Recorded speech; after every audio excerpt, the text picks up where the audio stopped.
I woke up to the morning sky first. Oh, yes, sir. And yes, ma'am. You had better. Well, hey, let's get them up, get them going. It's Monday on Hook 'em Up with Ian Rod B. 26 February, final week of the second month of the year. Launches right now, our 5-hour morning-by-morning conversation. Appreciate you being there. Wherever you're finding us this morning, could be on 101.9 FM, maybe AM 1260. And, of course, we're always streaming for you digitally, making it as easy as possible to find us at hornfm.com, and always on that easy-to-download, easy to have on your smartphone, easy to use with the touch of a button Horn app. Just fire it up, and you've got us locked in all morning long, all day long here on the Horn, all the shows, including this one. We appreciate you being there. As I said, final week of the second month of the year begins today. We'll recap what went on over the weekend, look forward to what's coming this week, including the NFL Scouting Combine, which opens up on Thursday with 11 Longhorns headed up to Indianapolis. Talk plenty of football, college and pro, certainly plenty of baseball from the weekend. What a weekend at the Dish it was. Not a kind of a half and half weekend for the Longhorn basketball teams. Not a great weekend and start to the season for Austin FC. Terrible Sunday in the NBA for the Texas Trio. We'll get to all that as we launch your Monday, and we'll appreciate you being there. Look who it is. He's rolled in just on time, as usual, into the Horn South Austin Onion Creek compound. He is our shutdown corner out of the 713. DB High down there in Houston, Texas, and then on to DBU right here in the 512. A lifetime Longhorn, 4 years in the National Football League, now 16, 17. Great years doing media and radio here in Austin, Texas, and beyond. He is Blackstradamus himself, the football theorist, proud papa of Baby Monroe. Good morning, Rod Babers. Good morning. Yeah, I appreciate the intro and the hospitality as always. And yeah, man, a Monday, so there's lots to discuss, lots to get into. Well, of course, before we get started, as we do each and every morning, we are happy and proud to give a shout out to those who serve. You guys know you don't get enough love, but we appreciate you guys, no matter which way you serve. God, country, our community, our society built on the selflessness of service. So all those teachers, nurses, the first responders, the soldiers, officers of the law, can't name all the professions, can't name all the people. Just want to say thank you because we don't say it enough. Don't say it enough. Can't say it enough, Can't Rod. say it enough. Well, whatever your weekend was, it wasn't the, as far as sports, big story sports weekend goes, it wasn't the biggest, but man, spectacular outside. Hopefully wophatever you did this weekend, it involved the outdoors. Oh, it was beautiful. Getting out and enjoying some spring-like conditions. Gosh, it actually felt like summer at some points yesterday. 80 plus, right? 86, 87 degrees, man, and just spectacular. And that weather will continue into the week, looking like a cold snap on Thursday. Other than that, it is going to be a great stretch to be outside, whatever it is, and look forward to recapping the weekend with you, the good, the bad, and the ugly from the busy weekend. If you were over at UFCU Dish Falk Field, it was a good one. Out there at the Dell Diamond, if you were taking in some baseball. Let's get to the top stories and the headlines as we crank it up on this Monday morning. Top stories brought to you by Top Gun Rentals and Lawn Equipment and their beautiful new location right there in Buda, Texas, USA, America. How about we start at UFC Dish Falk Field? Heck of a weekend for David Pearson, his 16th-ranked Longhorns. They finished off a 3-game sweep of Cal Poly with a 7-0 win yesterday. Add that result to a 6-0 win Saturday, a 2-0 win on Friday, and, well, you get the picture. It equals 3 wins for Texas and 15 runs, 3 losses and 0 runs for the Mustangs. Starting with LeBaron Johnson Jr.'s 8 strikeout, 2-hit masterpiece on Friday night. 9 Texas pitchers combined to climb the hill of the Dish and combined Cal Poly without a run over 27 innings. First time since 2002 and only the third time in program history that Texas has held an opponent scoreless for an entire 3-game series. The now 6-1 Longhorns will wrap up their 8-game season opening homestand tomorrow night, hosting St. John's at the Dish before heading to Houston for the the Astros Foundation College Classic this weekend. They'll play LSU on Friday night, then they'll face Texas State and Vanderbilt over this coming weekend as they ramp up the level of competition without a doubt. Across the street at McCombs Field, strong weekend for the second-ranked Texas softball squad as well. They posted 4 more wins as host of the Lone Star Invitational, 2 over Louisiana, 2 over Colorado State. They now 12-1 Longhorns did suffer their first loss of the season on Saturday night. They fell in extra frames to 12th-ranked Stanford, 4-3. 1-1 weekend for Texas basketball, both on the road. Texas women rolled past Central Florida 87-56 for their 8th straight win. They have a huge showdown game this Wednesday night at Oklahoma. That'll essentially be for first place in the Big 12 and possibly a number 1 overall seed in the Big Dance. Texas men, meanwhile, got trounced on the road for the second straight Saturday. 9th-ranked Kansas shot 63% from the field, rolled to an 86-67 win over Texas at Allen Fieldhouse. The now 6-8 Horns in Big 12 play will face another tough road test tomorrow night when they travel to Lubbock to face Texas Tech. Rough start to the 2024 season for the Austin FC on Saturday night as well. Usually frenzied sellout crowd was there at Q2 Stadium, but they went home disappointed after a 2-1 loss to Minnesota United. Team captain Sebastian Truisi did not play in the game. He suffered a hamstring injury the previous Wednesday during training. Their top center back, Leo Väisänen, also went down about half hour into the match with a foot injury. His availability for their match in Seattle this weekend is uncertain. Safe to say a rough Sunday in the NBA for the Texas trio. 3 losses yesterday by a combined 64 points for the Spurs, Mavericks, and Rockets. Dallas had won 7 in a row until they rolled into Indianapolis, got drilled by the Pacers, 133-111. Former Longhorn Miles Turner led the way with 33. Houston lost at home to Oklahoma City. Spurs got drubbed in Utah.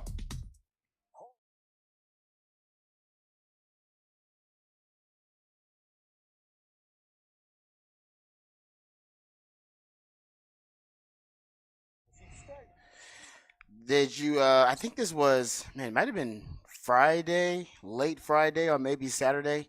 Another death blow to the NCAA. Oh, man, that was the biggest story of the weekend, I think. Oh, man, the judge basically, there's a lawsuit, or it was a lawsuit going on.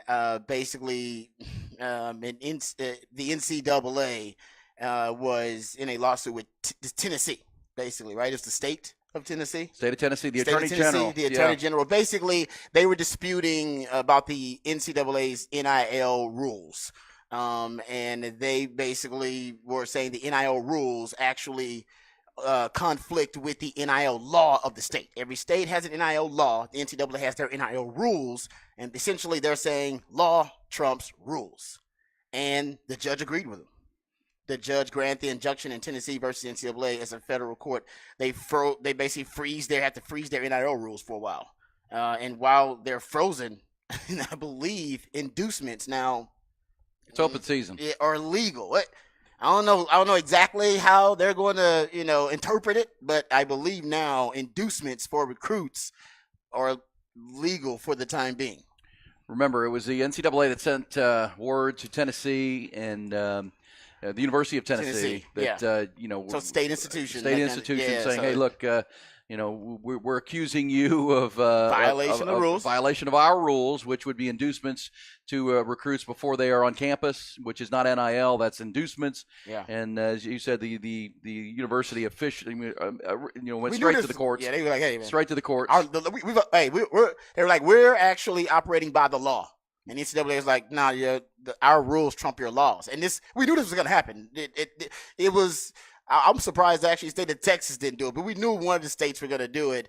And essentially, the NCAA, this judge deciding that the NCAA's rules, for the time being, all right, that they do not trump states' NIL laws.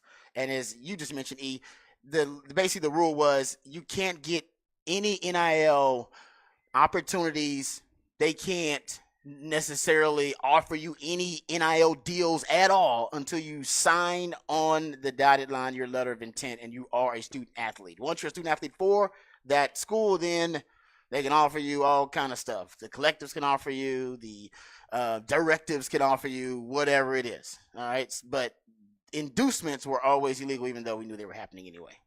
Texas was smart about it because Texas would just promote and market their stuff really well, the Pancake Factory. So you don't have to necessarily induce, have any inducement with an offensive lineman you're recruiting. He already knows, based on all the reports and based on, the stories from Darren Ravel, that every offensive lineman on scholarship for Texas gets $50,000, right? And so it's a lot of it's promotion and marketing. That way you don't have to necessarily explain to all the the kids, and they don't get dollar figures. You don't have to get into all that if you just market it really well. That's why it is a good idea to spread the word about what some guys are kind of making. I know now they've actually tweaked the laws where there's confidentiality with some of these deals, so you can't just say, oh man, this guy's making this from this NIL deal or that from this NIL deal. That's all a little different. But inducements right now, this is huge because basically this was one of the last walls that was trying to block the free market from taking over college football. Now, officially, the free market has won. I mean, for the time being, and we know that ain't no stopping the free market, man. No stopping capitalism. It's a force of nature.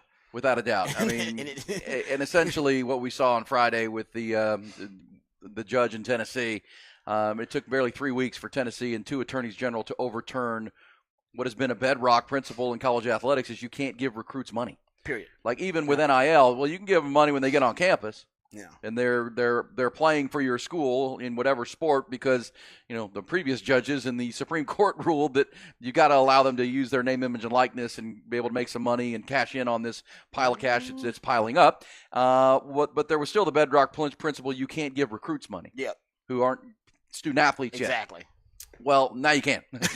Now you can. Now you can. Now you can. And the NCAA, as we've known it, it's over. I mean, again, the NCAA is still going to be in existence, and it's still going to have to run major college athletics. There's some but not football. administrative stuff it can handle. Because look, Rod, let's. Look, you can't.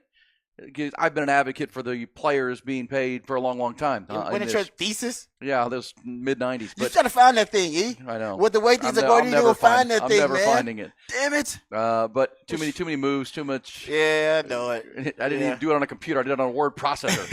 I don't even think it's saved. This was mid-'90s. But either way, I mean, I've always advocated for this, but at the same time, it's you can't operate the way they are now. I mean, you just can't. I mean, because the NCAA didn't ever change. They were forced to change by judges and, state governments and rulings and Supreme Courts. And now this one, I mean, they've been forced to change and told they have to change because your system's not fair. It flies in the face of every law of our land. Yeah. You can't operate this way. You just can't. You either need to figure it out. You all figure it out, but they haven't figured it out. So now here we are, Rod, as we sit on this 26th of February. And look, it's they have the powers of college athletics now, the college football in particular, have to come together and find some type of guardrails or rules for this. You can't operate this way because now it's open season. If it wasn't before, which it was, but now it's legal. I mean, you can't. There's nothing to prevent paying high school players. There's nothing. No. The inducements are all now. You can walk in there and say, how much you want? How much you want, right? Or they can start naming dollar figures. Those kids which some would say and look, I'm for the players making money. I'm for college athletes getting what they deserve, and they're part of it or what they can earn. Same time, you've got to put some structure around it. You have to. I mean, you can't. I mean, just people. As we talked, Rod, about coaches leaving to go to the NFL to get out of here.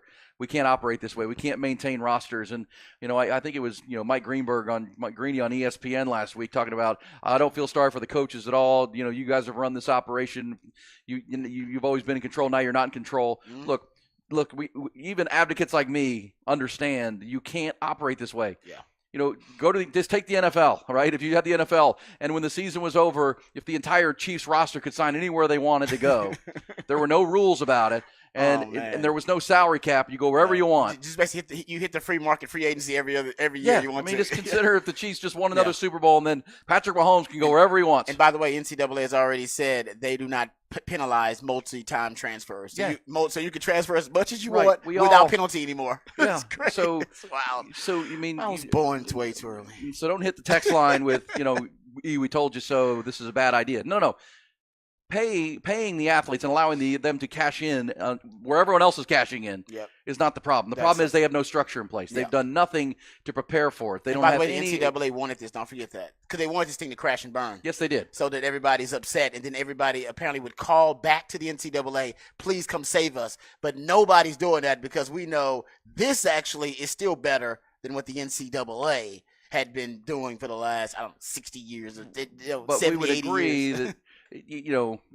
that there has to be some structure put in place and some agreements made that we're going to put because again, go to the NFL model, right? I mean, the NFL is not perfect, but you can say you can't just leave and go with no. And it's unbelievable. I mean, we all agree it has to be. Fixed, but what is the fix and who's going to do that and what's the governance and what's the guiding principles? But that was a huge story on Friday that you can now inducements are legal. And there are some institutions that are already set. I mean, think the Aggies, right? Their 12th man is the Longhorn Foundation is part of the University of Texas. The 12th man is not officially a part of A&M now, which means you can work for the 12th Man Foundation as a player now. They can pay you. There are now loopholes that are as wide as a black hole. Yeah. Well, Rod, I mean, it's the wild, wild west. And essentially, and I said this as soon as NIL became the law of the land. And now I think it's more true today than it was then. The NCAA is a dinosaur. NIL is the asteroid. It is going to destroy that institution. Yeah, because it's the free market and it's capitalism. And the one thing that NCAA has always been against is capitalism. They don't like the free market. They hate the free market. Well, for everybody but the players. The NCAA. Free market's good for everybody but the players. Exactly. They've been fighting against the free market being available to everybody in college sports. You're right. The coaches, they enjoy it very much. But Yes. we're talking about the workforce itself, and they fought against that. And now the free market has come, and it is going to sweep away. And honestly, the truth is, and this is also what's happening, and I brought this up too, it basically is like a Category 5 natural disaster for college sports. And it's going to destroy everything in its path. And then they got to rebuild it. That's what's happening now. I mean, so for the people who think it's bad, I guess it is, because the NCAA should have put guardrails on this initially, and then they waited too late. And now, only thing that can really save it is federal legislation, so that there is, uniformity with all the laws, so that you have to follow one law. But now every state has their own laws, and the laws are all filled with tons of loopholes, so that their institutions in their state can get an advantage. So they're not even real laws. They're not even going to hold them really accountable for those in violations of the law, if you will. So it's a mess. But that's kind of what the NIL, I think, is going to do, because right now it's the Wild Wild West, and you don't even have a pathway really to a governing body or one entity that, that there will be uniformity in terms of decision making and, building a calendar for college football, making these decisions about, the NIL rules and transfer portal restrictions and I mean, there's nobody to even right now make those decisions, because the NCAA has been gutted now. They're officially been gutted. Yeah, then this is how we got here, right? It wasn't because the NCAA was willing to change. They were forced to change, forced to allow it, right? Yeah, because exactly. of court rulings and state governments, basically saying, how you guys are out. Because, look, I know we'll hear, and we always do, oh, man, well, what about the free education and the strength training and the coaching and the nutrition provided and everything that comes with the scholarship athlete? Well, that's all true. Mm-hmm. But every court that has looked at it, including the Supreme Court 9-zip, has said this violates every antitrust law our country has. Yeah. Every antitrust law. Yeah. You can't operate this way. Fix it. You can't do it, man. So as you say, the NCAA wants this because the Wild Wild West is what everybody complains about now. The pay for play, it's open season, go wherever you want. Yes, we all agree it needs to be structured and fixed, but who's going to fix it is what you're asking. Like, who is actually going to step in and do that? Because the NCAA could, if they would come off of their moral, Eurameters and all this stuff. That's so gone. Yeah, this did. You have to fix it now. Again, the SEC and the Big Ten have formed some type of alliance where they're going to talk about governance and because 2024 is the year to actually put some actual process in place on top of the words. Every coach in America wants it. I think the players want it. They just want. They do.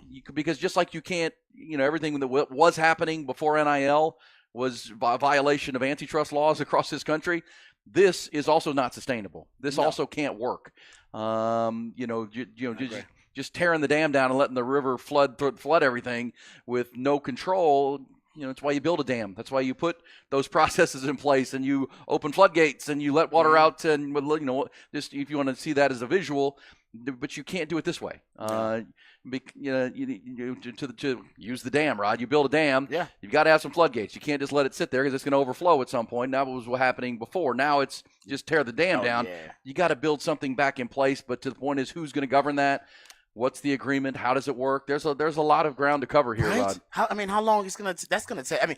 And I don't know when Uncle Sam is going to address it. I know they're talking to Capitol Hill. They got college football representatives, pleading with politicians to, hey, can you guys start to expedite the NIL federal legislation? But that's still years away. By an election coming up. Yeah, that's way on the back burner. Yeah, got a lot of issues in this country. Ain't nobody really worried about that. And so that's not going to happen for a while. And then the governing body. Oh man, we're so far away from that. Yeah.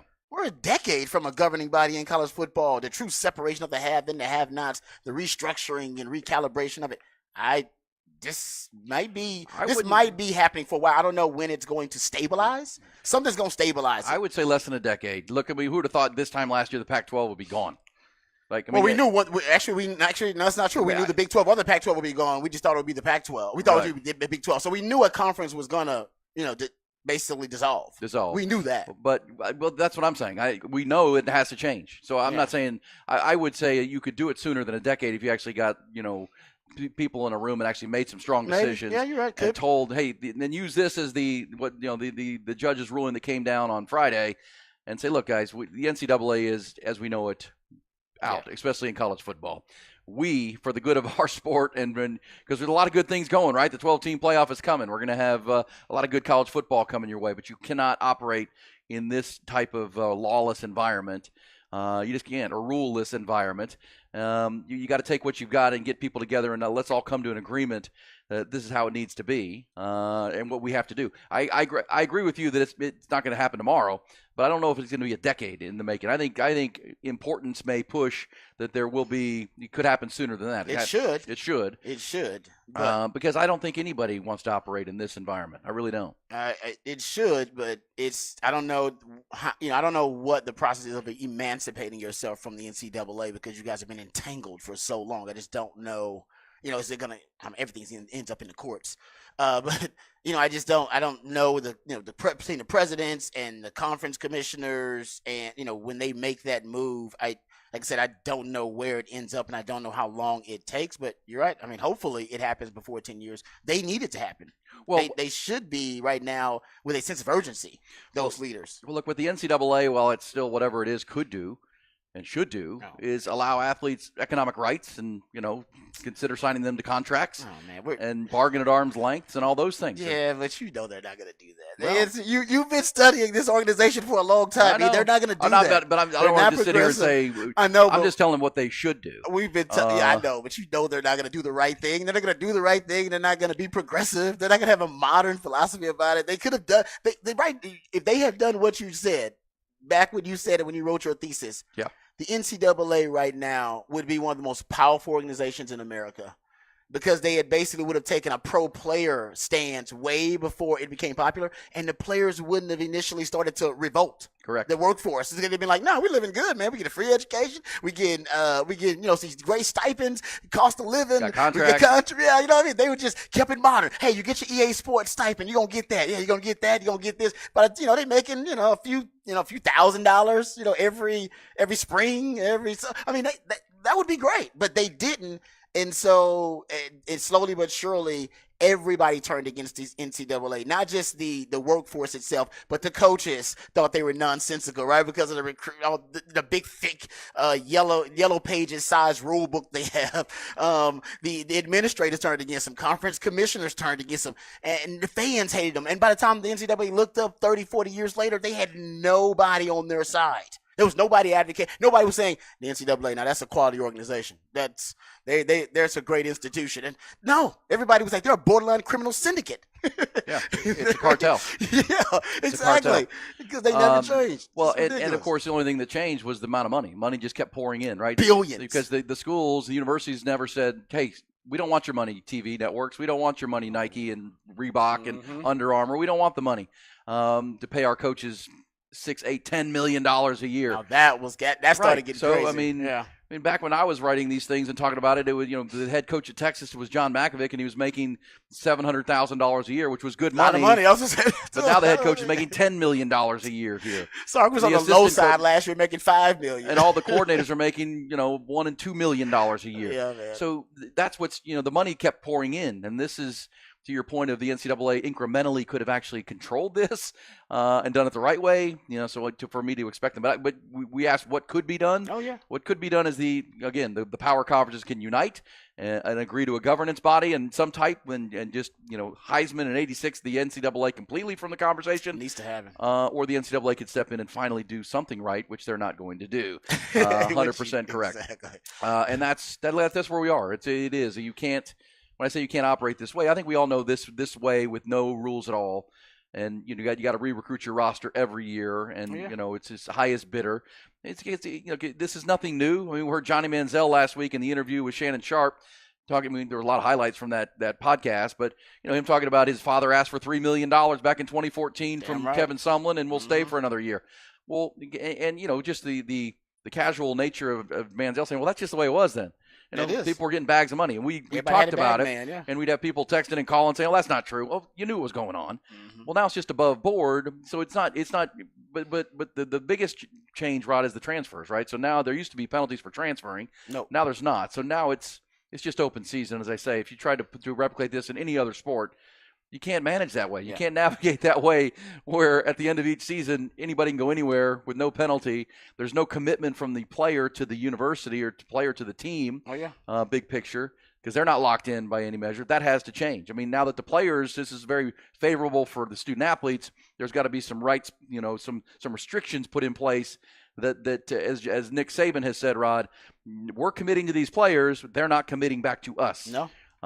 It's completely flipped. And that's where they have to come in with some type of agreements where the players will agree with. That's where you have to negotiate with the players. I'm with you. It's strange now because the power dynamic is flipped. We're in the player empowerment era of college sports, where the players are empowered, whether it be through social media. Now they're branding with the NIL, the NCAA essentially being emasculated, gutted, which it is essentially is a good thing. I mean, the NCAA, this is their fault because remember, and I'll give them credit, they did try to penalize guys for multiple time transfers. They just kept losing in court. That's right. Well, every time they'd go to a court for trying to keep a young man from transferring multiple times, the courts would side against them. And essentially, and even the highest court in the land, as he mentioned, basically implied, hey, send us more cases and we will help you destroy the NCAA. So all the courts in the land hate the NCAA too. The courts hate you. They don't have anybody on their side at this point. No leg to stand on. Yeah, they continue to lose power. But but again, the NCAA operates in governance around the schools, the presidents, those are the people that have to take control of this. The individual schools / conferences who take all this money and collect all this money from TV networks and things, they're the ones that have to put the restrictions around it, and they have to come to their senses and say, look, this is not sustainable long term. All right, good stuff to start the Monday morning. Good, the bad, and the ugly from the weekend. We'll get to that Texas baseball team. How about 27 innings, no runs allowed? David Pierce's team off to a 6-1 start. He's the new pitching coach, Ron. 1.66 so far, their team ERA. The competition will ratchet up here this weekend, so we'll dive into some baseball. Rough weekend for Rodney Terry and the Longhorn basketball team. Rod will take us behind the burnt orange curtain. We got some what the facts and your thoughts on the latest historic ruling from the judge in Tennessee and NIL and where college athletics is headed. It took them up with Ian Rodby.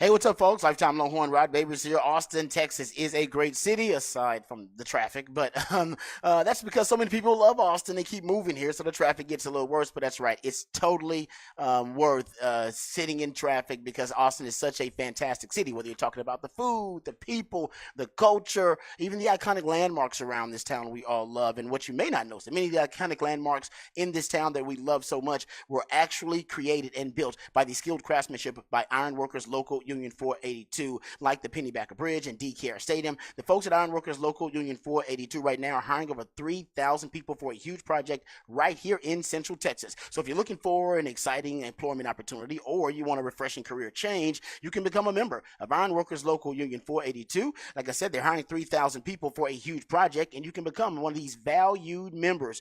They're offering competitive wages, competitive benefits, and a pension plan. They even offer training for unskilled labor through their apprenticeship program. program. Become a member of Ironworkers Local 482, and you'll take pride in the type of teamwork and craftsmanship that helps shape the future of our great city. Maximize your potential and accept the challenge of becoming the best version of yourself by going online right now and applying at ironworkers482.org. That's ironworkers482.org. When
Aaron Hogan, Rod Babers, Hook 'em Up, 1019 AM 1260, The Horn.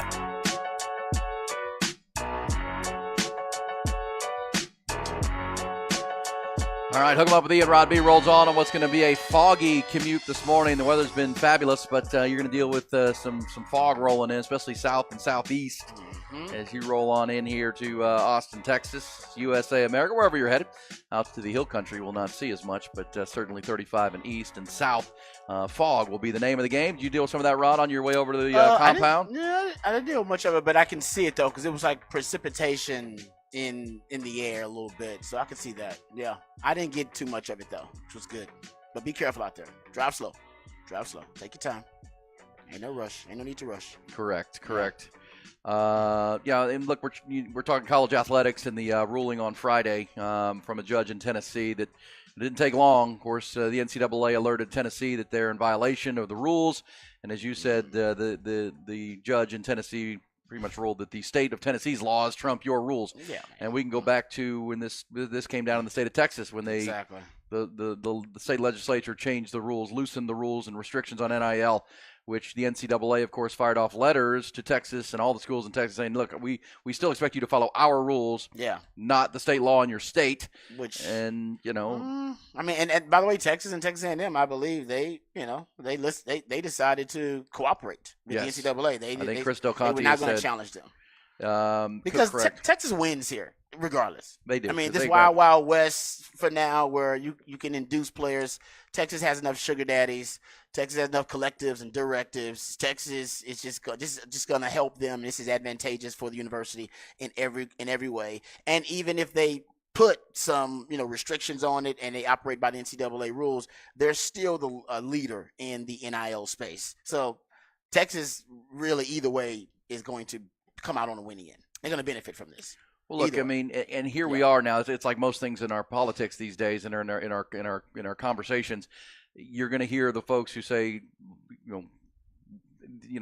this is terrible or this is great. Look, it is. It just is now, right? It is. This is the way it is. Yeah. So folks, It is what it people is. like me 10 years ago, 5 years ago, who were arguing for more freedom for the players, more, allowing the players to cash in on this pile of money and mountain of money that's piling up. It's now flipped totally the other way, Yes, right? it is. Which is, as you said, I think a lot of people, the NCAA was willing to let that happen to see, okay, here's what you guys wanted. Here Yeah, you I go. want it. And Yeah. here you got it. Mm-hmm. How you like it now? Well, now with this one, this ruling, which if it ever got to the Supreme Court, it would be held up and It would be. it would big time. They know that. And I think everyone understands that. This is let's just say this out loud. This is the second most popular sport in this country, college football. Yes, it is. And let's all understand. I understand the NCAA governs all of college athletics, Mhm. but college football is the cash cow. It's Yep. what pays for everything. No question. There are 500 or more scholarship athletes at the University of Texas. There's 85 that play football, but football pays for all of it. Mm-hmm. We get that. It's the front porch of your university. Yep. It's the second most popular sport in this country. I mean, gosh, NFL's number one, college football's number two, and by any metric you look at. So fix it. Fix it. Come on. It What we it wasn't right before, and now it's not right the other way. It's flipped completely the other side because every court in the land that's looked at it, every judge in the land has looked at it and said, guys, this is an unfair system. Yeah. But now we would all agree that with the coaches that are howling about this is an unfair system, yes, this also is unsustainable. The other one was unsustainable too, and so now the walls have been torn down, but no one's got anything in place to fix it. So there's too much money involved. The TV networks have been there's too much.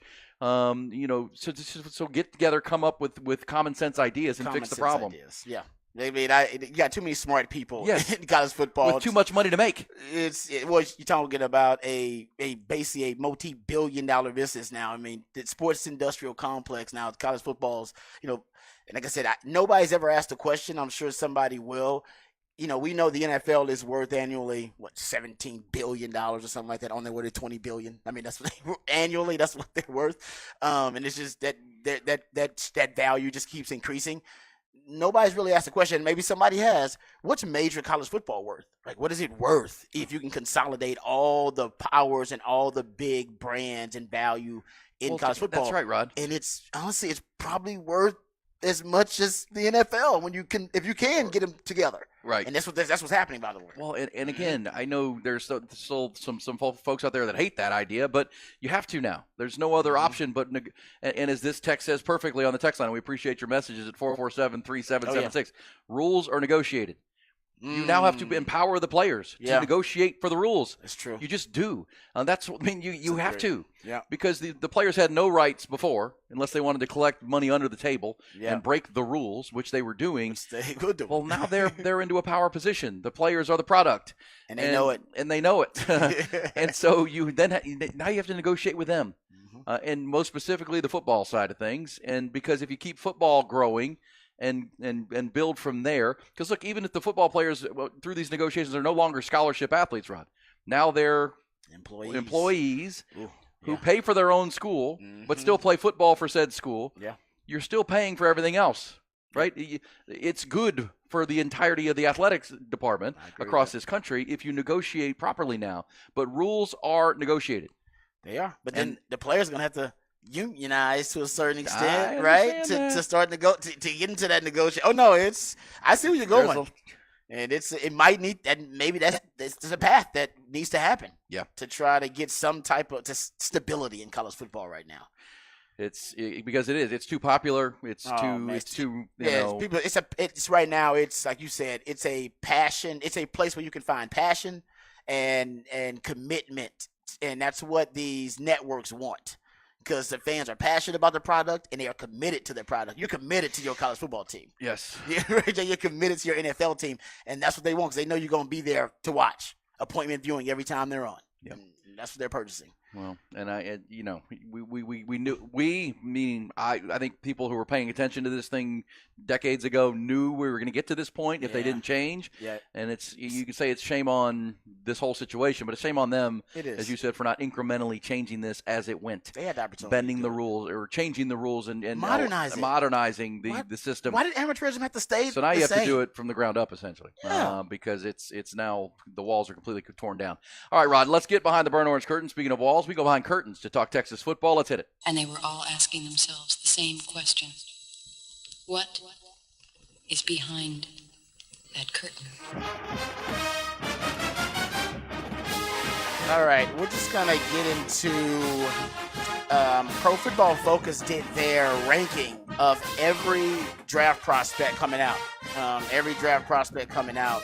And they ended up ranking, I believe it's 10 Longhorns in their Pro Football Focus big board. Essentially, your big board is when you rank all the players, regardless of position. You're just ranking the best overall players. You know, obviously they have a score and they have a system, a method to do it. I'm not going to get into that, but I'll give you the rankings of the Longhorns on this big board overall. They end up ranking 10 Longhorns. I believe the only one they didn't rank that is at the combine was Keelan Robinson, if I'm not mistaken. Okay, so they got Byron Murphy, the second. He's 12th on their big board overall for Pro Football Focus. They got him as the second highest rated interior defense lineman based on the grade, based on the season grade. I believe T'Vondre Sweat might be number one. They got A.D. Mitchell, 37th overall in their Pro Football Focus rank.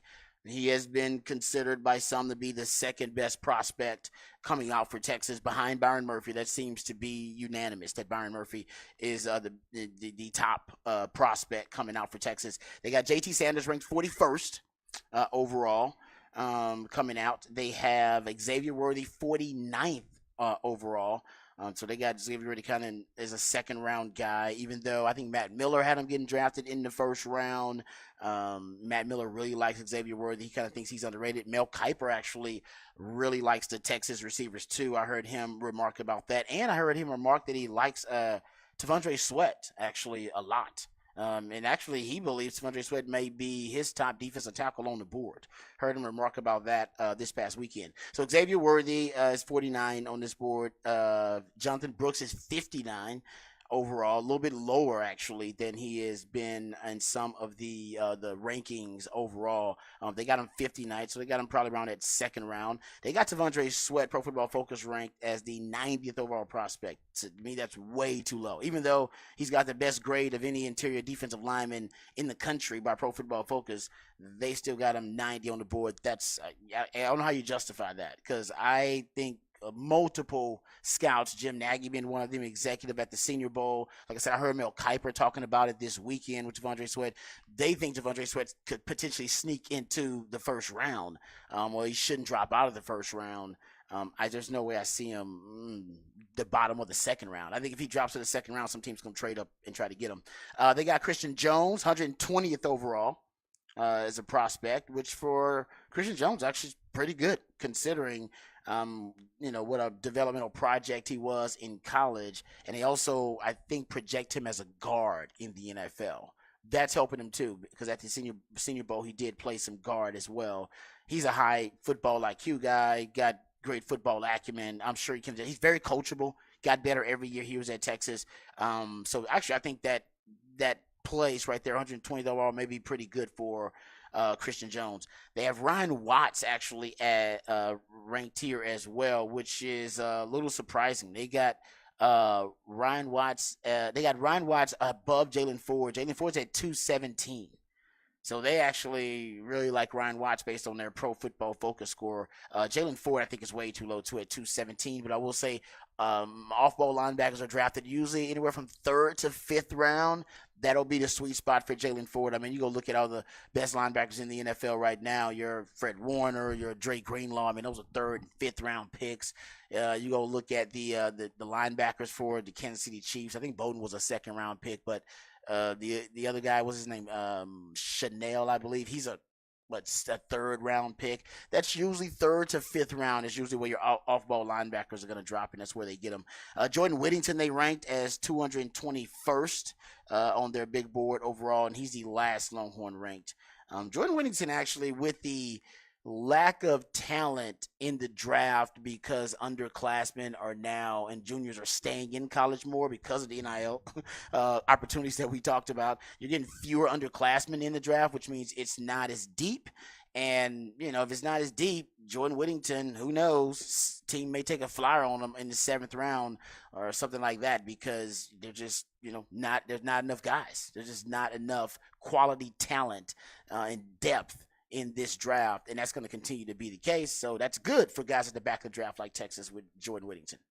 Yeah, Combine starts Thursday. We'll talk about it throughout the week. Get you ready for what's going to happen in Indianapolis with the 11 Longhorns headed there and all the other prospects. 321, I think, top prospects headed to the NFL Scouting Combine as the NFL offseason process and draft process begins. We'll pick that up. Coming back, we'll hit some the facts from a busy weekend, the good, the bad, and the ugly. It's a fact the Longhorns played 3 baseball games this weekend, didn't allow a single run in 27 innings. That's amazing.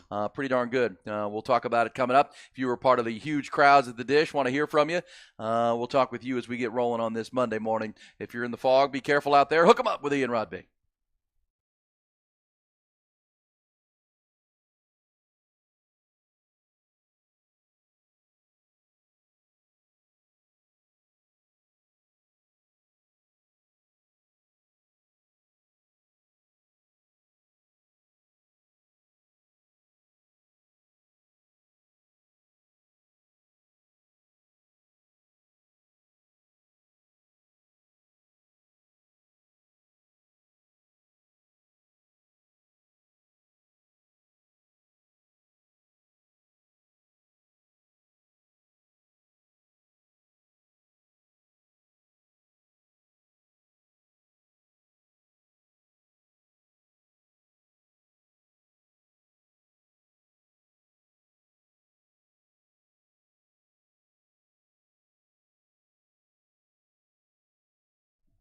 Callahan's General Store, folks. Love Callahan's. The rodeo's around the corner. Get out there, get your Western wear and all your gear you need at Callahan's. Hats and boots and belt buckles and everything back there in the Western wear section. That's right next to the hardware section, which is near the housewares. And then, of course, the other side of the store, it's the seed and the feed, everything you need for your yard. And I always say, man, they have the products you need to keep your yard looking like a golf course year round, but they also have the people. And, right now is a good time to ask questions. Hey, what do I do when it's February? And I'm not usually putting down the fertilizer yet because it's still freezing at times. It's still cold, and it's 85, 86 degrees. This is the thing you ask the folks at Callahan's. Okay, when is it proper to start applying to bring my yard back to life and get things going and green and kill the weeds and all the things we want to do? This is the time to get in there and talk to the great folks at Callahan's General Store, right there near the airport, between downtown and the airport on 183, exit Montopolis. You'll be there. They've been there since 1978 at Callahan's. They're still locally owned and family operated every single day. Get on there and talk to them. Talk to the people. What are the products I need? What should I be doing for my yard right now and into the future? And as I always say, not just to get the right products, but to do it properly and at the right times, and the application processes and how much and how often and those type of things, so you don't waste your dollars when you're going to Callahan's General Store. It's the people that separate Callahan's from anybody else. I promise you that. At Callahan's General Store, right there between downtown and the airport, online at callahansgeneralstore.com. It's always a good day to make it a Callahan's day.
Aaron Hogan, Rod Babers.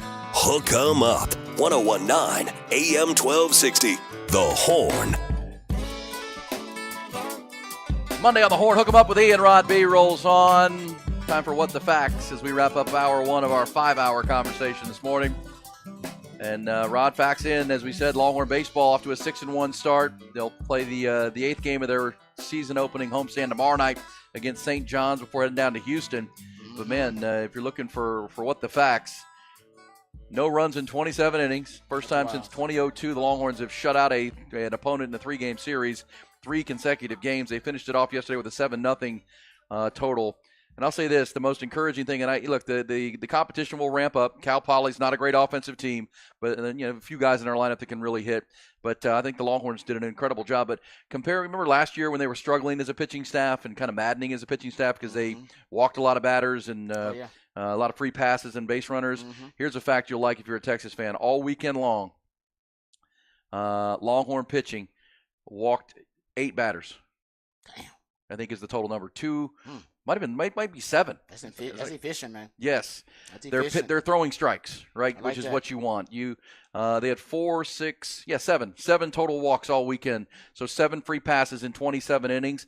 That's good baseball. Yesterday they gave up 9 hits, Rod, but they were singles and they didn't put runners on base. And so look, David Pierce is now in charge of the pitching. Yeah, it's looking good. And he took control of it, and they've got good arms. They had good arms last year, but they were erratic or in and around the strike zone. And look, it's early. This is very early. They're gonna play a lot of better competition, but early returns very good. Longhorns so far through 7 games, an ERA of 1.66. Ooh.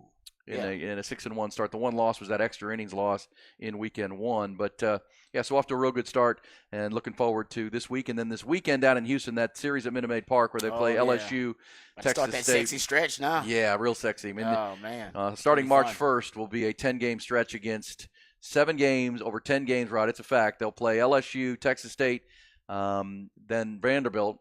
Then they'll come home to play the Aggies in a sellout crowd. And then they'll go to Lubbock for 3 games with Texas Tech. So we'll know a lot more. Yeah, you'll learn that pitching is for real. Yeah. Right now it seems like it's real, but you're right. Counting for the competition, you're not sure, but it could be a fugazi. But now it seems like it's the real deal, man. That's pretty impressive. Yeah. Just like the approach, and the results are obviously based on the approach, but just like that they're pitching to contact, they're throwing strikes, they're not getting behind in counts. Really liked what I saw this weekend. When the head coach is your pitching coach as well, everybody's gonna be buttoned up. So it seems like that is the case. So that good start for Texas baseball, and especially for the pitching staff. All right, couple of random nuggets here. So apparently it's a big deal for some people that Caleb Williams is not going to throw at the NFL Combine. And some people are saying that's a big deal. I know Michael Penix says he's going to throw at the Combine. Bo Nix, I believe, is going to throw at the Combine. J.J. McCarthy is going to throw. Spencer Rattler is going to throw. But Jaden Daniels and Caleb Williams both decided they weren't going to throw at the NFL Combine. Big deal or not a big deal? Because in the last 5 drafts, Kenny Pickett was the only QB1 in his class to throw at the Combine. Trevor Lawrence didn't have a Combine to throw at. Is this a non-story? Non-story. Quarterbacks throwing at the Combine? Non-story. That's a fact, but yeah, I think it's a non-story. I mean, I think he'll throw at his pro day. Look, I know scouts claim they like to see them compete, and they like to watch them, one by one, and watch how the ball comes out of their hand and see how they compete, throwing to receivers that aren't their receivers in a scripted workout setting. Same time, is it going to drop Caleb Williams? No, I agree with you on that. Yeah. It's not a big deal. But even though I understand it too, it's more about the receivers that you don't know. Yes. That's more what it's about, because that could be really erratic. First time you've ever thrown to a guy, and they're asking you to make certain throws, and trust me, how receivers run routes and the timing, you don't have any of that, which is what the scouts want, right? They want to put more pressure on you to try to operate in chaos and see what you do and see how you perform and see how you respond. Hey, Rod, this is interesting. You know, we're talking about college basketball and the transient nature of the players and on the men's side. Oh, yeah. How about women's college basketball has never been more popular, Rod? Oh, yeah. We know Caitlin Clark has become a phenom for Iowa. Mm-hmm. According to the Big Ten, the women's basketball tournament in Minneapolis is completely sold out. They're expecting more than 110,000 fans to attend the women's conference tournament coming up here in March. That according to Front Office Sports. Nice. A complete sellout for the women's basketball tournament. Women's college basketball, if you're looking at their TV ratings, the crowd sizes, and give Vic Schaefer and his Texas women credit, they're right in the mix of this thing, Rod. They're number 5 in the country right now. They won their 8th straight game the other day in Orlando, beat Central Florida. They've got a game Wednesday night against Oklahoma that's huge. Winner of that game likely wins the Big 12 regular season and could be a number 1 overall seed come big dance time. And the truth is, guys, it's all about personalities. Yes. I mean, you got Kim Mulkey, you got Angel Reese, you got Caitlin Clark. I mean, think about the personalities. What's her name? Dawn Staley. Dawn Staley. You know what I mean? Think about the personalities you have. Vic Schaefer. I mean, yeah. Vic Schaefer's a larger-than-life personality. I think the personalities are so good that they just provide great storylines. And there's a lot of trash talk going on in women's basketball. Remember, that's what basically hyped up their national title game to be the best. You know, it's the most viewed national title game ever. I mean, it was beating college football games. It was beating college football bowl games in terms of the ratings. So I'm with you. Like women's college basketball right now, it seems like it's in a golden era.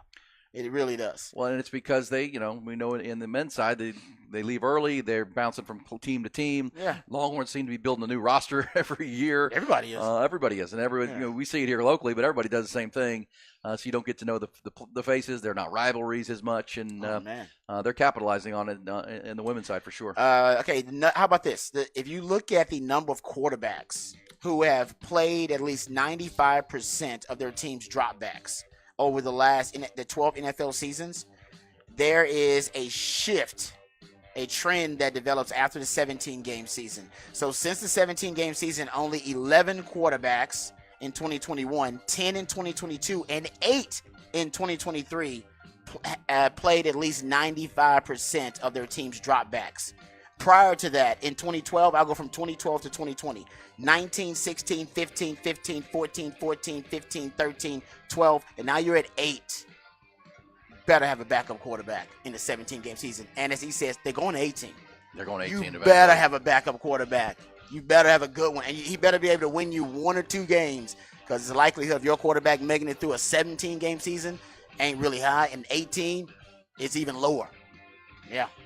Good stuff right there. All right, What the Facts will come back hour 2 of our 5-hour Monday conversation talking the NCAA and college athletics. Where do they go from here after the judge's ruling on Friday?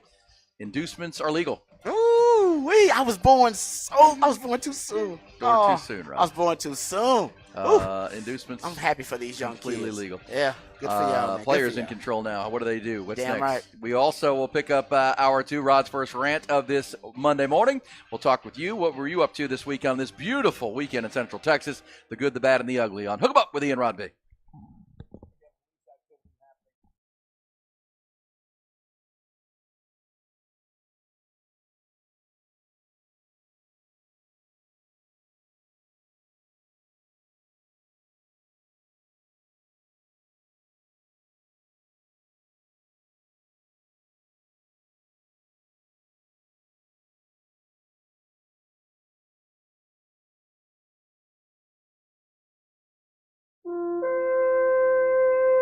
Always good to hear firsthand accounts. Viking Fence was talking to someone this weekend who did a Viking Fence project because he heard it here on the horn and couldn't be more happy with the outcome and the work that was done, and that's going to be the case across the board. That's why I love telling you about Viking Fence and saying it's the best fence company in Austin, Texas, so that you'll call them and they'll do your fence project because you're always going to be happy. They are so good and have been since 1972. There's no risk. I mean, this is what they do. It's what they've only done. They only do fences, and it's all they've ever done. And they've invested in building you the highest quality and best fence possible for whatever project you have at your home, at your business, business, some property you have, whether it's a wood privacy fence, whether it's an iron fence or gate of some kind, whatever it might be, commercial, residential, no one's going to do it better than Viking Fence. They've just invested in it. They take the time. They own your project from front to back. We've talked about the experience that they have at Viking Fence over 50 years. They've got 300 years of combined erector and crew experience. They have over 150 years of combined sales and contractor experience. They've got that in-house, lumber mill, cedar mill, where they mill the Western red cedar, the gate and custom iron structural fabrication facility. They take the time and they own your product. How about down to the fact they have a dedicated quality control division that's their job. They are checking in with you, making sure things are going right, checking with the crews to make sure you're on time and on budget. It's what they do and it's how they operate and have since 1972 at Viking Fence. 837-6411. Find them online at vikingfence.com, that great website. And simply remember, when you think fence of any kind in Austin and throughout Central Texas and up into Dallas and the Metroplex, it is always a Viking Fence.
Hook 'em Up rolls on hour 2 of our 5-hour Monday conversation. The good, the bad, and the ugly from the busy weekend. Appreciate you weighing in on the text line, 512-447-3776. This says, guys went to both softball and baseball games over the weekend. Friday and Saturday, CDC is an A+ with the fan experience. Yeti Yard was a frat party Friday night. Softball needs a scoreboard or a small video board or wall on top of their training center because fans sitting in center field can't see the scoreboard. But other than that, it was a great night. And as we said off the top of the show, hopefully whatever you did this weekend, it involved being outside. Yes, sir. And enjoying some unseasonably warm conditions. You know, the average temperature for this time of year is about 60, 65 degrees, and it was 85 degrees over the weekend. And that will continue today into tomorrow and even Wednesday. It's supposed to dip with a cold front on Thursday, but right back into the 80s by this coming weekend. So we'll certainly take it, Rod. That's Mother why Nature you pay being those kind. high property taxes, man. So you can get 80 degrees in at the end of February. It's a beautiful thing. It's like snowing in other parts of the country. It's cold. Not in Austin. Yes. Yeah. Oh, probably. I know we'll probably get another cold snap, I'm sure, before the spring hits or something like that. But Still, it's good to have 80-something degrees on the weekend in Austin, Texas. Not bad. In February. Well, the only concern is, what's that mean for the summer? We're already at 85 in February. What are we doing here? Oh, we don't. we don't get cool summers anymore. We don't even wish for that, man. We know we're gonna get them string. We're gonna set some records like we do every summer. We're gonna get a string of triple-digit days. I don't know how long that's gonna last, but we know we're gonna get probably a double-digit, triple-digit degrees in a row. Those triple-digit days in a row. We'll probably get like 8, 9, 10 of them in a row. Hey, man. That's part of living in Texas. Part of living in Texas. Yeah, you said we're in a 2-shower state. You got to shower twice. No question about that. Yeah, twice a day. Make sure you don't have that BO. Yeah. Well, whatever you were doing, hopefully you're outside. And Ty Henderson, our producer, you were planning to take in the Yeti Yard at some point this weekend. Did you get out to the dish this weekend, take in some baseball? I went to the game on Saturday. And? It was fun. Good times? My friends were a little too drunk. I was by far the most sober person there, but it was a good time. Good. I know. I mean, the energy there, that they were accepted, so no problems were caused. Were there? Nice. But so, what was your read of the Yeti Yard? Good time? I did not go to the Yeti Yard, actually. Okay. I bought tickets for $7 and found seats, but it was it looked cool out there. It looked like a lot of standing if you don't have a chair, but it looked like a lot of people were coming in and out. Drinks are flowing. Drinks were flowing. Everybody having a good old time, and it was just a good weekend to be outside doing something, sitting watching a ball game. Getting out on the lake, doing whatever you're doing. It was a good weekend for sure for that. Let's get you caught up on the sports of the weekend. If you were out and about and not paying attention as closely as you usually do, let's get you come make sure you're fully in the know as you get up and out. Top Gun Rentals and Lawn Equipment bring you the top stories. We'll start over at the Dish. Yeah, UFCU Dish Fall Field. Heck of a weekend for David Pearson, his 16th-ranked Longhorns. They finished off a 3-game sweep of Cal Poly with a 7-0 win yesterday. Add that result to a 6-0 win Saturday, 2-0 win Friday, and you get the picture. Longhorns 3 wins and 15 runs, 3 losses and 0 runs for the Mustangs. It's the third time in program history Texas held an opponent scoreless for an entire 3-game series, first time since 2022. Horns now 6-1. They wrap up their 8-game season opening homestand tomorrow night, hosting St. John's at the Dish before hitting the road to Houston for that Astros Foundation College Classic this weekend. Across the street at McCombs Field, strong weekend for the second-ranked Texas softball team. They posted 4 more wins as host of the Lone Star Invitational, 2 wins over Louisiana, 2 over Colorado State. The now 12-1 Horns did suffer their first loss of the season Saturday night. They fell to 12th-ranked Stanford 4-3 in extra frames. It was a 1-1 weekend for Texas basketball. Texas women went to Orlando and rolled past Central Florida 87-56. They've won 8 in a row now. They have a big showdown game this Wednesday night at Oklahoma. That's for first place in the Big 12. Texas men, meanwhile, got trounced on the road for a second straight Saturday. 9th-ranked Kansas shot 63% from the field, rolled to an 86-67 win at Allen Fieldhouse. Horns will face another tough road test tomorrow night when they travel to Lubbock to face Texas Tech. Rough start to the 2024 campaign for Austin FC as well. They that usually frenzied sellout crowd at Q2 Stadium was certainly there. They went home disappointed following a 2-1 loss to Minnesota United. Team played the game without their team captain Sebastian Driussi. He missed the match with a hamstring injury suffered during training last week. Their top center back Leo Väisänen also went down half hour into the match with a foot injury. His availability for their trip to Seattle this weekend is uncertain. And in the NBA, safe to say tough Sunday for the Texas trio. How about 3 losses by a combined 64 points by the Spurs, Mavericks, and Rockets yesterday? Dallas had won 7 in a row. They rolled into Indianapolis, got steamrolled by the Pacers, 133-111. Former Longhorn Miles Turner led the way with 33. Houston lost at home to Oak City, and the Spurs got drubbed in Utah.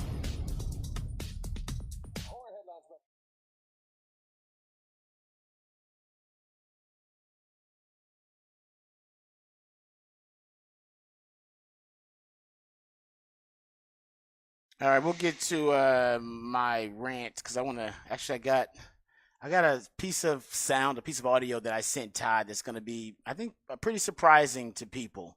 And it's about who is going to potentially contend with the Kansas City Chiefs, right? Somebody has got to, disrupt this dynastic run that they're on.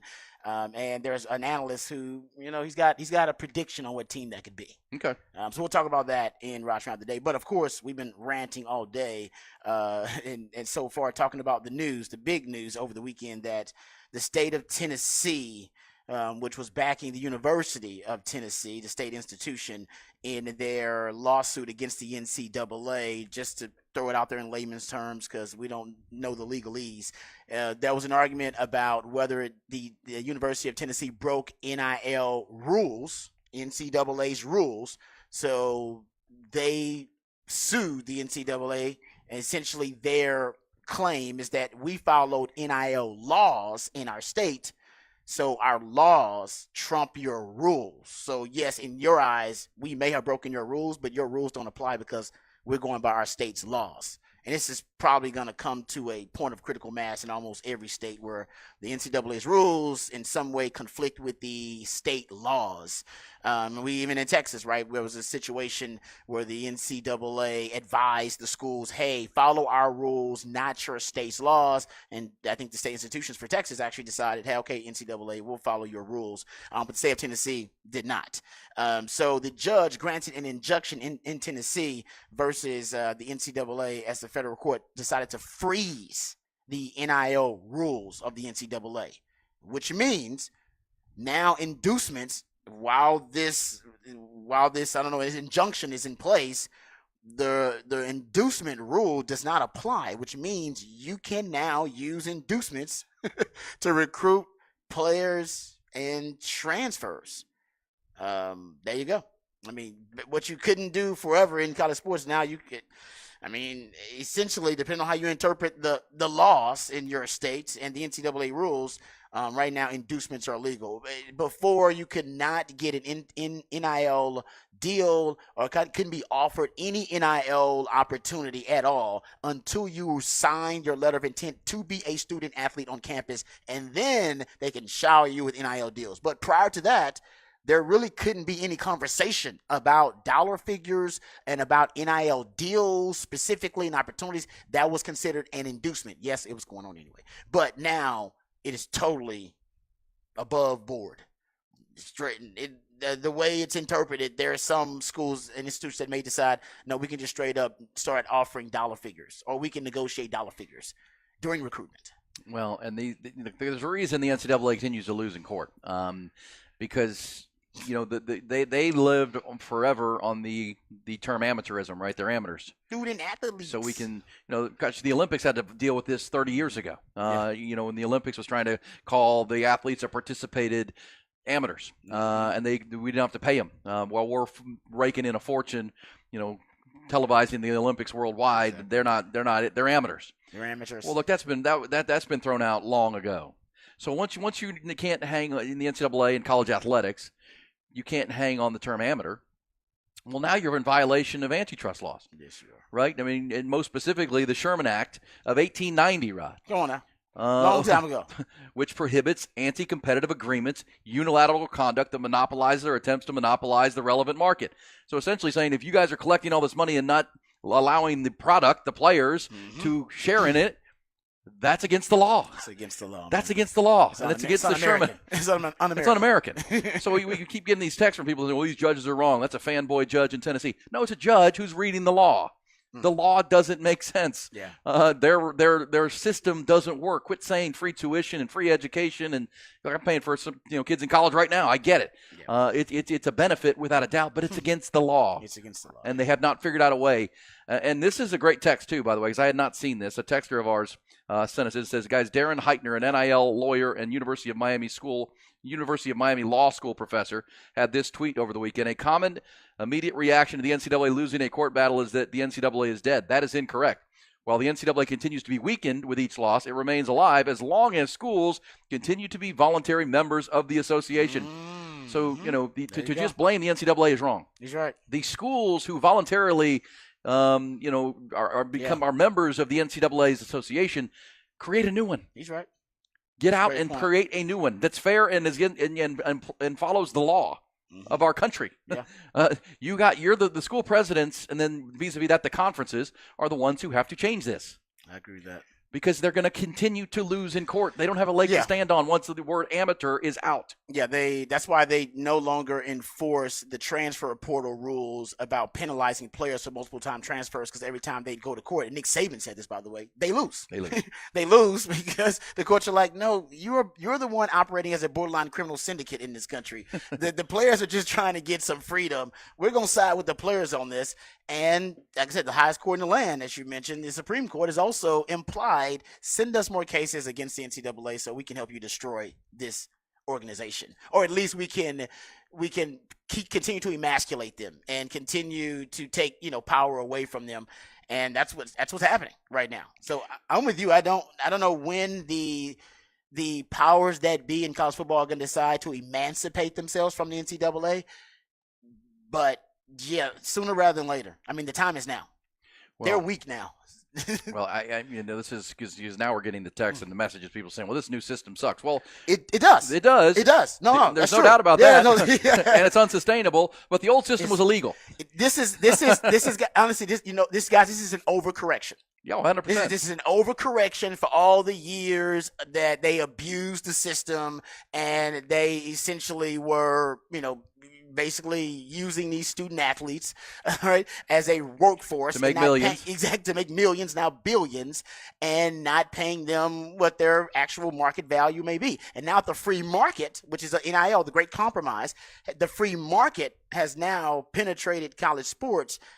There's no stopping it. I mean, capitalism is a force of nature for a reason, and the NCAA has fought against the free market for years, decades, and now officially it's here. And I said years ago, the NIL, basically the NCAA is a dinosaur. The NIL is the asteroid. It is going to destroy that organization. And likewise, it's also such a force of nature, the free market is in capitalism, it's probably going to destroy college sports as we know it, and then it'll have to be rebuilt after that. Well, not destroy where we won't have any sports to watch, but in terms of the college sports that we know and love, and amateurism, and players who are student athletes first, and that's probably done. We're probably now closer to a professional model, and paying players and student athletes what they're worth in the free market. Yep. Yeah. And that the overcorrection was caused, as we said, by years and years and years and decades of sticking your head in the sand and standing on the amateurism thing and not changing. Because guess what? If you had been a little more flexible and changed your rules along the way in an incremental way, we may not have ended up in court. Mm-hmm. The student athletes would have had to go to court to fight. They would have been, okay, we're good. We're getting a little bit of this. We're in the game. Yeah, exactly. We're in the game. I can't guarantee that, but at the same time, it wouldn't be this bad. It wouldn't be this because you would have been changing along the way, evolving along the way, and structures would have been put in place. Instead, here we are. And welcome to I'll the say watershed. This, though, and this goes back, I think, the root of the NCAA issue. Keep in mind, the NCAA was founded as a corrupt entity. It's not like capitalism or like, democracy, where it was corrupted at one time. It was founded corrupt. Walter Byers, he's the first executive director of the NCAA, first ever. He's the George Washington of the NCAA. He really is. Go look it up yourself. He wrote a book toward the end of his life because I think he was feeling a little guilty. He called it Unsportsmanlike Conduct Exploiting College Athletes. Like I said, this would be like one of our founding fathers turning their back on democracy. Yeah. Right? He said he turned against the NCAA. He said they developed the term student athlete in order to insulate the colleges from having to provide long-term disability payments to players injured while playing their sports. He admitted that was the whole reason for it. It wasn't so they can provide them with education. It wasn't so they could protect amateurism. No. We didn't want to have to pay for these guys if they got hurt, because then that would make them employees. Byers said that Congress should enact a comprehensive college athletes Bill of Rights. And he said that the federal government should require, the deregulation of a monopoly business operated by not-for-profit institutions contracted together to achieve maximum financial returns. College amateurism is an economic camouflage for monopoly practice, one which operates an airtight racket of supplying cheap athletic labor. Guys, that is the founding father of the NCAA. First executive director telling you, yeah, the whole purpose of it was so that we could, not have to pay people who got injured while playing their sport. And yes, it was all economic camouflage so that we can operate as an antitrust entity in America, even though we know it's a violation of the law. We just found loopholes. Yep. And amateurism was the loophole. Yep. Yes. And now that's all been torn down, Yes. without a doubt. All right, good stuff right there. We'll take your thoughts on it, 512-447-3776. For the end of the hour, we'll get some bullish or BS on the weekend's events. First, though, Rod's got his first rant of a Monday.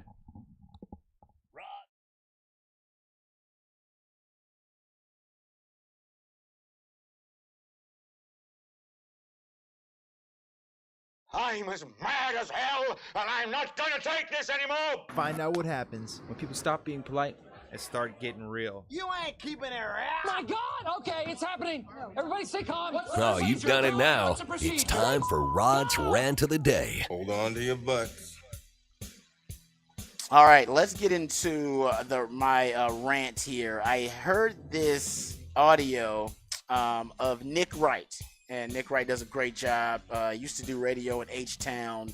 I was actually got a chance to meet Nick Wright a few times, and he did great radio in H-Town, and now he's kind of blown up and does, I believe his First Things First is what he was on.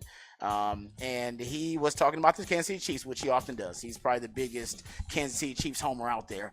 But he's been on the bandwagon for forever, even before, Patrick Mahomes became GOAT-ish. And the question has come up and surfaced, I think, on multiple platforms when discussing the Chiefs. Who's going to contend with them, right? Who is going to be the team that can rise up, maybe disrupt this dynastic run that they're on? At one point, we theorized it could be the Texans on this show. Ian and I talked about it. Nick Wright actually agrees. Here's the audio. My cheat answer is there is no threat. But if I have to give an actual team, let's just look to the history. In this 5-year run, the one time they didn't win the AFC, the Bengals beat them. But I don't think it's the Bengals. I think it's a team that can follow that blueprint, which is consistency at the coach and coordinator spot, superstar quarterback, has drafted really well, and can overspend in this free agency period because they have the quarterback so cheap. And that's the Houston Texans. Joe Burrow was in year 2. They had drafted T. Higgins. They had drafted Jamar, or they were drafting Jamar that next year. They have Tank Dell coming back. Slowick didn't go anywhere. I think D'Amico's excellent. Yeah. They have their left and right tackle in place. They got to spend money on defense like Cincinnati did, right. And then maybe they can take a big leap. So my answer would be Houston, because they can do win now stuff that doesn't hurt them long term because CJ's so cheap over the next 3 years. It's the smart thing to do, and they already showed they're a legitimate playoff team. All right, there you go. Nick Wright. I said Kansas City Chiefs homer and bandwagon fan. He says that the team that he believes can threaten the Kansas City Chiefs in the near future will be the Texans. We agree or disagree? I think we already talked about it, that it was a possibility. They got to make big moves this offseason. They have the money to do it. They got $68 million or something like that. I believe something like that in cap space. They're top 10 in terms of available cap space. Nick Caserio's made some really good decisions, and he's had some really good drafts so far. If they make the right acquisitions in the offseason, do we believe that, the Texans can actually threaten the Kansas City Chiefs? Well, look, I mean, we're both Texans fans, but at the same time, I think everything Nick Wright said is echoed what we said when we had the debate a few weeks ago. I mean, what are you looking for if you're going to be able to beat Patrick Mahomes? You need an elite quarterback, and at least in year 1, C.J. Stroud showed he has a chance to be that type of quarterback. Ty and others would say, well, Dak Prescott was amazing as a rookie, and what happened? We'll see, right? I mean, but C.J. Stroud was the first or second pick of this draft. I mean, he was seen as the top prospect and lived up to the billing, much like Joe Burrow. Yeah. And I think the Joe Burrow comparison is spot on. Joe Burrow was the first pick of the draft coming out of LSU and lived up to it. His injuries have been his biggest problem. But he did beat Patrick Mahomes in Arrowhead Stadium to go to the Super Bowl. Mm-hmm. So, C.J. Stroud has some of those comparables. And yes, one of the great advantages in football, Rod, is to have a quarterback on a rookie contract who's way exceeding that rookie contract. So, look, I mean, when free agency begins next month, they really could go in and potentially overpay for Saquon Barkley. They could. Because, as he just said, having the quarterback on the rookie deal allows you to do some things financially that maybe you normally wouldn't do, right? You can bend the rules a little bit and overpay for a running back because that type of playmaker with that quarterback and those receivers – will pay huge dividends and give you a chance, right? Yep. And then, as he said, you can invest in defense. Because rules, you want to run a great organization, you don't want to overspend in free agency. You want to play and win with draft picks. But in this window here of the next 2-3 years where CJ's still on the rookie deal, you can bend the rules, Rod. You can sign a running back for maybe over market. You can overspend on the free agent market to fill some holes on defense while you use your draft picks to make a run at it. We saw Russell Wilson do it in Seattle when they made runs back-to-back to the Super Bowl because he was on a rookie deal. We saw Joe Burrow do it. We saw Patrick Mahomes do it before he got his big deal. And now the Texans are the latest team who can make a run. The argument against the other teams in the AFC is, Justin Herbert just got his bag of money. I mean, Josh Allen's been paid. Now Joe Burrow just got paid. They don't have the flexibility on the open market to do these things to build a roster maybe they can go in and beat Patrick Mahomes. Free agent running back Saquon Barkley has followed. How about this? He started following Devin Singletary, the Texas running back, and also started following Tank Dell, Nico Collins, C.J. Stroud, and Brevin Jordan. Started out there on social media that people have noticed that. Yep. So maybe Saquon is trying to tell us something.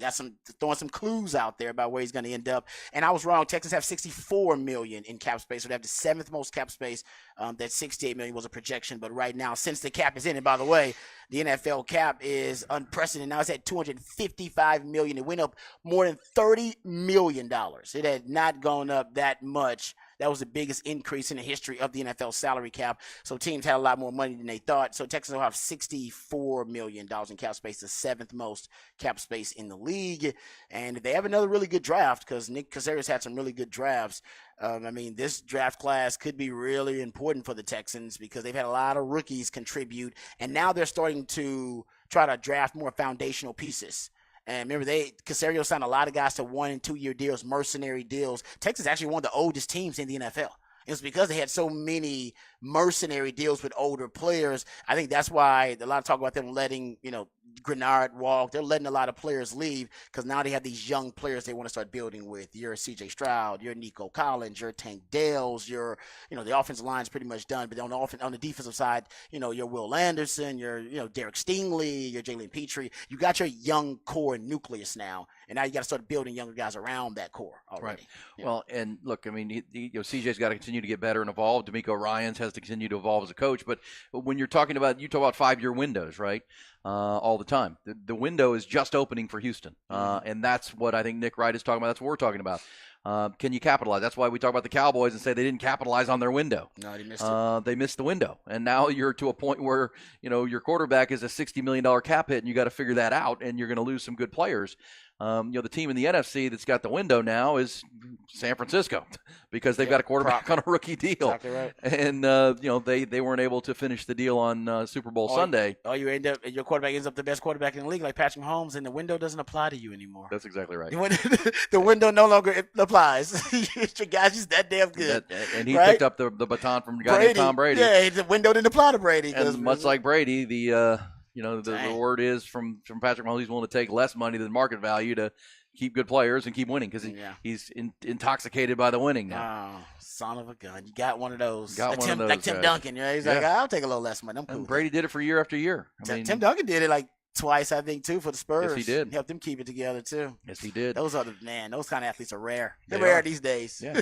And look, I can't criticize an athlete ever for taking market value. You should get what you deserve. Matter of fact, the players' associations don't like you taking less money. No. They actually advise against it because they say you're hurting the entire market. Yep. Yeah. 100%. All right, good stuff in Rod's Rant. We're also taking your thoughts on the NCAA, and, of course, it's college athletics. I mean, I think sometimes we make, as somebody texted here, the NCAA, the boogeyman.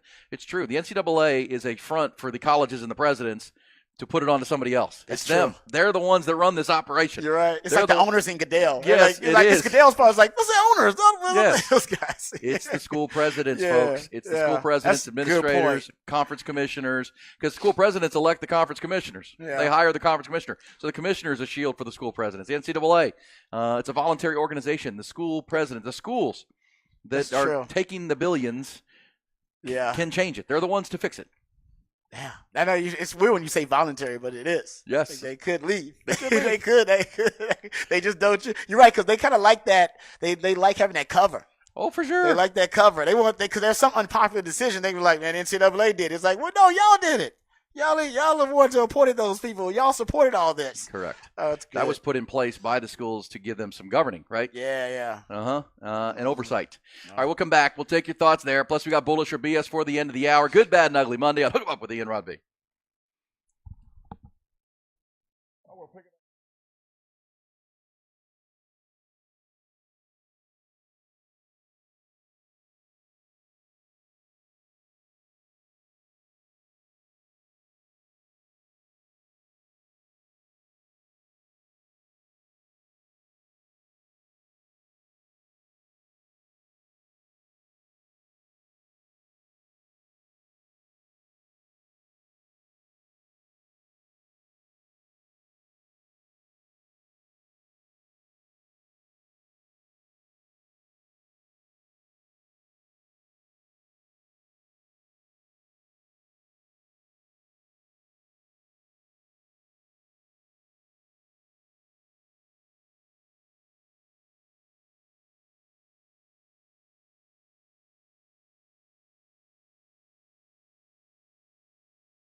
Aaron Hogan, Rod Babers, Hook 'em Up, 1019 AM 1260, The Horn.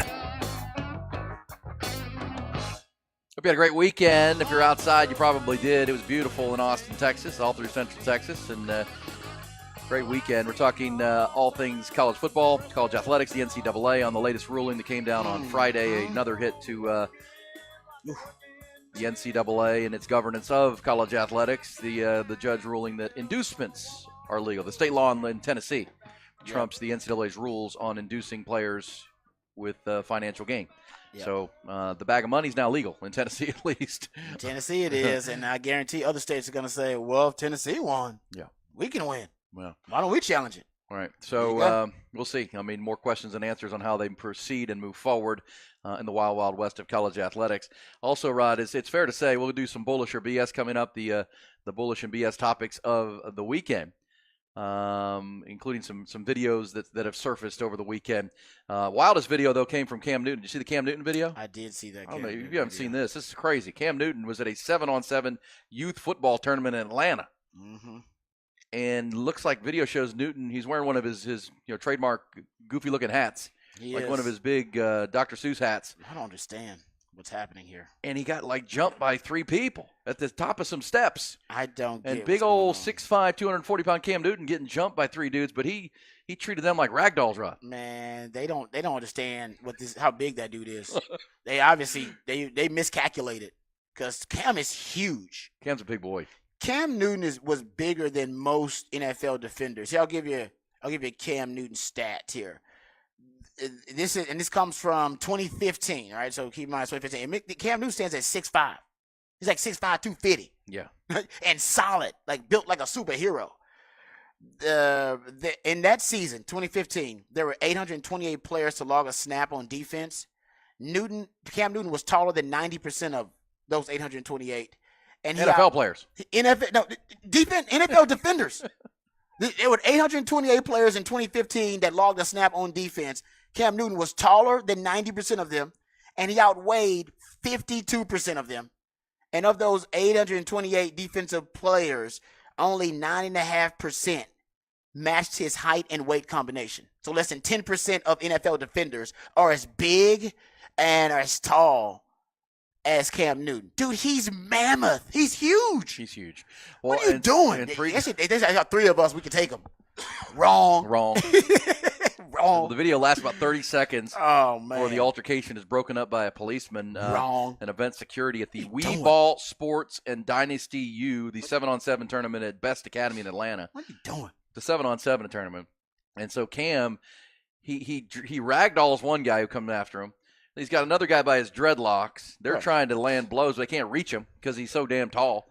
And that was impressive. He was throwing guys around, and then the security showed up and, put an end to it. But they did no damage to Cam. 3 dudes. Come on, man. Cam got that dog in him. What you talking about? He got that dog. He got that wolf in him. No one really knows what set off the situation. I don't know why these kids. Remember, I don't know how old these kids are that's going after Cam, by the way. Because remember when Cam was at that 7, he was because he goes to these things to try to support young people. So he goes to these spaces, which is really damn cool. I mean, he's an MVP in the NFL. And remember the kid was talking trash to him and mocking him? Remember it was like a teenager? There was a video of a kid like talking trash to Cam Newton and mocking him, talking about how he wasn't that good in the NFL and all that kind of stuff. And I don't know why the kids disrespect Cam like that. That's ridiculous. I wouldn't disrespect any guy that played in the league. But he's an MVP in the league. He wasn't no scrub. That's crazy. I don't know what's going on with the disrespect of the young generation toward Cam Newton. Maybe because he talks a lot on his podcast and makes controversial statements. Cam Newton was a beast, y'all. Cam Newton led Auburn to a national title. You know how many guys played on that team with him that actually played a snap in the NFL? 1 on offense. 1 player on offense. There was 1 O-lineman that started an NFL game on that Auburn offense. And no other player recorded in a reception, a rush attempt, or a pass attempt in the NFL. He put that team on his back. It was one of the greatest runs I've ever seen for a college. It was more impressive, honestly, than VY winning the national title just because it was him by himself. It was him by himself. It was just him out there. Texas had it's a one-man show. Yeah. And Vince was awesome. But he was awesome, but they had first-round picks all over that damn roster. Yep. Now that with Cam, he was doing that by himself, man. That offense was pedestrian. Yeah. Single-handedly. Almost took Auburn to the natty. And then he was an NFL MVP in 2015, but I'm not sure what the whole jumped situation was, but something was going down at the 7-on-7 tournament, and Cam got the better of it. Or he didn't get, he just handled the situation. Yeah. Handled his business. Yeah. 3 guys. Can you imagine 3 guys trying to jump on him? Bum-rushed him. He bum-rushed him, and he just, he just laid some blows, some haymakers. All right. Cam. All right, good. That was certainly some ugly from the weekend, but actually turned out to be good and a good, bad, and ugly Monday. Also ugly from the weekend, Rod. Do we talk about Texas baseball being dominant? Texas softball off to a 12-1 start. Texas women's basketball have won 8 in a row. The ugly is Texas basketball. For the second consecutive Saturday, Rod, they got, speaking of bum-rushed, they got rolled at Kansas. Last Saturday was Houston. Houston, by the way, when the polls come out today, will likely be number 1 in the country. They'll be the number 1 team in the land because they won again over the weekend, won in overtime, beat Baylor in Waco. So Kelvin Sampson's team continues to push forward. They'll probably be number 1 when the polls come out because remember both Purdue and UConn lost games last week. Yeah. Houston's going to be – they're sitting atop the Big 12, but so no shame in losing. But for back-to-back weekends, Rodney Terry's team was non-competitive, blown off the floor. And it's not getting better for Texas. They go to Texas Tech tomorrow night to play the Red Raiders, who are sitting tied for third place in the Big 12 right now. That'll be ruckus too, man. They're already camped out. And it's amazing how similar the two games were, the Houston game and the Kansas game for Texas. They had it, midway through the first half, it was like, set 15-15. And they actually took a lead. Same thing in Houston last Saturday where it was like 17-17. And then, the couple of adjustments from the sidelines for Bill Self, for Kelvin Sampson. And next thing you know, it's like you're down 25 before halftime. Yeah. Like, the guard play continues to be poor. And the thing that I've talked about all year long is the defense. I mean, Kansas shot 63%. That's crazy. And I'll say this, and I know Ty, KJ Adams, the forward from Westlake who plays for Kansas. He's been there several years now. He's one of their foundation players. The next time he goes left, Rod, will be the first time. Why do you continue to allow him to take his dribble drive to the right side? Yeah. Like, come on, man. This is basic defense. He doesn't go left. Why are you overplay him? Yep. But over and over again, he got wherever he wanted to go on the floor. Frustrating for Texas. This is a 6-8 team now in Big 12 play, as we've said. If they just win their home games with Oklahoma and Oklahoma State the rest of the way, they'll probably be in the tournament. But at the same time, when they match up against because look, they've beaten Baylor this year. They've beaten some good teams, but at the same time, it feels like the team is getting worse, not better right now. You just don't. There's no linear trajectory of improvement, right? It seems like it's sporadic. Like even the game they won last week against K-State here was ugly. Yeah, they were fortunate to win it because Dylan Dessou said, right. "Let me carry us to a win here." They play Texas Tech tomorrow night, then they come home this Saturday for Oklahoma State before going to Baylor. Then they have one more home game, but that was ugly because it was name the score if you were Kansas. They just don't. Their identity is pretty much Dylan Dessou. They don't have a brand of basketball they play. That's why it's, I think, tough. When they play a good team, they get exposed. When they play a good team that has a true identity and a brand of basketball that they champion and that they have kind of perfected, the Texas identity gets lost. And they don't really have one. But they have to they let the opponent dictate all the terms. They have to play the opposing team's brand of basketball. And they're not talented enough to be able to adapt and acclimate that easy. And their roster is not diverse enough. And they don't really have, like I said, a style of play. And I think that's why it's sporadic. Whether they play a great game or not, it's really kind of based on the matchups. And if the backcourt gets hot for Texas. And their backcourt has not been stellar. Yeah. Especially one Max Asmus, right? I mean, when you're constructing this roster, Max Asmus is going to be one of your best players. Yeah. And he's going to, he and Dylan Dessou are your go-to guys. These last three games, they were fortunate to win the one against K-State. By my math, Rod. They struggled then, too. I remember that. Max Asmus is 8 for 32 in the last three games. Ooh. 8. He's taken 32 shots. He's made 8. And yes. UGLY. Ain't no alibi for that. Yes. That's ugly, man. And he's getting beat up. And, this was the question, him coming in from Oral Roberts. How would he stack up? How would his offensive game stack up against these, top backcourts in the Big 12 and top coaches in the Big 12 that coach up defense like Kelvin Sampson and Bill Self? He's come up. He's come up short. I think Rodney's got to do a better job of running him off screens and giving him an opportunity. But at the same time, he's got to make shots. I mean, he's 8 for 32 in these last three games. And it's just because he's going up against bigger physical guards? Some of it. No, you can put the reason on it, but it's two things, right? In the last three games, they've won one of them. They've scored 61, 62, and 67 points. Problem is, in two of those games, they give up 82 and 86. So they're not playing defense. To allow a team on its own floor to shoot 63%, to make 6 of every 10 shots they take, it's just too easy. It's just too easy on the offensive end, and you're struggling offensively, especially with that Max Asmus in a shooting slump and Max Asmus getting beat up. You got to be able to get stops. That was always Chris Beard's mantra, right? Get stops. So we'll give ourselves a chance. We can win an ugly game late in clutch time. Yes, but we got to get some stops. No, the last 2 weekends it's been pretty ugly. Yeah, well, and when they played good teams, and like I said, they get exposed, and the Big 12 is like playing in a tournament every night, and I think they're a bubble-licious team, right? They're still on the bubble here. They bubble-licious. They got to win these home games and get as we said, look, it's not, the season ain't over, but at the same time, it's trending in a bad direction. They're going to Lubbock tomorrow night, where it's going to be crazy. Oh, they're already camped out. For tickets. Last game ever, Texas at Texas Tech. It's going to be they're going to have all kind of T-shirts with horns down on them. Oh, crazy. man. Yeah, it's gonna be wild. I hope they're ready for that. That's I'm not gonna lie. I hope Texas basketball is ready for them. That's a hornet's nest you're walking into, man. And we'll preview that game closer tomorrow. But Grant McCaslin, their first-year head coach, he's in line for Coach of the Year in the Big 12. I mean, Kelvin Sampson, obviously, with his team sitting atop the conference. But Grant McCaslin came into a team. Mark Adams was one and done or two and done at Texas Tech after Chris Beard left, and he came in from North Texas. He's done a real good job. They're sitting there. I think they're the biggest surprise that are up there in the top three because they're tied for third place right now in the Big 12. They beat Texas. They'll get to 9-6. They've done a heck of a job. So look at it. It's not just the in games. Look, Rodney Terry built this roster, right? He went out and went after. I mean, that's roster building is a big part of college basketball right now. And sometimes you're going to hit, and sometimes you're going to take some misses. And I think right now Texas took some misses in roster construction, and then that shows up on game day. Yeah, it does. Same time, they don't play with passion. It doesn't appear to me on defense. They don't. Defense is will, Rod. Defense is effort. It's effort, man. And that's why I'm not trying to bash KJ Adams from Westlake. I'm saying he can't go left. So make him go left. Make him go left. Oh, this is basic basketball. Go left, yeah. Take his right hand away. Yeah. Don't let him go by you again and again and again. That's his basic, Rod. Boy, it should be on the scouting report. Like, that should have been even before you got in the game. That should have been on the scouting report.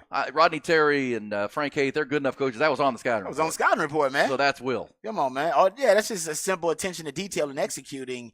And, yeah, maybe there's a disconnect between what's being taught and the player's execution. But, yeah, that should be a simple fix. And why was that adjusted in-game? I know. If it was on the scouting report, which we all believe it was, then why didn't you make the in-game adjustment? That's also – an issue, I should say. Issue for sure. It's an issue. And there were other examples of I'm just using that as one. No, it's a good one. That's an obvious one. Yeah, this is a basic. That's one high school, that high school coaches can adjust to and players should be able to adjust to. Hey, if he beats me with his left hand over and over again, okay, props to him. He can't keep going to the right every damn time. No, you switch that up on the playground. Like, oh no, this guy loves to go right. You've got to make him go left. Yeah, absolutely. Yeah. But so Kansas, Big 12 is going to be a heck of a race, and as we said, I expect when you see the new rankings come out to have the Houston Cougars sitting at number 1, based on what went on last weekend. Yeah, no, it's they deserve it. They do. They are an intimidating group, and they got a brand of basketball that everybody knows. Everybody knows what you're gonna get when you got the Cougars coming to town, or you got to play them. Yeah. You know it. And, Kelvin Sampson, that's year 10 for him there at Houston. He's built that culture. He's built that program into a team that can win a national championship without a doubt. And, it's tough to reload a roster year by year, which is what Texas has had to do. But we'll talk about it if you were in witness of that game. Also, Texas women, props to Vic Schaefer. Talk about good, bad, and ugly. I mean, his team's won 8 in a row. And if you're looking for big games this week, that game at Norman against Oklahoma on Wednesday night is huge. Winner, it really could be for the Big 12 regular season, which could also be for a number 1 overall seed come tournament time. In the big dance. I think the ladies are tied for like the most 30-point wins in the country. Texas basketball. It's crazy. Yeah. Well, without Rory Harmon, it's unbelievable what they've done. Yeah. It really is. It feels like not having Rory Harmon will limit their ceiling big picture when they get to the dance, right? Of course. What they're doing with the injury and, flipping on the fly and becoming a different kind of team. Pretty incredible because Rory Harmon was their quarterback. She was the heart and soul. Yeah, both ends of the floor, and they're still winning at a high level. So props there. We'll come back. When we do, we'll play some bullish or BS, including some of the other good, bad, and ugly from the busy weekend. How about court storming? Court storming, Rod, is becoming a controversial topic. Yes. What do we do about this? We have an injury in college basketball based on a court storm. Details coming in bullish or BS. It's Hook 'em Up with Ian Rodby.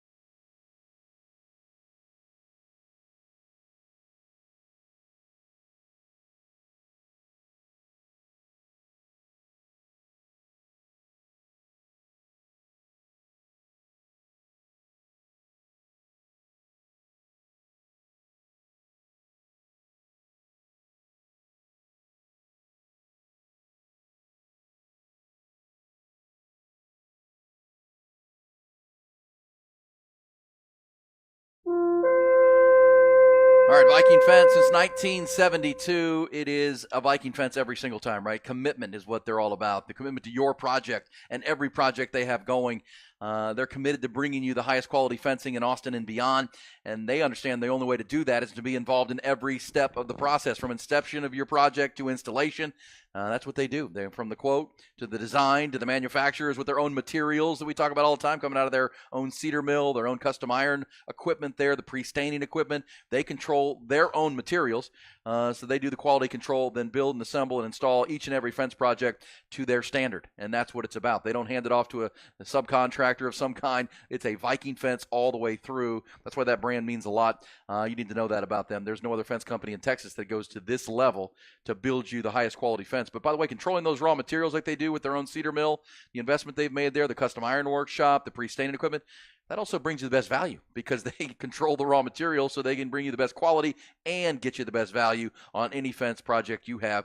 Spring's around the corner. It feels like spring outside, for crying out loud. But if you have a project coming, let Viking Fence be your call each and every time. 837-6411. It's 837-6411. Find them online at vikingfence.com. That great website. Get a quote there. You can finance your project there. You can see the idea gallery.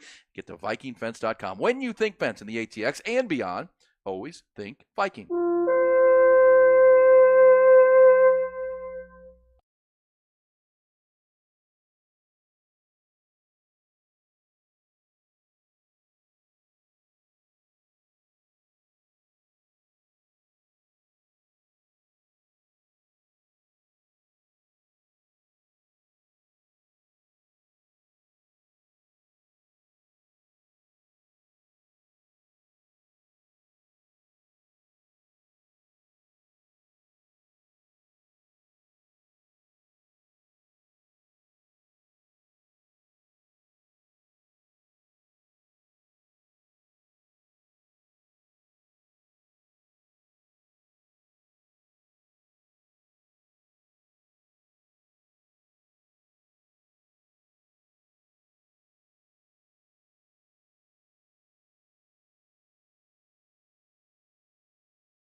Aaron Hogan, Rod Babers, Hook 'em Up, 1019 AM 1260, The Horn.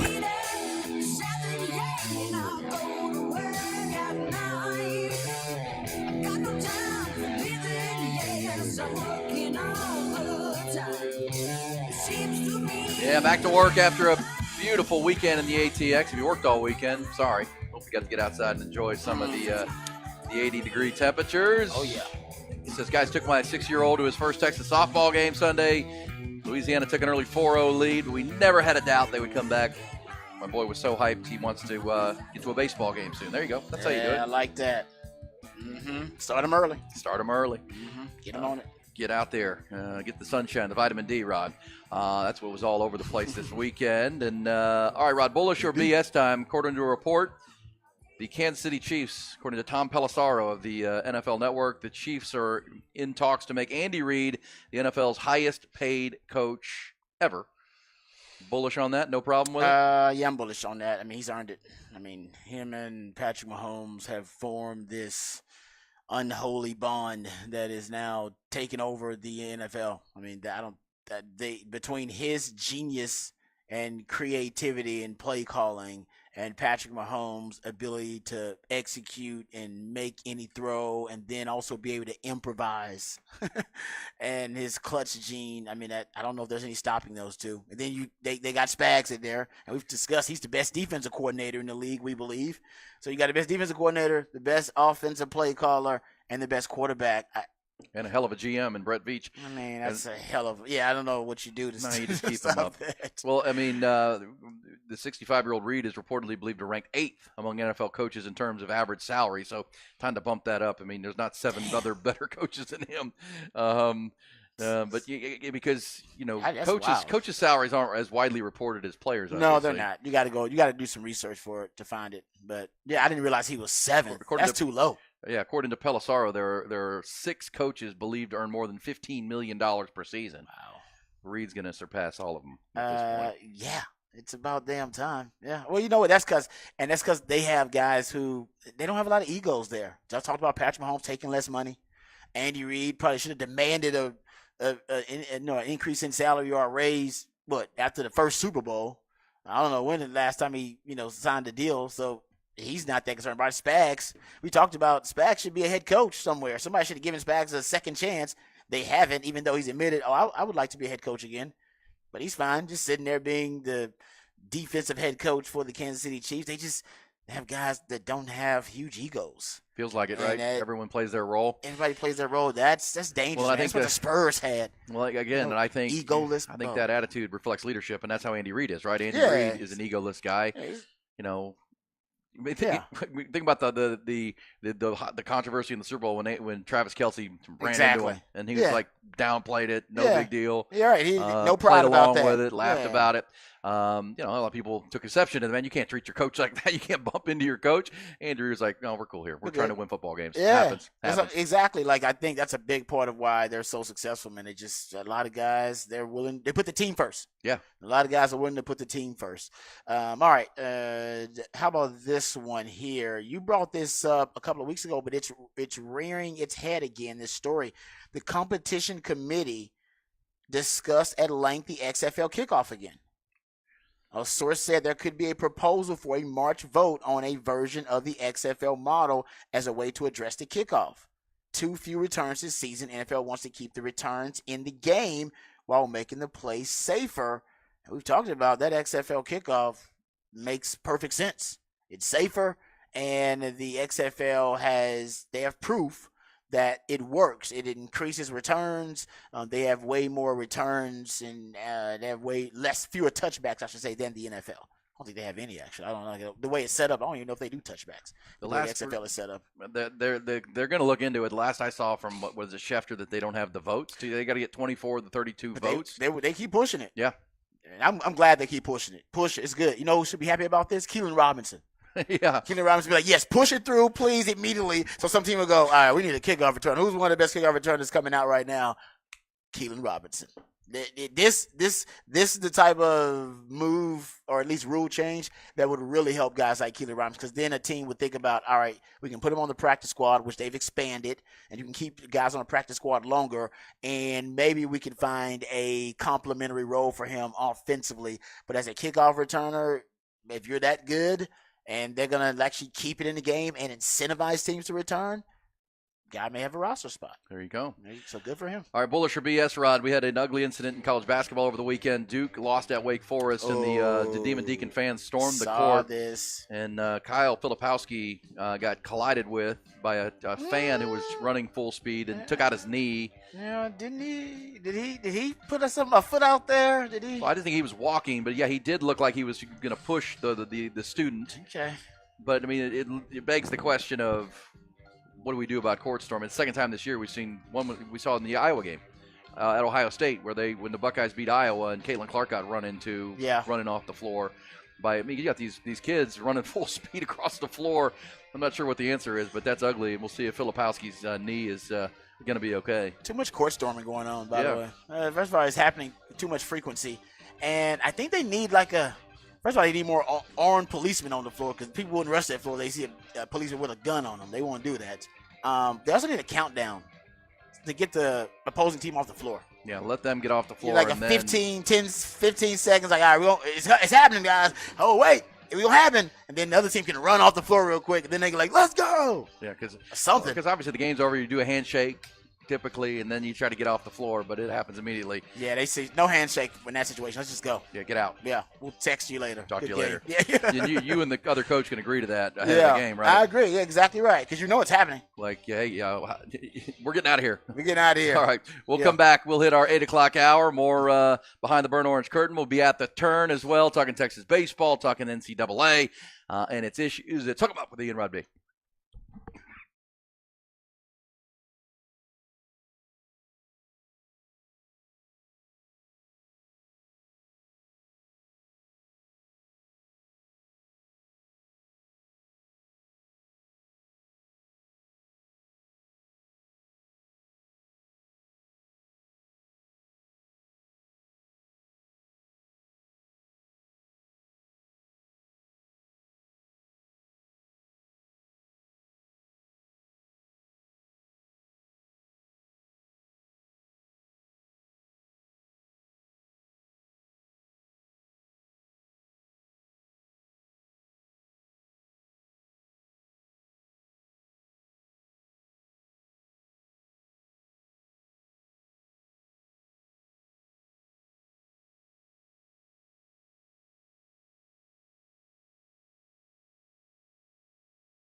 We're rolling. Take A. We're rolling. Take overdub. 5. Double tap.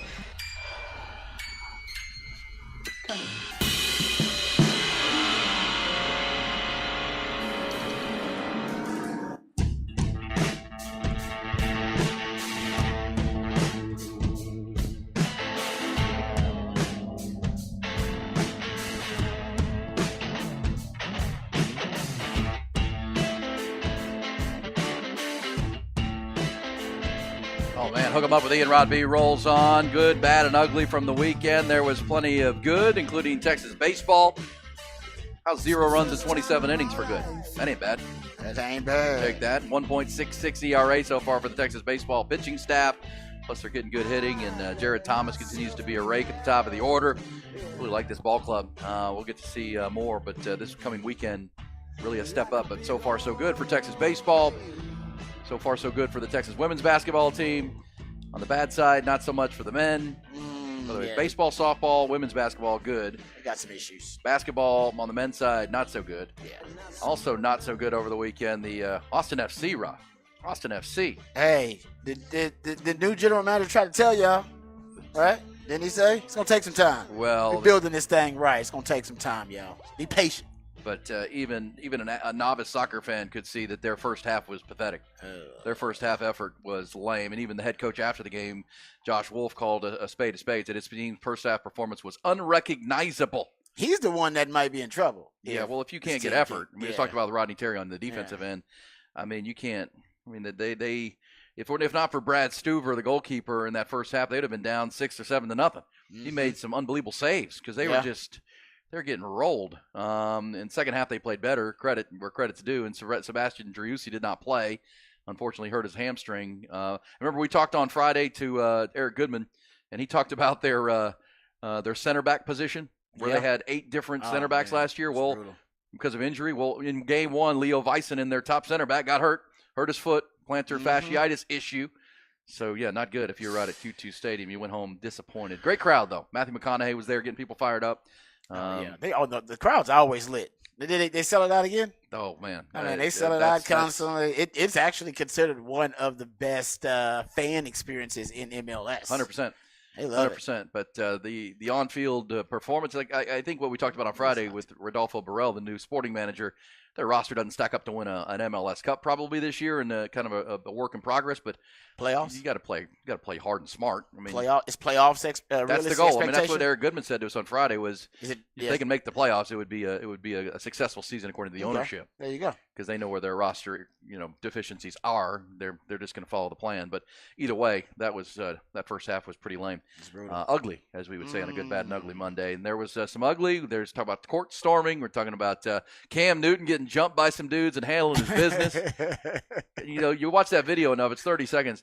If you're gonna bum rush Cam, you got to get him to the ground. You can't try to fight on his side. You got to get him down, which they didn't do. 3 dudes. How big were these dudes? I saw them, but they didn't look very big. It all happened so fast. You can't really tell. Cam is a legit 6'5", 250. And he might be probably like 260. Yeah, and he's not just exactly. He's built like a superhero. I mean, he's way more muscle, that he is fat. I just don't know why they want to test this dude, man. This dude is bigger. I remember I read the stat earlier. You go look at it. Cam Newton is bigger than like 90% of NFL defenders. I'm not making up that stat. That is true. Of the 100, it was 828 defenders in 2015 that took a snap on defense. This is the stat from 2015. And Cam Newton at the time, he was bigger and he was taller than 90% of them. Only 9.5% of NFL defenders in that season matched Newton's height and weight combination. He's bigger than NFL defensive ends, guys, and linebackers. You think y'all gonna jump him with some 3 jabronis? Man, y'all better come correct. Come correct, man. Come correct. And you didn't. Hey, by the way, coming up this hour, we will hit at the turn, bottom of the hour, be halfway through our 5-hour Monday conversation. We have a new player to root for in PGA Tour golf, Rod. From the weekend. We got a new guy that we like, and we'll tell you why coming up. Also, Rod will take us behind the burnt orange curtain. We're now 3 or 4 days out to the NFL Scouting Combine.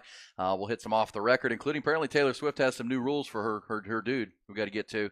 And I'll give this on a good. How about AT&T? They're reimbursing customers for last week's outage, $5 each.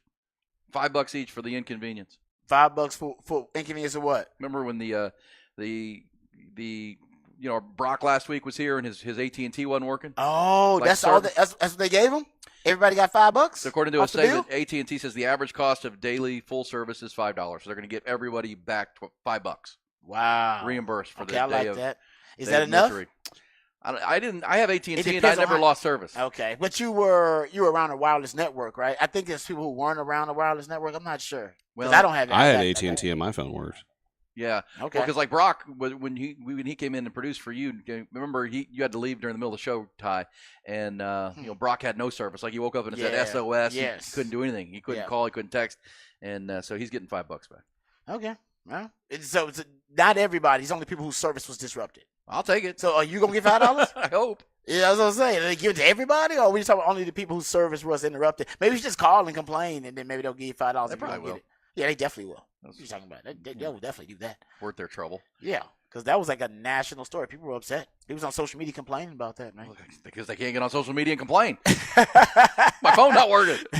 I can't get on. It was probably their number one complaint too. Hold up, man. Why's my X not working? My Twitter, my Instagram. Can't check my timeline here. Check my timeline. Why can't I put these Instagram? I need to put these pictures up on the gram. Yeah, what if you're an influencer? Yeah, man. It costs you money. I'm not influencing. It costs you some real money What's there, the man. world going to do? I'm not out there influencing people. It's going to shut down.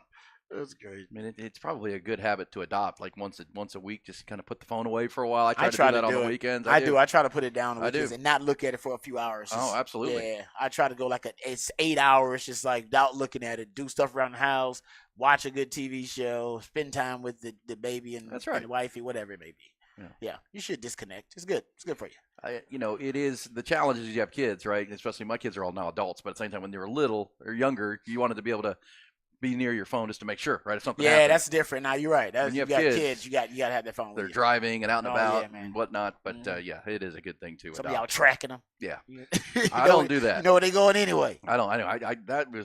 That's not. Yeah. You want them to get in. You want them to make good decisions, and they got to get in a little trouble so they can make a good decision. Yes. Right? You gotta get. You know what I mean? I know what you mean by that. It's like, hey man, I need you to experience life a little bit. Yep, you're gonna be tempted. There's gonna be some peer pressure, and you may fold. But I need you at one point to make a good decision and decide to do the right thing. And I shouldn't have to monitor you 100%. the whole time while you do 100%. it. Yeah, I should trust in my parenting. That was my way. Yeah. I'm with you. I know it's not everybody's way. My way was, if I'm tracking you, you might just make decisions because I'm tracking you. You know what I mean? I want you to make good decisions because you're a good person. And And I know you're going to make some bad ones along the way too. But that's just the way that's going to go. I'm with you. All right, let's get to the top stories, headlines to start your Monday, your work week. Let's hit it. Final week of February is here. Top Gun Rentals and Lawn Equipment bringing you the top stories, and we start over at UFCU Disch-Falk Field. Heck of a weekend for David Pearson, his 16th-ranked Longhorns. They'll be moving up the charts, you have to think, after they finished off a 3-game sweep of Cal Poly with a 7-0 win yesterday. Add that result to a 6-0 win Saturday, a 2-0 win on Friday, and you get the picture. 3 wins for Texas and 15 runs, 3 losses and 0 runs for the Mustangs of Cal Poly. It started with LeBaron Johnson Jr.'s an 8-strikeout, 2-hit masterpiece on Friday night. 9 Texas pitchers climbed the hill over the weekend at the Dish and combined to hold Cal Poly without a run over 27 innings. It's the first time since 2002 and only the third time in program history that Texas has held opponents scoreless for an entire 3-game series. 6-1 Horns will now wrap up their 8-game season opening homestand tomorrow night, hosting St. John's before hitting the road to Houston for that Astros Foundation College Classic this weekend. Across the street at McCombs Field, strong weekend for the second-ranked Texas softball squad. They came home to host the Longhorn Lone Star Invitational and posted 4 wins. 2 wins over Louisiana, 2 over Colorado State. They're 12-1 now. They did suffer their first loss of the season Saturday night, fell in extra frames to 12th-ranked Stanford 4-3. 1-1 weekend for the Texas basketball teams. Texas women rolled into Central Florida and rolled out with an 87-56 win. That's their 8th straight win for Vic Schaefer. Texas men got trounced on the road for the 2nd straight Saturday. 9th-ranked Kansas did it this time. 63% they shot from the field, rolled to an 86-67 win at Allen Fieldhouse. Horns are on the road tomorrow night to face Texas Tech in Lubbock. Rough start for Austin FC. As we mentioned, they lost to Minnesota United on Saturday night 2-1, and safe to say rough weekend, rough Sunday in the NBA for the Texas trio. How about 3 losses by combined 64 points for the Spurs, Mavericks, and Rockets yesterday? Dallas had won 7 in a row, but they got steamrolled in Indianapolis by the Pacers, 133-111. Former Longhorn Miles Turner led the way with 33. Houston lost at home to Oklahoma City. Spurs got drubbed in Utah.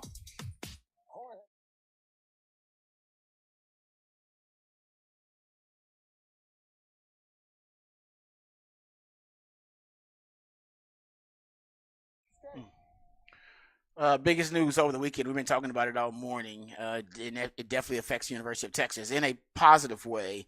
Federal judge on Friday suspended NCAA rules on name, image, and likeness benefits for athletes. It was just a huge death blow, if you will, to the NCAA and their powers of enforcement, if you will. It was the University of Tennessee being backed by the state, because it's a state institution, in a lawsuit against the NCAA. Essentially, Tennessee claims they followed NIL laws of the state, and the NCAA claims that, hey, your laws of your state conflict with our NCAA rules, and you should follow the rules. And Tennessee's arguing, hey, no, laws trump rules. NCAA is saying our rules trump your laws. Well, the federal judge decided that, yes, indeed, laws trump the rules. So it's a victory for the attorneys generals in Tennessee and Virginia in their lawsuit against the NCAA. Both were suing for the same thing. And now, if you look at the decision applies while the court case plays out, and the ruling covers the entire country. It prevents the NCAA from enforcing its NIL rules against any school. And giving student athletes latitude on signing deals without the give and take of a free market, says, and this comes from Judge Clifton Corker. Without the give and take of a free market, student athletes simply have no knowledge of their true NIL value. It is this suppression of negotiating leverage and the consequential lack of knowledge that harms student athletes. Corker took issue with the NCAA strategy to prevent recruiting inducements, including the association's attempt to classify NIL collectives which raise and distribute money as boosters. The NCAA's prohibition likely violates federal antitrust laws and harms student athletes, Corker wrote in his ruling. So yes, now college recruits and transfers can negotiate and sign NIL contracts before enrolling at a university with no fear of breaking NCAA rules. Yes, and it is national. It's not just a Tennessee thing. This is there's a great quote, and this is, I think it applies to NIL too, that if you just kind of look at the way things play out in capitalism and the free market, that oftentimes, something starts out as a great cause, right? And I think the NIL was the great compromise, right? It was a compromise between pay for play and amateurism. Amateurism, we agree, the old antiquated model of amateurism no longer applied in a modern sports industrial complex. And pay for play was, that's just too far. Just gets giving players money for them playing. That essentially makes them employees, and maybe that would be too far. And NIL was the great compromise. But like I said, that was the cause. Every gay cause begins as a movement, becomes a business, degenerates into a racket. That's capitalism, and it's happening. That's what. Now we're at the racket. I think we're getting to we're going from the business to the racket phase of NIL, and it violates the spirit of the great compromise, which was, now let's find a middle ground between pay for play and amateurism. So, like I said, every great cause starts as a movement, becomes a business, degenerates into a racket. That's where we're at now. We're in the racket phase. Yeah. It's just, right? It's just, it's just money. It's just money grabbing. And yeah, like I said, it won't be like this forever. You'll get some guardrails and some federal legislation about NIL potentially. But right now, yeah, we're in the wild, wild west. Just make it rain. I mean, you can help trace Texas. It does in the short term, but it doesn't help the industry. They got to get because look, it went from the NCAA and the university presidents in control and the coaches having full control of everything. That's now been ruled illegal. Yeah. I mean, you can go back to the Alston case in the Supreme Court. There was 9-0 unanimous against the NCAA in that landmark antitrust case. It was Justice Kavanaugh. His message was, nowhere else in America can a business avoid paying workers a fair market rate. He emphasized that the NCAA is not above the law. Mm-hmm. At that moment, the powers that be in college athletics should have been working towards some type of an apparatus to handle this. They still haven't. Nope. Been asleep at the wheel, or trying to take care of what's good for them. As far as conference realignment and things of that nature go. But look, this is obvious. They're going to lose in court every time because they've lost the idea of that they had the leg to stand on when you were allowed to stand on amateurism. Supreme Court ruled that doesn't apply here, Yao. Nope. You can't use that. So once you can't use that, then what's your argument for being illegal? Exactly. Why you a not-for-profit? Why do you have this status that you could operate in this manner when? Well, unfortunately, or fortunately in some cases, I mean, the next step is because now we went from full control one way to now the players are and the because we can't even call them student athletes. The athletes are in the power position. And as we said earlier, rules are made through negotiation, right? That's where rules come from. Yep. I mean, it's not like the whoever this new entity when they move away from the NCAA can just put rules in place. They now have to be negotiated with the players. The players are going to have to agree to them, Rod, which means the players are probably going to have to form some type of a union. Unionize, yeah, they would have to. I mean, right? That's where we're at here. And, that changes. Doesn't mean there won't be college football on Saturdays and there won't be games to watch, but they're going to have to figure out how to handle this because every court in the land that they go to, every court has said, you can't do it this way. Yeah. You're violating antitrust laws. Yes. So we're not going to side with you. And this is a Power 4 head coach anonymously told on 3 over the weekend, the NCAA is no more. There are no rules. My buddies say I'm coaching pro sports, and I always say no pro sports has rules and contracts. We don't have that. We have nothing guiding us right now. The NCAA, they can no longer police the transfer portal because litigation keeps them. They keep losing that litigation. Every time they go to court, the court side with the players. All right, the players should have the ability to move around and should have player freedom. That's the transfer portal. So they've said they're not going to penalize multiple time transfers. So you can transfer wherever you want to, whenever you want to. And now inducements are legal. So you can talk about numbers and negotiate straight up dollar figures prior to even stepping on campus or prior to even signing your letter of intent. So yeah, I don't know what the NCAA. What do you say you do here? What is it you say you do here, NCAA? Because you don't do much at all at this point. You've been gutted. Yeah, completely. You've been emasculated. And I did say the NIL, basically the NCAA is a dinosaur and the NIL would be the asteroid. I didn't think it would happen this quickly, but I mean, we're in year 3 of NIL? Correct. The free market has come in, and it is just sweeping the NCAA off the map. Look, I mean, the courts and even state legislatures acting on what the court has said have put this in a player's advantage, right? It was always in the program's advantage as far as, letters of intent and locked in and you can't transfer, can't leave, can't make money, all those things, right? Can't even get a job for crying out loud. Couldn't even get a job. Couldn't even get, literally couldn't get a job. It was so one-sided. Now it's the other way, and neither are good. One's been ruled illegal. This one is not functional long term. I mean, look, there's a reason that there are unions and they collective bargain things, right? Why is there a salary cap in the NFL? It was collectively bargained. Yep. Major League Baseball will never collectively bargain a salary cap.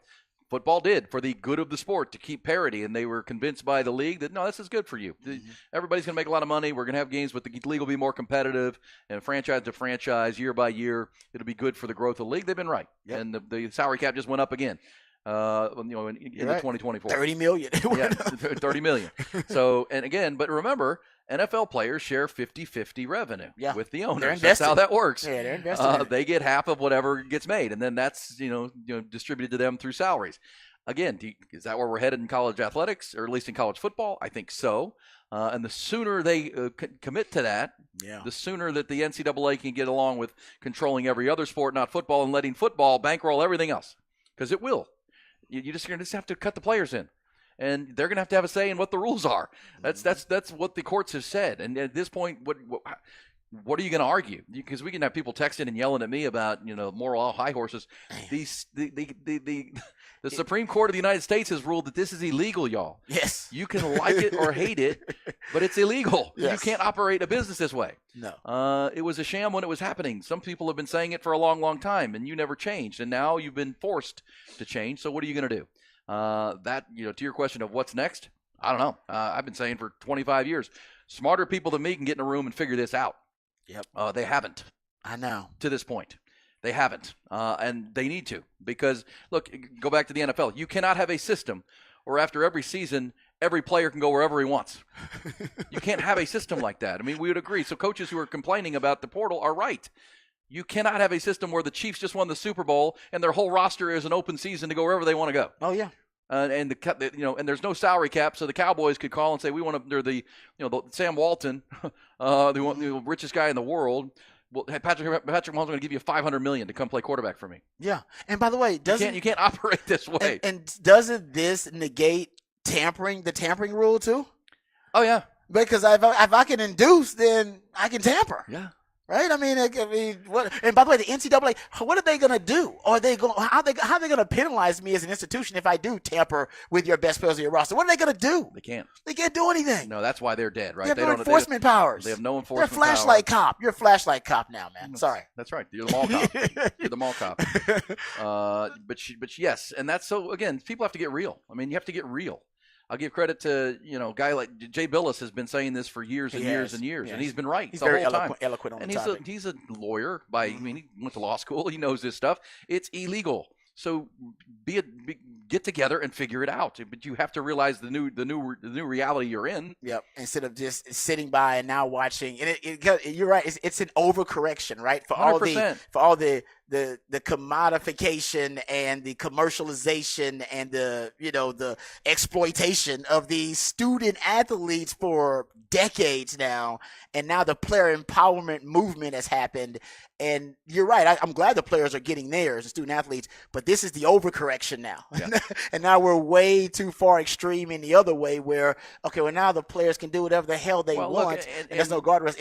It also reminds me of, it's a cancel culture did the same thing. It was essentially a vehicle of overcorrection. Sure. For years of persecution and discrimination, but we overcorrected and then decided we were going to get into the cancel culture thing. That was the court of public opinion because they believed that the systems in place would be able to hold people accountable. So the cancel culture is going to do it. And they realized, cancel culture, that's not right. That ain't right either. That's leaving no room for forgiveness and redemption. That's not right either. So then we got to kind of find the middle ground here. What's the compromise? And again, you can trace this back decades to folks who still say, well, they got to have, this system is not going to work. It's out of whack. I mean, you guys are crazy. Listen, go back to, the movie Air with the Nike movie about Michael Jordan. But in that is a guy, the character that Matt Damon plays is Sonny Vaccaro. Yes. Sonny Vaccaro was the sneaker guy. Mm-hmm.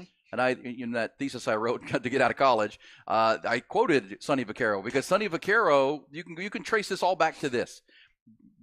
So college athletics was worried about shoe money corrupting college basketball, right? Nike, Reebok, everybody fighting because they were, we know what they were doing. They wanted to get those guys under their brand, and they wanted the schools under the brand to be wearing their sneakers, right? As Michael Jordan and it grew. They formed a commission of school presidents to look into the corruption of shoe money and apparel money. And Sonny Vaccaro was called in front of this committee. And the famous quote is they were excoriating him for ruining college athletics with this money.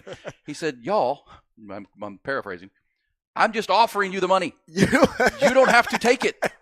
I'm not making you take the money. You're taking it. Yeah. If you don't, and this was the point of part of my thesis back in 1995. If you want to be a school and a university, be a school and university. Yeah. If you want to play in big money college in athletics, not even college athletics, athletics in general, that's on par with the NFL and Major League Baseball and the NBA, then you got to put some rules in place. You can't take the money and then say, no, we're going to hold our principles. You can't do it. And the shoe money became TV money, and TV money has gotten out of control, and now they're paying football coaches $10 million.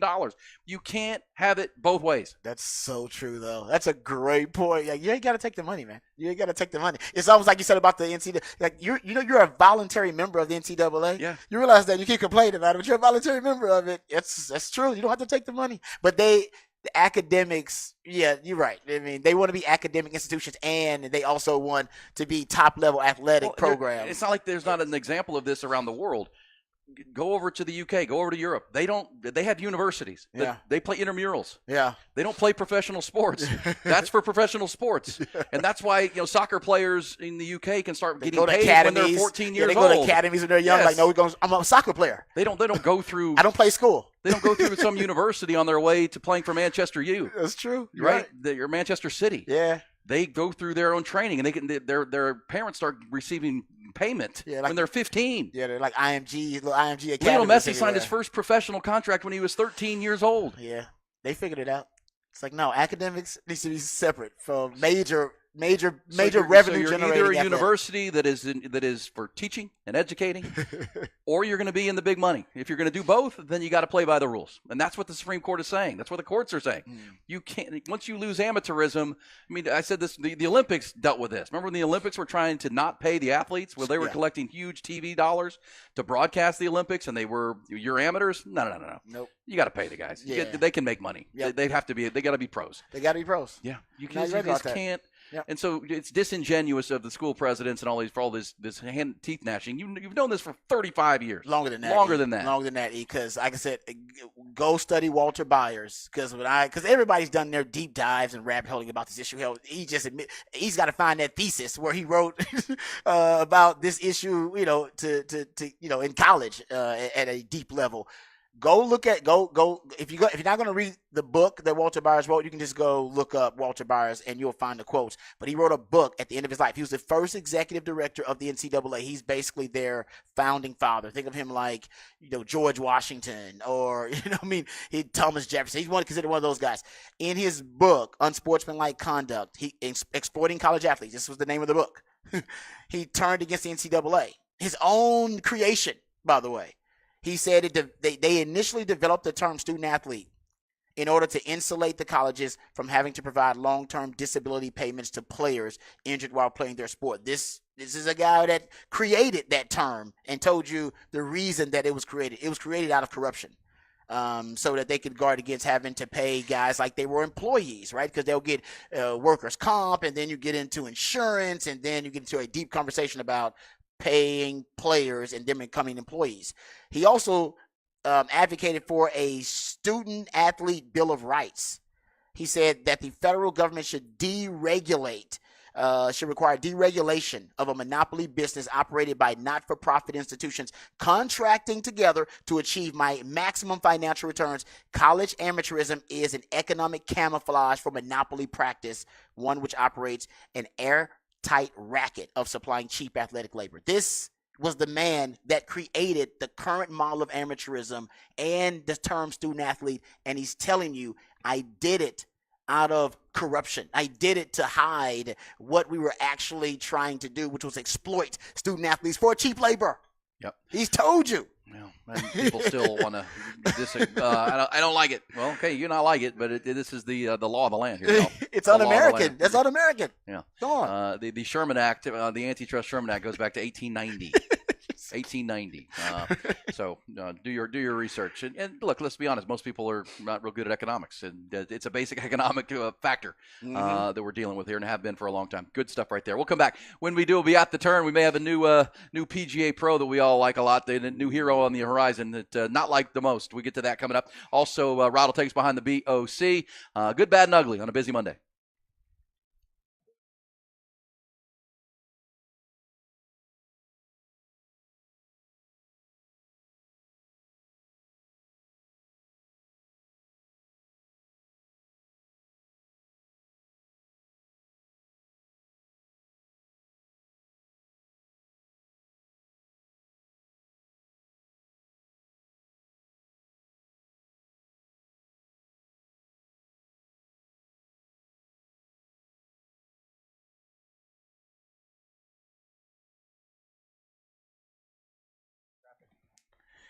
Hey, what's up, folks? Lifetime Longhorn Rod Babers here. Let me tell you about our friends over at Apple Leasing. I know a lot of you out there thinking about getting a new car. You've really been eyeing something new, something that could really help improve your quality of life, right? For your budget, for your lifestyle, but you really don't want to put in that effort, right? It takes a lot of time to do the research. It takes time to go vet the dealers, to do the price shopping, to vet the salesman, to make sure you're doing research on what type of car you want. The SUV? Do you want the sedan? Do you want a truck? Those are all a lot of decisions, and that's a lot of effort, a lot of work, a lot of time that you may not have. That's where Apple Leasing comes into the picture. Apple Leasing has the ability to put you in any make or model vehicle that you want. They can get you the price you want on the payment. They can get you the price you want, the payment you want on the car that you want. All it takes is one phone call, people. One phone call or a click on Apple Leasing's website, and you'll get a quote on any make or model vehicle that you want. They'll even give you an estimate on the value of your trade-in right over the phone. Apple Leasing has what they call a simple interest easy lease. It makes things, well, simple and easy because it allows you to have a lot more flexibility, which is going to give you more possibilities and options to help you find the vehicle that fits you best, but more importantly, the vehicle that fits your budget best. Everything seems overpriced these days. Inflation is out of control. That's why leasing actually makes more sense than ever. You're only paying for the part of the car you're actually using. So call Apple Leasing today, 512-346-9977. They get all the same discounts and all the same incentives that every one of the dealers get, but they've actually passed those savings on to you, the customer, because you are their top priority, making sure you get the most bang for your buck. Customer satisfaction is what Apple Leasing is all about. Give them a call, 512-346-9977. Or visit appleleasing.com. That's appleleasing.com.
Yeah, get over there. What are you doing? It's February and it's 87 degrees. When do you start putting your applying your fertilizers? And normally wait till March for that. But man, it's spring-like conditions in Austin, Texas. That's why the people at Callahan's are there to help you do it right year-round. Keep that yard looking like a golf course year-round with Callahan. Speaking of golf, you know, we're looking for new stars on the PGA Tour, right? It's been a rough year to start with. A lot of long shots are winning these tournaments. The top players, of course, several have moved on to live, including Jon Rahm right before the season began. Scotty Scheffler still can't putt. Rory McIlroy hasn't won a tournament yet. Neither has a guy like Jordan Spieth signed an incorrect scorecard. But how about this? This could be. We said going into the Mexico Open down there in Puerto Vallarta that it's going to be a no name that wins this thing because the field was not stellar. And a 29-year-old tour rookie named Jake Knapp, Rod, is now someone to watch. Jake Knapp's got a beautiful golf swing. He went to UCLA, and it took him a while to find his way onto the tour and earn his card. Well, now he's won this tournament at 19 under, and he has access now to the signature events. Next 2 years, he has privileges to be on the tour, which is nice. It's like, once you get the card, once you get the privileges, now you're on the part of the club. You can make things happen. But here's why we like him. He's got tattoos all over his body, all over his chest. He's tatted up. Wow. He's from California. He's a surfer guy. He's how about this? We almost ran out of money trying to qualify for the PGA Tour. He spent 9 months working as a bouncer at a nightclub to keep the dream alive. He was a bouncer, worked security. So is he big? No, he's just tough. He's a tough SOB. He's got the mustache going, and he's also got a vape sponsor. He's got a vape sponsor, Rod. I mean, this is the dude, man. This is not your typical golfer. He's not your typical country club kid, right? It doesn't seem like it. No. And he's cool to root for. And he's got a great golf swing, too, by the way. Heck of a game. So I'll be rooting for Jake Knapp. And, of course, he has a girlfriend of like 6 months, and when he was in the lead going into the weekend, she flew down. She wasn't there to start with, and then she's there yesterday. And, of course, she's a smoke show out of Canada. I mean, she looks amazing in her short black little dress, sundress thing, looking good. So, Jake Knapp. We're going for Jake Knapp now. That's my new guy. Knapp. How old is he, 29. 29? Okay. 29-year-old rookie, but he has privileges. We'll see, man. He can hit the ball a long way. We're from bouncer to nightclub, vape sponsorship. Hey, this is what we need. We need some color. New age golfers. Yes. And is he tatted up? Got sleeves on both sides? Nah, it's like more on his chest. He's got some tats. Okay, on his chest. So you can't see it when he's golfing? Can't see all his tats? No. Oh, okay. He's got a little mullet going, though. I thought he had like the sleeve and everything. Yeah, I'm for tatted him. up. I'm in. Okay. I'm in on that. So we like Jake Knapp. And there's Jake Knapp. Yeah, man. We're in on that. So, yeah, they'll head to Florida now. The Florida swing continue after they get out of Mexico. The West Coast swing over in golf. They're headed to Florida for the next 4 weeks. They'll also have a couple stops in Texas, San Antonio and Houston before they go to the Masters in early April. All right, there's At the Turn. Let's go behind the BOC.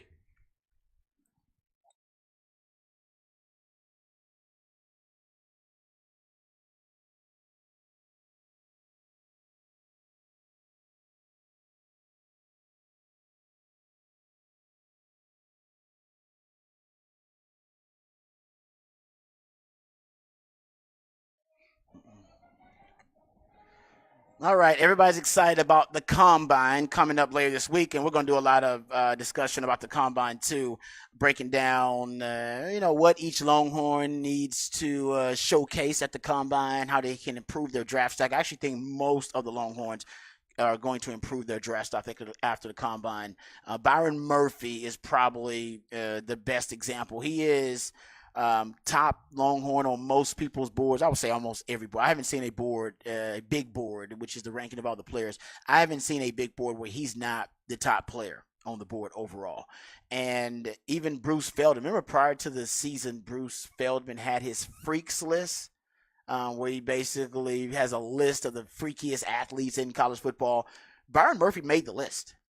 The write-up was the Longhorns have gotten a lot better in the trenches on Steve Sarkisian's watch, and the 6'1", 308-pounder is a good example why. The junior, who had 26 tackles, 3 tackles for loss last year, has been, this is prior to the season, right? This has been clocked at 18 miles per hour on the GPS and had a team-best 455-pound front squat and power clean 375 pounds.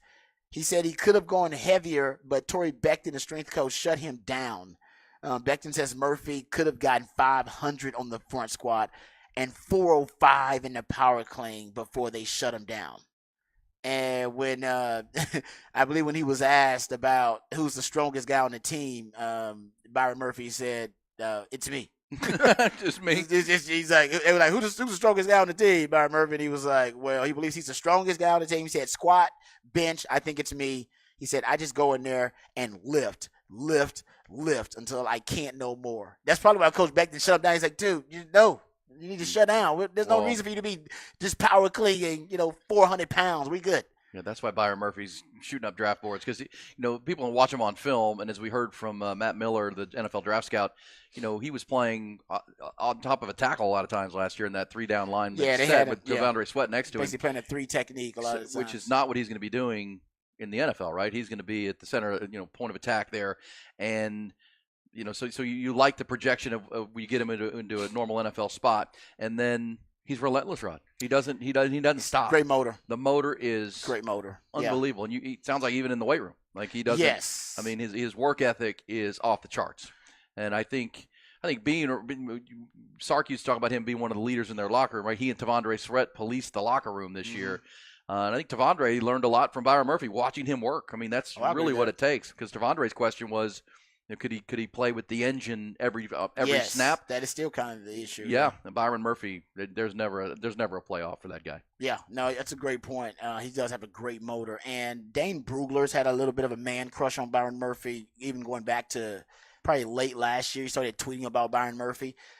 He has a freaks list too, apparently, that he puts out there. Basically, 15 prospects who he can't wait to see in test in Indy. And he said, "Freak Byron Murphy ready to put on the show." He said his evolution from running back, linebacker to freakish D-line, having there what basically his goals are. So Dane Brugler big on Byron Murphy too. But anyway, getting back to what I initially wanted to talk about, Pro Football Focus. They did their overall big board. They ranked all the different prospects coming out in the draft, and they did them regardless of position and regardless of need, team. They just had their big board. They ranked 10 of the 11 Longhorns who are going to the combine. They had Byron Murphy as their top Longhorn on their big board. He's 12th on their big board, so they got him as the 12th best player overall coming out in this draft. They got A.D. Mitchell, 37th. Overall, that's why people talk about the A.D. Mitchell sneaking into the first round. The back of it, it's gonna be like 6 or 7 wide receivers drafted. Can he be among those top 6 or 7 wide receivers drafted? A lot of that will depend on his straightaway speed. They got Xavier Worthy. They got J.T. Sanders. Ahead of him. They got J.T. Sanders at 41st. So they got J.T. Sanders 41 as the 41st ranked player overall. They got Xavier Worthy 49th. Overall player on their big board. Jonathan Brooks, they got at 59. Remember I told you the second round for the Longhorns is expected to be the boom round for Texas, especially if there's only one Longhorn drafted in the first round, which is possible. It could just be Byron Murphy because he's the only one I've seen consistently mocked in the first round. Then it's usually A.D. Mitchell, but they've heard that T'Vondre Sweat is trending in the right direction. Matt Miller really likes Xavier Worthy potentially sneaking to the first round, but those are guys who have to increase their draft stock, and they got to be trending this entire silly season until the draft. Byron Murphy's your guy. So if Byron Murphy's the only first round pick, you could have 4, 5 guys, potentially 4 guys drafted in that second round. Like you'll have A.D. Mitchell, J.T. Sanders, Xavier Worthy, Jonathan Brooks, and T'Vondre Sweat.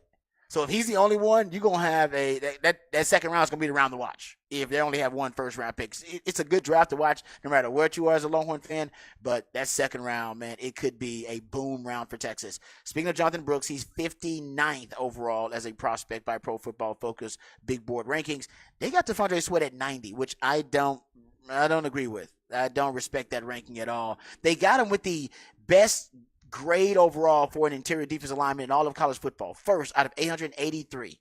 And yet he got a 91.7, yet they got him 90th coming out. I don't like that. I heard Mel Kiper talking about T'Vondre Sweat this weekend, and Mel Kiper said, honestly, he might be his top-rated D tackle overall. That means higher than Byron Murphy. So Kiper loves him. Well, and as you've just said, a lot of things can change here coming up in the next week, right? The combine starts Thursday, runs through next Monday. And if T'Vondre goes and shows that, runs those short shuttles and shows the quickness and on top of the girth and the size and the mass and the strength, he's going to move up, and Byron Murphy has a chance to do the same thing. By the way, Rod, on your freaks list there from Bruce Feldman, number 1 on the list is the kid Chop Robinson, the defensive end, the pass rusher from Penn State. Oh, yeah, coming out. Yeah. What made him freakish? What did he say? He's bigger than Micah Parsons, nearly as fast, and his bench press of 400 pounds. So even the coaches at Penn State, because like Feldman gets a lot of these from coaches and the SIDs, Insiders. And then but they say he's every bit the athlete Micah Parsons was.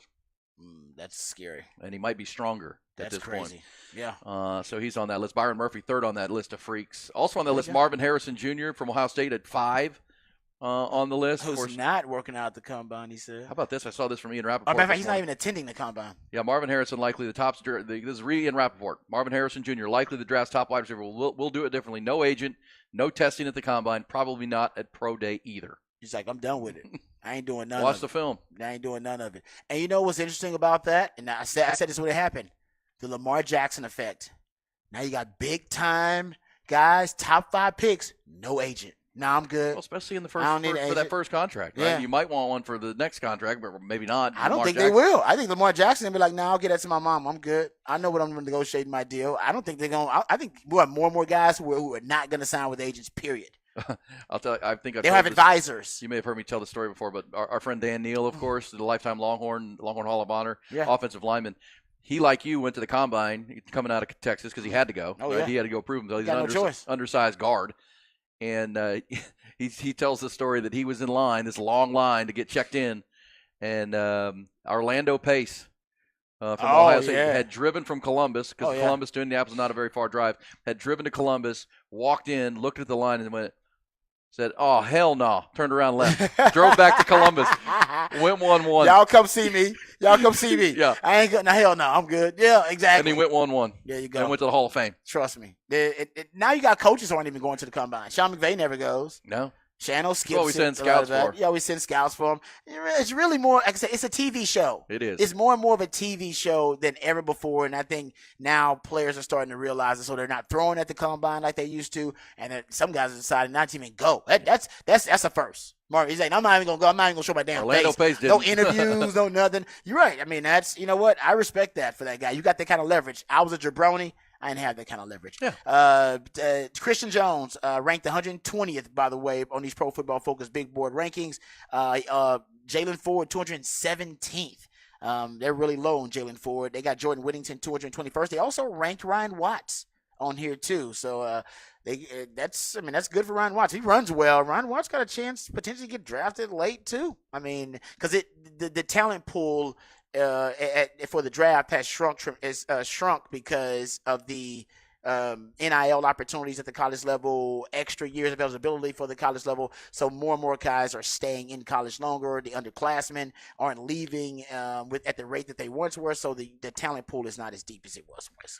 Good stuff right there. All right, when we come back, we'll go off the record, including, according to this report, Taylor Swift has some rules for her BFF or her boyfriend. Details. Rules. Uh-oh. Got to get to that. I don't like also, Ty Henderson has, his girlfriend was dressing him up recently. We'll get to the details here. Other off-the-record topics, things you may have missed that you need to hear because everyone's going to be talking about it. Hook 'em up with Ian Rodby.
Viking Fence. Listen, if you are in the market for a new fence, you always go to Viking. But if you use temporary rental fence often, when you do a Viking fence for a long-term project, right, you're not going to talk to them again for a long time because that project's going to last and look great for decades with that long warranty. But if you need rentals and rental equipment, you're a contractor, event planner, contract superintendent, and you use temporary rental fence quite often, you need to call Viking Fence every single time. Viking Fence has been serving Texas for decades with fence and gate installation and repair. They also have rental options for your construction project. So you're looking for temporary rental fence panels with widescreen privacy, barricades for a marathon or a festival or a portable sanitation. You should always go with Viking. They're always the best. Same quality and attention to detail and just reliability they bring you with a permanent fence project is the same thing they do with their temporary rental fence division as well. They also have storage containers, portable sanitation, dumpsters, water barricades. You need it. Viking Fence has it and will deliver every single time, on time and on budget, hassle-free. You won't even think about it. You'll be thinking about your project. You'll be thinking about your event because that's what you should be thinking about. Viking Fence takes care of the rest. And they have been since 1972 right here in Central Texas and now beyond as they extend up into the Metroplex and up and down I-35. They're growing with Texas and are proud to do so at Viking Fence. 837-6411. It's 837-6411. Find them online at VikingFence.com. And remember, when you think fence in the ATX, always think Viking.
Oh, man, it is off the record, including this. Always reliable British tabloids, Rod. Not really, but usually unreliable. Yeah. They are reporting now that Taylor Swift, while on her tour of Australia, has banned her boyfriend, Travis Kelce, from nudie bars. Says that she's not, and you know, he probably has agreed to just this. in that country or everywhere? Everywhere. Everywhere? He can never go to a strip club again? She doesn't want him going to strip clubs. Also says here she gave him $500,000 to upgrade his wardrobe so that he will evolve to his new level of fame. I mean, she probably gets all of her clothes for free anyway. She gets all of her Gave clothes. him $500 large, according to the always reliable, not Can really. she just British ask tabloids. all of the brands that just give her stuff for free to wear? Like, hey, I need y'all to get stuff for my man too. I always hate that when the super rich people get free stuff. You know They what get I mean? all because you want Taylor They're the Swift ones to be that people seen. can pay for. I know, but you want Taylor Swift seen in your I get brand it. new gear or whatever. So you just give it to her and hope she wears it. So why can't she just say, hey man, give me some stuff for my man too? She So can't do that. I'm not sure how much of that to believe because it's the always reliable British tabloids. Well, there's a lot of women out there that don't like their men going to strip clubs, so that actually is believable. That's believable. That's believable. There are a lot of women out there that don't and like there's it. a lot of guys who once if they have a serious girlfriend, they know better than to be hanging out in strip clubs. You don't even test those. Don't waters. test the waters. Yeah, you don't have to mess with that. Well, remember recently, Ty, before going to meet his girlfriend's parents, she bought him a bunch of new clothes. Right, Ty? She got you gussied up, got your hair cut, made sure you were looking on point to meet mom and dad, right? Mm-hmm. That's true. That is true. How does your woman feel about you going to strip clubs, Ty? I don't like strip clubs. She knows that, so we don't have to worry about that. That's true. It's a good point. I don't know. I don't know. Something. I don't know. It's the same thing with like watching porn. It seems gross to me. There you go. See, good for you then. No porn and no strip clubs for Ty. I mean, I'm not going to say no porn, but definitely no strip clubs. But if you're grossed out by it, then how can you still, I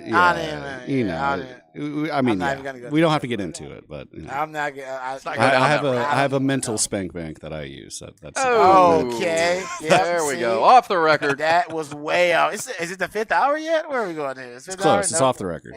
Yeah, I guess it is off the record. That is true. Officially official. I want to go back to the Cam Newton thing. Cam Newton getting in this fight. I don't know. He got bum rushed. He got bum rushed, and we still don't have. I've been looking for any type of justification for it or how it started. Nobody knows how it started, but all we know is that Cam Newton ended up fighting 3 dudes. You said it was a 7-on-7 camp? A 7-on-7 tournament? Yeah, kids football tournament. 7-on-7 tournament? Yeah. And he ends up getting in a fight. I mean, if anybody's heard some stuff, please send it in because I really want to know how he ended up in a fight with 3 dudes. Hey, these 7-on-7 tournaments, they get wild. Trust me, they do. I've told you about the fight that happened that I wasn't even there with Sam Ellinger and in Florida. But when I was on a 7-on-7 team, my dad almost had to come out on the field. And I mean, we were like 16 at the time. I'm glad he didn't fight a 16-year-old, but it tested that some of these kids will test older with no respect. Will test like adults and talk trash to them. And that's the crazy. thing. We don't know who these 3 were. Were they coaches on another team? Was this stem from something? Because Cam Newton's got a team. Like he's got a team he sponsors. That's why he's out there all the time. Yeah, out there clinic. Okay, that makes sense then. I didn't know why he was out there, but that makes sense. He's got a team. So you're right. Maybe there's some trash talk going on before the game. They look. I would say they don't look like kids. They don't. They look like adults. They look like grown men. He's just so damn big. He throws them around like huge. kids. Yeah, he throws them around like red. They look like adults though.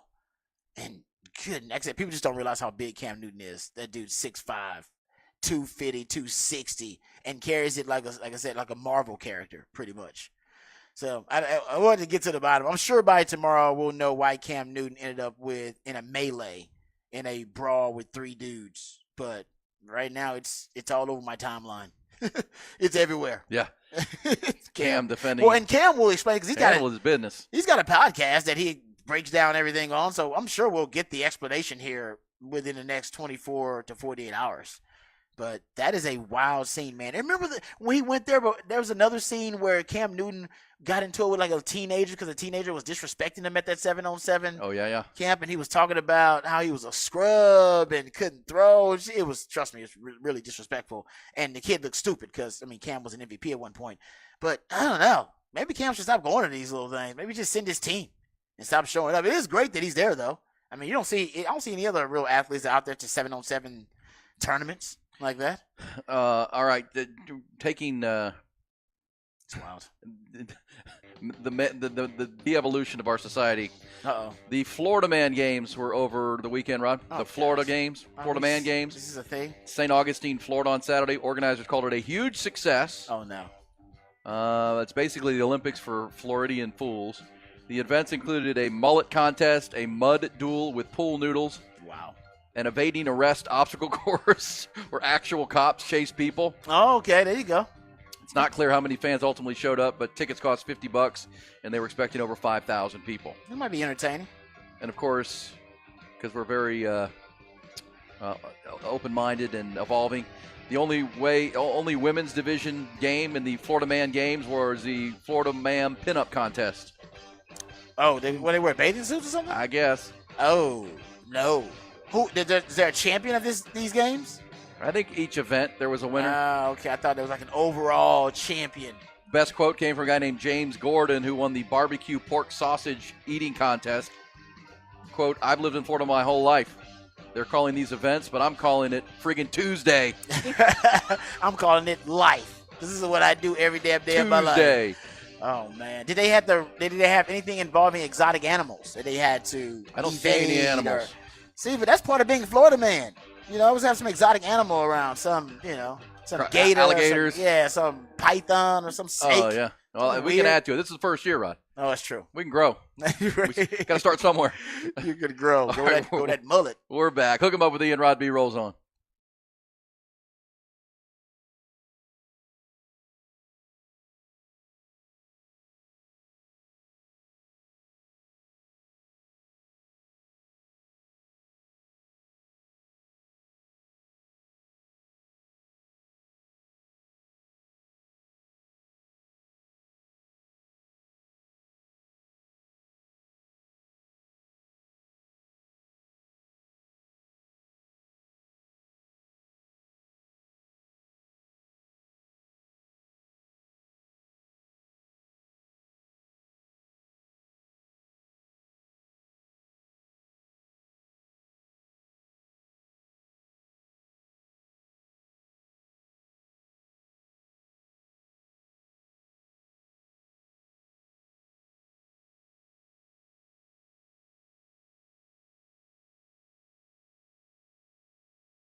good, bad, the bad, and the ugly on a Monday. Each Monday, there's a little bit of all three. Plenty of good. Longhorn baseball. 27 scoreless innings over the weekend. That'll work. David Pierce now the pitching coach. Texas pitching through 7 games. A ERA of 1.66. I think most impressively to me over the weekend in 3 games, Rod, they issued 7 walks. Pretty amazing. And LBJ was a badass on Friday night. That was 8 innings, 8 strikeouts, that split finger. You know, when he pitches up at the top of the zone like he can, like, you know, those high fastballs, and then he throws that split finger that dives, man, he is tough. If you're an Astros fan, you watch Justin Verlander do that, pitch up in the zone and then throw that curveball that drops off the table. Yeah. Major league hitters can't handle it. Our man LBJ can be devastating when he's spotting his pitches, and I know that has been David Pierce and the staff's biggest thing with these pitchers is trust your stuff and pitch to contact. Do not pitch behind accounts. You know, trust we recruited you because you can pitch. Yeah, you got good stuff. Don't do yourself. Don't cause problems by putting free passes and walking batters. Last year that was all too often a problem with hit batters and walks and free passes. So far, so good. They'll see better competition than they've seen, but San Diego, they took 2 out of 3.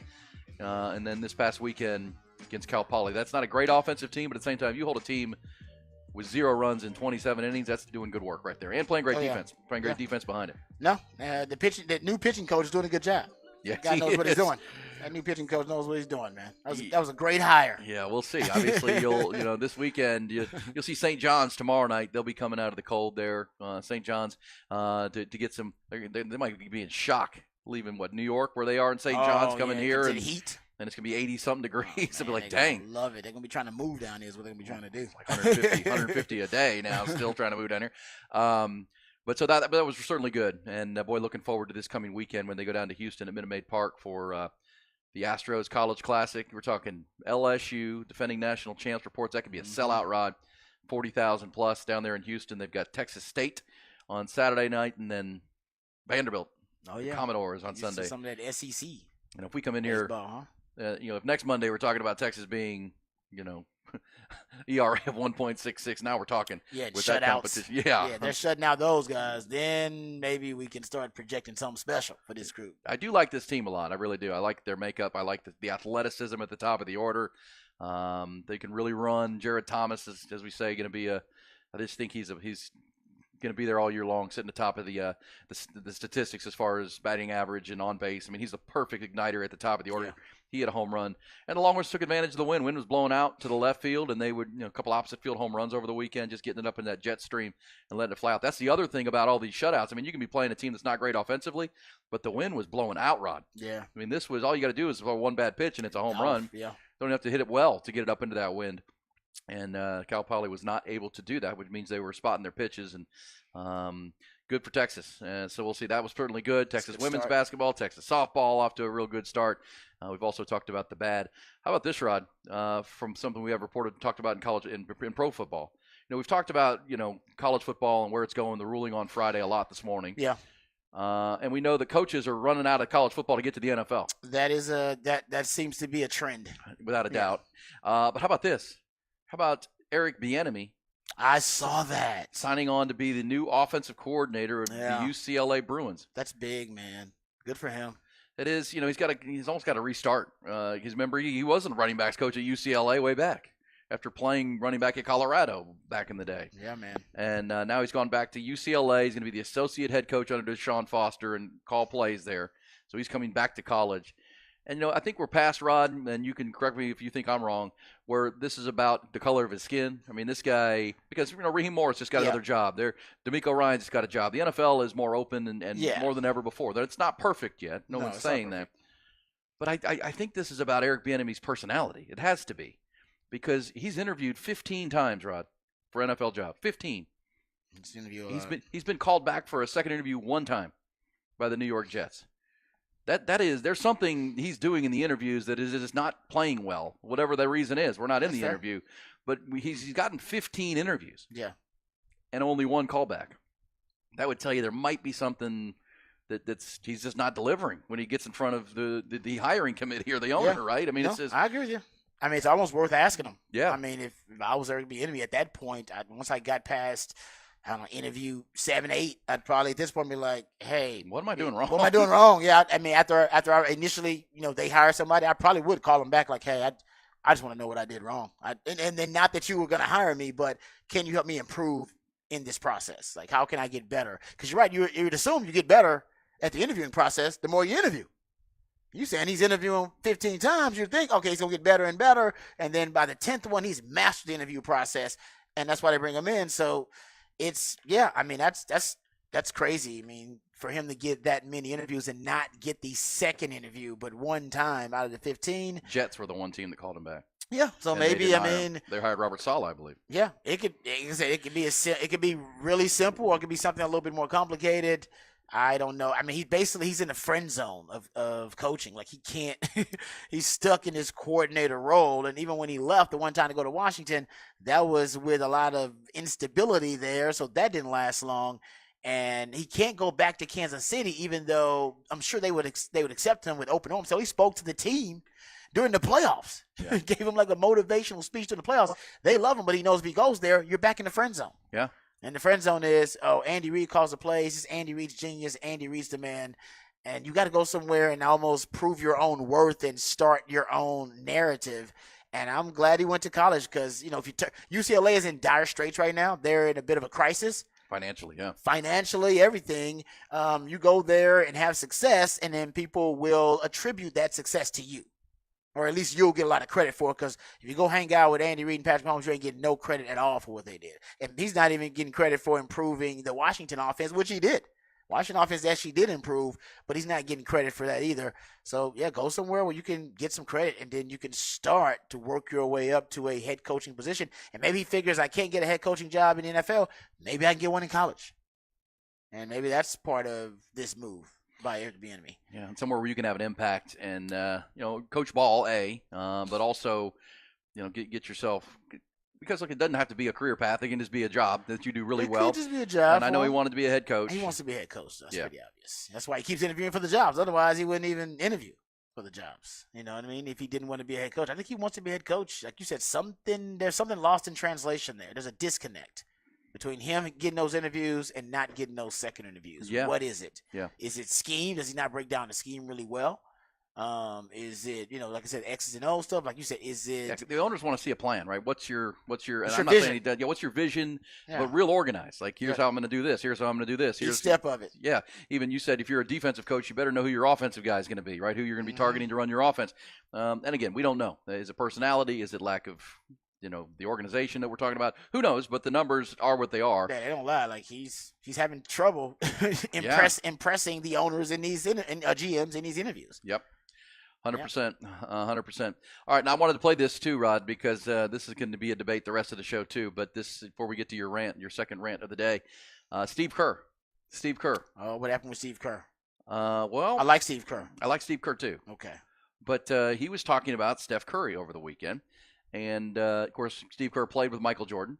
Mm-hmm. And now has coached Steph Curry the majority of his career. Oh, yeah. And listen to this. This is Steve Kerr at a press conference over the weekend and talking about who's more skilled, Michael Jordan or Steph Curry? Skilled. Word skilled. That is. It's interesting. Listen to Steph Curry, or Steve Kerr, who played with one and coaches the other. Scoring without very many free throws. How difficult is that actually to put up 30, 34 with 2 free throws? And do you think it's sustainable? I don't know. I mean, I didn't used to get fouled either, and I would put up my 6, and I don't know how I did it either. I barely got to the line.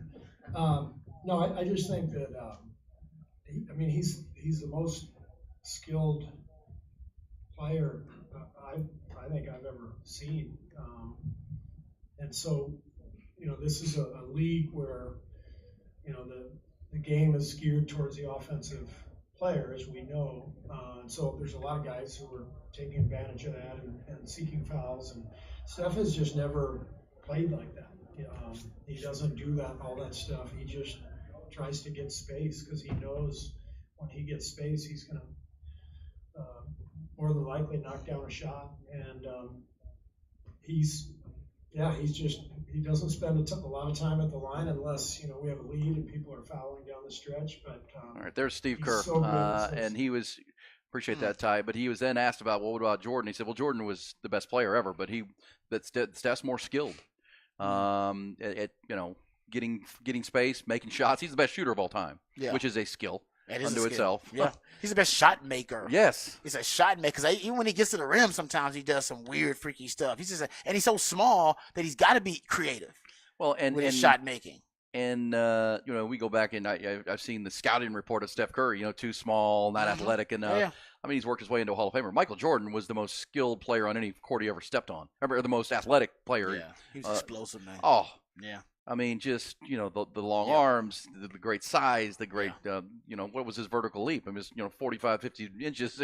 He could jump over everybody. MJ was in a and of course, category. as his career evolved, he became the ability to post people up and play in the low post. But so not saying not skilled, but how about Steve? That's pretty impressive. Steve Kerr saying most skilled player he's ever seen. Yeah, maybe we'll play it. And who said that? Hakeem Olajuwon was actually talking about the difference between LeBron and MJ, and he said that MJ. His point, I think he said MJ was more creative. Actually, yeah, he said that MJ was more creative with his game overall, which I thought was an interesting way to describe the difference between the two. That MJ was a more creative player than LeBron. We'll probably play that sound a little bit later on, but yeah.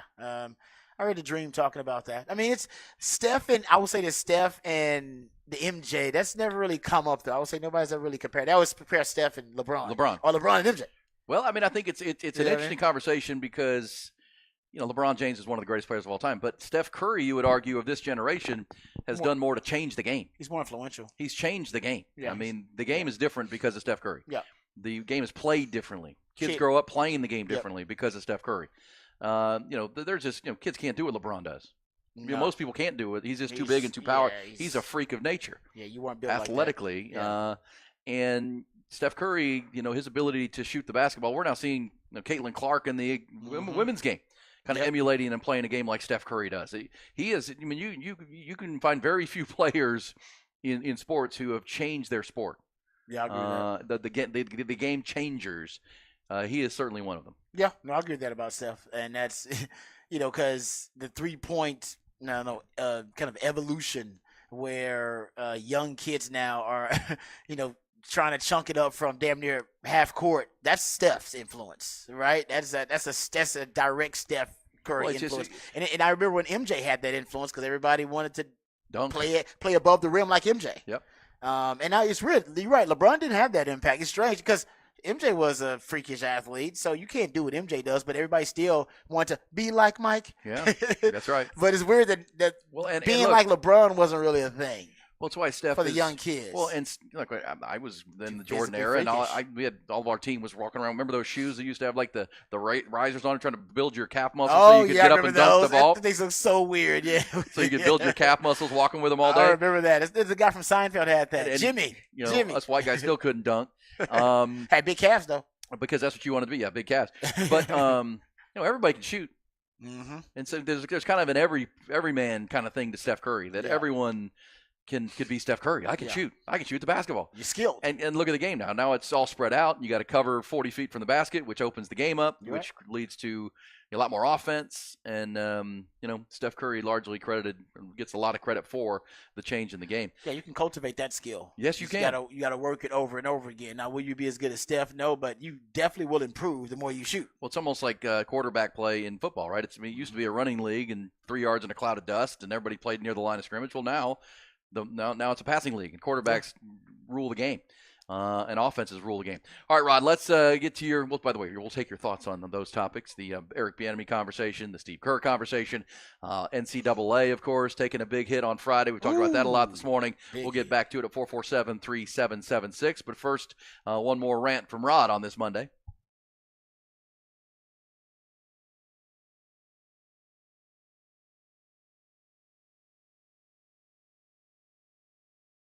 I'm as mad as hell, and I'm not gonna take this anymore! Find out what happens when people stop being polite and start getting real. You ain't keeping it real. My God! Okay, it's happening. Everybody stay calm. Oh, you've got it now. It's time for Rod's Rant of the Day. Hold on to your butt. All right, let's get into some Texans conversation. Actually, we talked about this on the show right after the Super Bowl when the Kansas City Chiefs, won back-to-back, and we were discussing the possibility of them three-peating and what team could threaten the Kansas City Chiefs, right? What team could pose a threat, potentially disrupt this dynastic run that they're on? And we threw out a lot of different teams, threw out, the Bengals because of Joe Burrow. Hell, Lamar Jackson may take his game to the next level in the postseason. It's possible the Ravens, the Buffalo Bills with Josh Allen. I mean, all those teams that have tried, and unless the Bengals did succeed once, but most of the time they fail going up against Patrick Mahomes and the Chiefs. Another team that we brought up was the Houston Texans. The Houston Texans were in a really good position potentially to, threaten the Kansas City Chiefs just because they have a quarterback on a rookie contract, one of the best young quarterbacks in the league, head coach that seems like he's the right guy, won a division and went to the playoffs in his first year. That hadn't happened with a rookie quarterback, with a rookie head coach and a rookie quarterback in like 100 years in the NFL.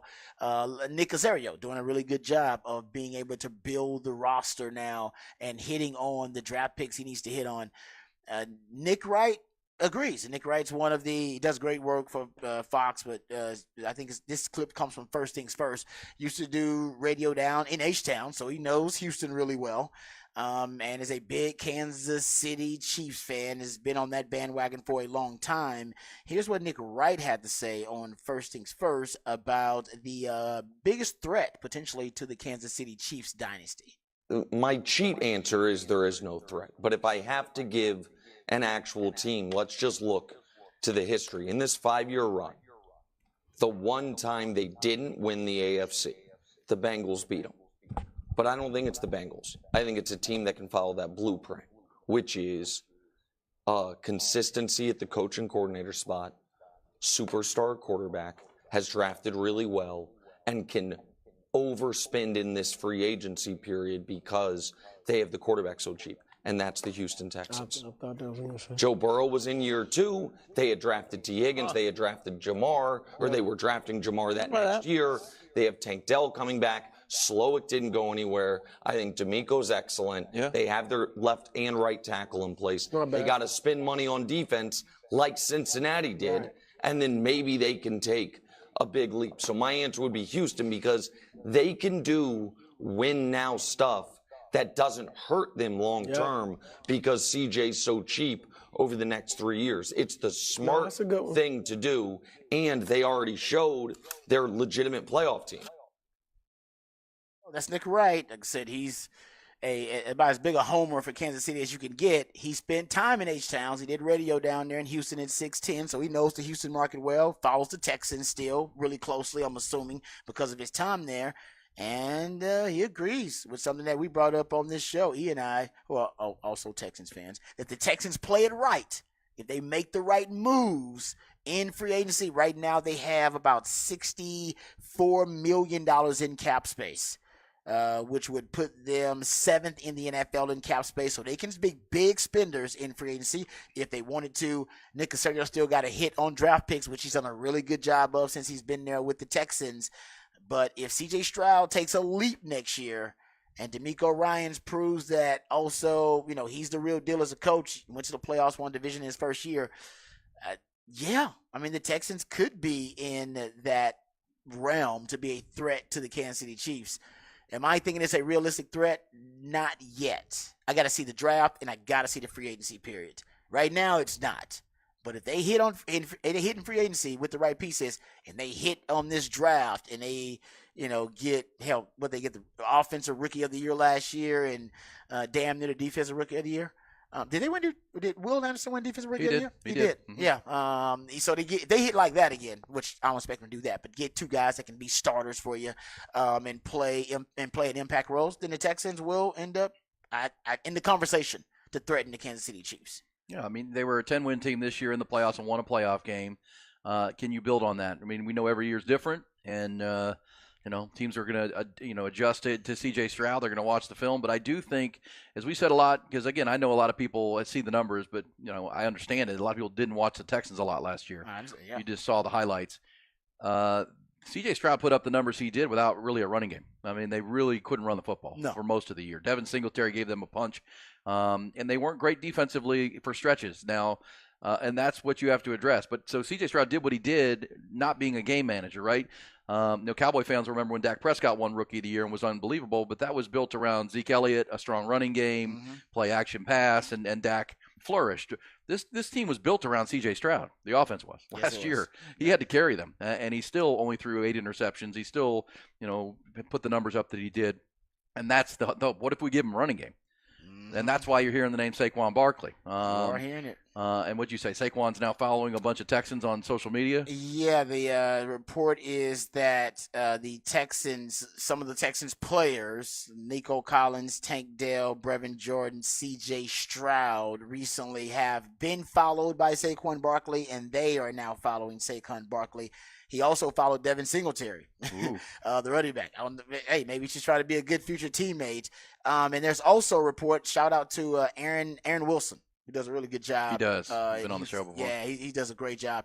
He was on the local news. He was on KPRC. He was on Channel 2 in H-Town. They were just talking about the combine and just talking about the Texans. And he said, quote, Saquon Barkley, it goes beyond him following guys on social media and hitting like. It's a case of him communicating with top players, including C.J. Stroud, about a desire to play here being Houston. It is mutual, says Aaron Wilson, but they are keeping their options open. So he's saying there's a mutual interest between the Texans and maybe the Texans players right now and Saquon Barkley. Well, and they could afford to. They could afford to bring him in. They got the money. They do. They've got the space, and that's what Nick Wright just said, and he's right. I mean, they have the luxury of maybe overspending at running back, maybe spending a little bit more in the free agent market than you would be, normally want to do in a good organization because you don't want to, you overspend in that market. You want to build around draft picks, which they have now, and that's so Saquon Barkley, 26 years old or 27. Yes, you may get a couple, 2 great years out of him, but it may, because you want to take advantage of this window. Yes, exactly right. As much as you can. And the examples are there. Patrick Mahomes, they took advantage of it before he had to get his big contract. Russell Wilson in Seattle went to 2 Super Bowls in his rookie deal. Joe Burrow was a great example. Went to the Super Bowl. So, yes, that's the window you talk about, that 5-year window. Houston has just opened. Can you maximize it? And, look, if you're going to go after Saquon Barkley, you can trade Dameon Pierce, and Dameon Pierce will have some value. Before the draft. I mean, a team like the Cowboys could use Dameon Pierce and give you a draft pick for him because that guy just didn't fit their system, but he's a good running back. You saw him as a rookie. He was great. Dameon Pierce is someone, if you had Saquon Barkley and Devin Singletary as your backfield, but they got to re-sign Singletary. Yeah. I like that. And then you trade Pierce for a piece. Let him get to a place where he's more comfortable, but you can get something for him, and then you hit on the draft and mostly focus on defense in the draft because I know Texans fans want a wide receiver. If you sign Saquon Barkley, I wouldn't worry as much about the offense. I would worry about the defensive side, especially on the defensive interior, defensive corner, opposite Derek Stingley, safety, linebacker. Those positions need upgraded. And then all of a sudden, you can be in that next couple of year window to chase the Chiefs and be one of the top teams. Because remember, Josh Allen got a mega deal. Justin Herbert just got a mega deal. Joe Burrow got a mega deal. Tua is going to need a mega deal. Lamar Jackson just got a mega deal. So those teams aren't nearly as flexible within the cap as Houston can be in the next 2 to 3 years. Yeah, don't forget the Texans. Remember they started out with a lot of injuries on the O-line too for C.J. Stroud, and they finally got healthy toward the end of the year. So a lot of growth expected for the Texans this offseason. Big offseason. It is. For the Houston Texans. I didn't think I'd say that in a long time, but it is a huge offseason. Well, last season was huge, and they hit it, right? Because they had the first pick, or they had the second pick, and they ended up with the third pick. And they did. It's safe to say they used the Deshaun Watson draft capital they acquired wisely. Now, can they do, because they still have another one of those picks from Deshaun Watson. Yep. They got to use it wisely. And if they can and hit the market a little bit and add an impact player like a Barkley, now you're right there with because you were a 10-win team a year ago. Now all of a sudden you're talking about maybe 11, 12 wins. But you are going to be playing a first-place schedule, which we've talked about. You've got to play the division winners. It steps up with your strength of schedule. But, that's football. It is. No, it's at what for the Texans. This is a good problem to have. It is. You got a first place schedule, and I do agree that Nick Wright that they can be a team, but will they? We'll see. We'll see. They're the Texans. They'll probably screw it up. I don't think so. But they gotta if they're gonna contend. If we're talking about threatening the Chiefs, they gotta nail this offseason. They gotta hit home runs in free agency. They gotta hit home runs like they did last season in the draft. If they do that, then it's a realistic conversation. Right now, it's not. It's a hopeful, optimistic conversation, but I don't know how realistic it is. Sure. All right. So, little breaking news from the NFL, as has been widely expected this morning. It's now official. The Cincinnati Bengals have applied the franchise tag to their wide receiver T. Higgins. They ain't letting him go. 1-year deal, $21.816 million. He can sign it anytime he wants, but he's not likely to sign it. He's going to try to continue to negotiate. So we'll see. By the way, as the franchise player, teams can talk to him and sign him. Yep. They would have to give up their next 2 first-round picks. Okay. I don't think anyone's going to do that for T. Higgins, but we'll see. No, not 2 first-round picks. Not 2 first-round. They ain't happening. Quarterback, you would do that for. You can tell Cincinnati believes, going back to my 5-year window theory, they believe that they're getting deeper into their window. It's almost over. That's why, they got to we got to keep these receivers together. Right now, we are indefensible with basically 2 wide receiver ones and our offensive weaponry. We let T. Higgins go. That changes the dynamic completely. So this is their all-in year. They're going all in right now. That's kind of one of their definitions of it, keeping T. Higgins around, playing that big price tag. Good stuff. We come back. There's Rod's rant. We'll get some Who Said That before the end of the hour. We'll come back and continue the good, the bad, and the ugly conversations from the busy weekend. Hook 'em up with Ian Rodby.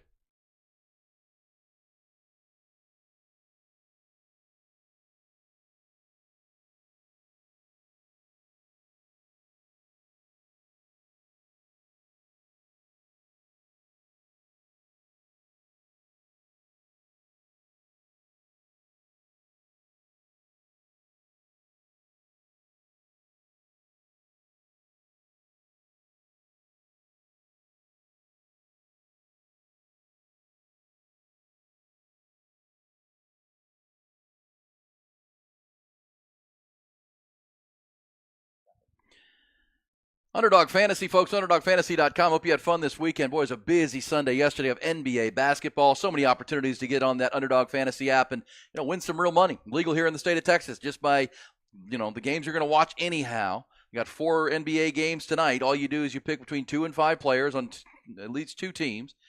And then you pick with their in-game stats whether they're going higher or lower. You use your knowledge and the matchups and who's going to be D'd up by who and who's going to get off tonight on these offensive sides. You decide. And then if you hit 5 for 5, you can win up to 100 times your money over the course of action there at Underdog Fantasy. And, man, it is so much fun. If you're looking for a reason to tune into some of these games, this gives you that reason. Now, all of a sudden, you're watching some NBA basketball while you're filling your void for football because you got some stake in the game. You're taking in the NBA, especially if you're a Mavericks fan or a Rockets fan, Spurs fan. So much fun to do. Simple, fast, and fun. Pick them, watch them, win them at Underdog Fantasy. Remember, when you use the promo code Hogan, Hogam, my last name, they're going to double your first deposit up to $100. They also give you a special mystery pick there in your queue. So it's just to use for your first night of action. All you got to do is watch the games, pick the games, win the games. With Underdog Fantasy, hires and lowers, simple, fast, and fun. Have fun with it tonight with the 4-game schedule in the NBA. It's Underdog Fantasy, promo code Hogan. Must be 18 or plus and present in a state where Underdog Fantasy operates. Terms apply. Concern with your play. Call 1-800-GAMBLER or visit www.ncpgambling.org.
Aaron Hogan, Rod Babers.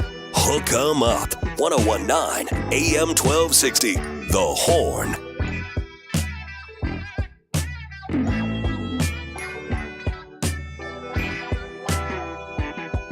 Before the top of the hour, we're going to play some Who Said That, some audio and sound from around the sports ecosystem over the weekend, Rod. Oh, yeah. Oh, yeah. Oh, Like yeah. that. Also, recapping the weekend, looking forward to the week, which includes the NFL scouting combine starting Thursday. Also, I saw this come down this morning that the longtime great NFL columnist Peter King is retiring. Yeah, I saw that. I was looking forward to reading that column, actually. Me too. Yeah, I hadn't done it yet, so I bookmarked it, though, because I saw that everybody was giving him congratulations and wishing him well, and I was like, what's going on? And it turns out, yeah, he's hanging it up. That's kind of sad, man. He was my go-to. He's one of my go-to writers every NFL weekend. I mean, I think on Monday. Every Monday, right? Yeah, Football Morning in America or his, Monday Morning Quarterback back in the day. That was must read. Yeah, because he was talking to the people, right? I mean, Talking to the players. That's good. That's good. I mean, talking. Well, yeah, having the story the day after, stay up all night talking to coaches. Yep. Game stories, Oh, he was top great. stories of the Sunday. Yeah, it was must read for sure because he had the trust of the players and the coaches, right? He he was one of the good ones. Now you got the guys that get on TV and they yell and they scream and Yeah, he was about getting the He's details. about getting to get it details. right. I mean, he's the reason we know about corn dog. I mean, I believe he's the reason we know about the corn dog. play to win the Super Bowl. Yeah, back to back Super Bowls. Yeah. The game-winning play. He's the reason we know about it because he was like, "What's the name of that call?" He's the one that got Andy Reid to open up about it. I don't know if Andy Reid does that with anybody else. Well, and fans like you and me, and you're a football theorist. I that's what I like is I like watching coaches' press conference after games because they don't always say anything, but you get to hear their thoughts and emotions. I like the unfiltered coach, not just a soundbite, right? But Peter King brought you the good stuff from talking to players and coaches, and always enjoyed his column. So unfortunately, I can't wait to read it. Is it retire? Is he going to semi-retire? What's he going to do? Yeah, I'm like, he can't just hang I it hope up. he still writes. He's got to do something, man. Because he travels a lot. I mean, he goes does, different game, place to place. You don't get that access and that kind of content without putting boots on the ground and getting to work. He does a great job. So That's big sad. fan of Peter King. That's sad. Also, this from the NFL, Rod. How about this? This dropped from Fox NFL over the weekend that from the Super Bowl. Bijan Robinson wants 2,000 rushing yards this year. Says he wants to get to $2,000. Whoa, that's not going to happen. That's not going to happen. Well, it's not that. He's not going to get there because he's too versatile of a weapon. Yes. They literally said we drafted you to be an offensive weapon, not necessarily be a running back. So ideally, he doesn't want that. What he would want is 1,200 yards rushing and like 800 yards receiving. Like he'd want 2,000 yards from scrimmage. That's what he needs to shoot for. Like kind of what Christian McCaffrey would get or something like that. That's what he needs to shoot for. 2,000 yards rushing. That's going to wear you out, dude. That means you ain't going to get. By the time you get to your second contract, you're going to be worn out as a player. You You're don't going to want be that. the same player. You don't want that. No. And teams will devalue you because of that in this running back market. You don't want 2,000 yards, Bijan. You want 2,000 yards from scrimmage. Not 2,000 yards rushing. 2,000 from scrimmage. There you go. And if I was a coach, I'd tell them the same thing. Like, no. That's not how we're going to use you. No, that would basically be misusing you and abusing you. We're gonna have you out on the perimeter, so some DBs got to tackle you, as opposed to linebackers and D linemen having to tackle you on every snap. It makes a difference. It makes a huge difference. Sure does. Yeah. Well, I mean, fantasy owners want him to get 2 bills. They want 2 Gs. They still get paid for the receptions. I know. Don't you get points for receptions and receiving? If you're in a PPR league, Yeah. you Come should on. get a point You should per get some reception. points for that. Yes. But yes, you want the value, and that's there was no more frustrating fantasy football player last year than last season than Bijan Robinson. What about Kyle Pitts? He was anybody who was. Well, you didn't take Kyle Pitts in the first round. People were taking Bijan top 3. Yeah, that's true. I'm taking the first overall. And over there, if you were deciding, I know in one of our leagues that I'm in, they took Bijan with the first pick and didn't take Christian McCaffrey. Well, that killed you because Christian was Mr. Production. Yeah. That's what you want from your first pick. That's what you want. I mean, you can't, again, fantasy football stands but you cannot compete if your first couple picks aren't producing year week by week. Typically, Yeah. you need the production of a Justin Jefferson, but then he got hurt for 6 weeks, right? Yeah, you he need a Tyreek Hill who's going to have all those catches and yards, and there was no one more consistent than Christian McCaffrey. But it felt like Bijan would be if they give him the damn ball. Well, that's why he 'cause, was frustrated. Arthur Smith didn't want to. He basically wanted to use his best players as decoys. It was a weird philosophy. I don't know why you would do that, but instead of force feeding the football to his best players, he would try to use them as decoys. And teams figured it out. It was like, well, you're not going to give it to Bijan anyway. You use him as a decoy. So I don't know. I think with a different offensive coordinator in there, Bijan could and should be a star. But 2,000 yards, that's a lot. I don't know if you get 2,000. That's what he says. Well, what's the last running back to get 2,000? Adrian Peterson, right? Or was it Derrick Henry? Derrick Henry. Okay. Well, you don't want to, right? Do we want to? He's not aging great, is he? No. How about 2,250 of combined rushing receiving yards, Bijan? How about you get that? Give me two G's combined. That's what I'm saying. Yeah, that's what I'm saying. You want yards from scrimmage, 2,000 yards from scrimmage, not 2,000 rushing yards, because rushing yards is going to beat you up, man. That will beat you down, and your shelf life will be even shorter as a running back. You don't want that. Yeah, I think you're right. Adrian Peterson, I believe, was the last one. Got to 2,000. Or was it Derrick Henry? Did Derrick Henry do it, or flirted with it at one point? No, you're right. Derrick Henry did it in 2020. Yep. He had 2,027. Adrian Peterson had 2,097 in 2012. Then Chris Johnson before that, 2,006 yards. So, yeah. All right. Top football story of the weekend, without a doubt, was what came down on Friday. We've talked about it throughout the morning, but the ruling in the state of Tennessee from the judge that that pretty much flattens the NCAA at any level. Oh, yeah, they're done. NCAA now barred from enforcing name, image, and likeness rules. A Tennessee judge has it's another blow to the NCAA's ability to govern college sports and more than 500,000 athletes. So, the NCAA, it's still there, but, its power is completely vanquished at this point. Their ability to police anything happening in NIL space or college athletics pretty much off the board. They're impotent now. I mean, they literally have just been gutted by the courts, so they can't enforce transfer portal rules because the courts have decided that player movement and player freedom actually is, that's top priority, and that the NCAA shouldn't be able to regulate that. So the NCAA won't even try anymore. So you can transfer multiple times without penalty. So they've punted on enforcing and regulating the transfer portal. Now their NIL rules are moot, at least for the time being, until this case is settled. But based on recent court decisions involving the NCAA, I mean, they're going to continue to rule against the NCAA because they believe the NCAA is a borderline criminal syndicate violating antitrust laws. So they're just going to find more and more ways to rule against them. And in the recent, I'll read the judge's comments from the most recent decision here, because I thought they were pretty interesting. He says the federal judge here is Clifton Corker, the Tennessee district judge. And he said, without the give and take of a free market, student athletes simply have no knowledge of their true NIL value. It is this suppression of negotiating leverage and the consequential lack of knowledge that harms student athletes. The NCAA's prohibition violates federal antitrust law and harms student athletes. So that's going to continue to happen over and over again. So they're not even allowed, actually, to enforce their rules on NIL. They can't and don't enforce transfer portal rules. What is it you say you do here, NCAA? I mean, you punted on COVID because you were too cowardly to try to implement COVID restrictions because you don't like to mess with things that are ethical.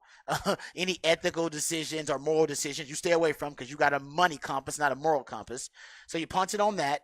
And now with realignment and the new kind of changing landscape, NIL being the law of the land, all of these very drastic shifts in the landscape, in the ecosystem of college football, you have had you've been able to make no decision on those. You've either chosen to punt on those decisions and pass on those, or you have been disallowed by institutions of authority to enforce your rules and your regulations. So what is the purpose of the NCAA?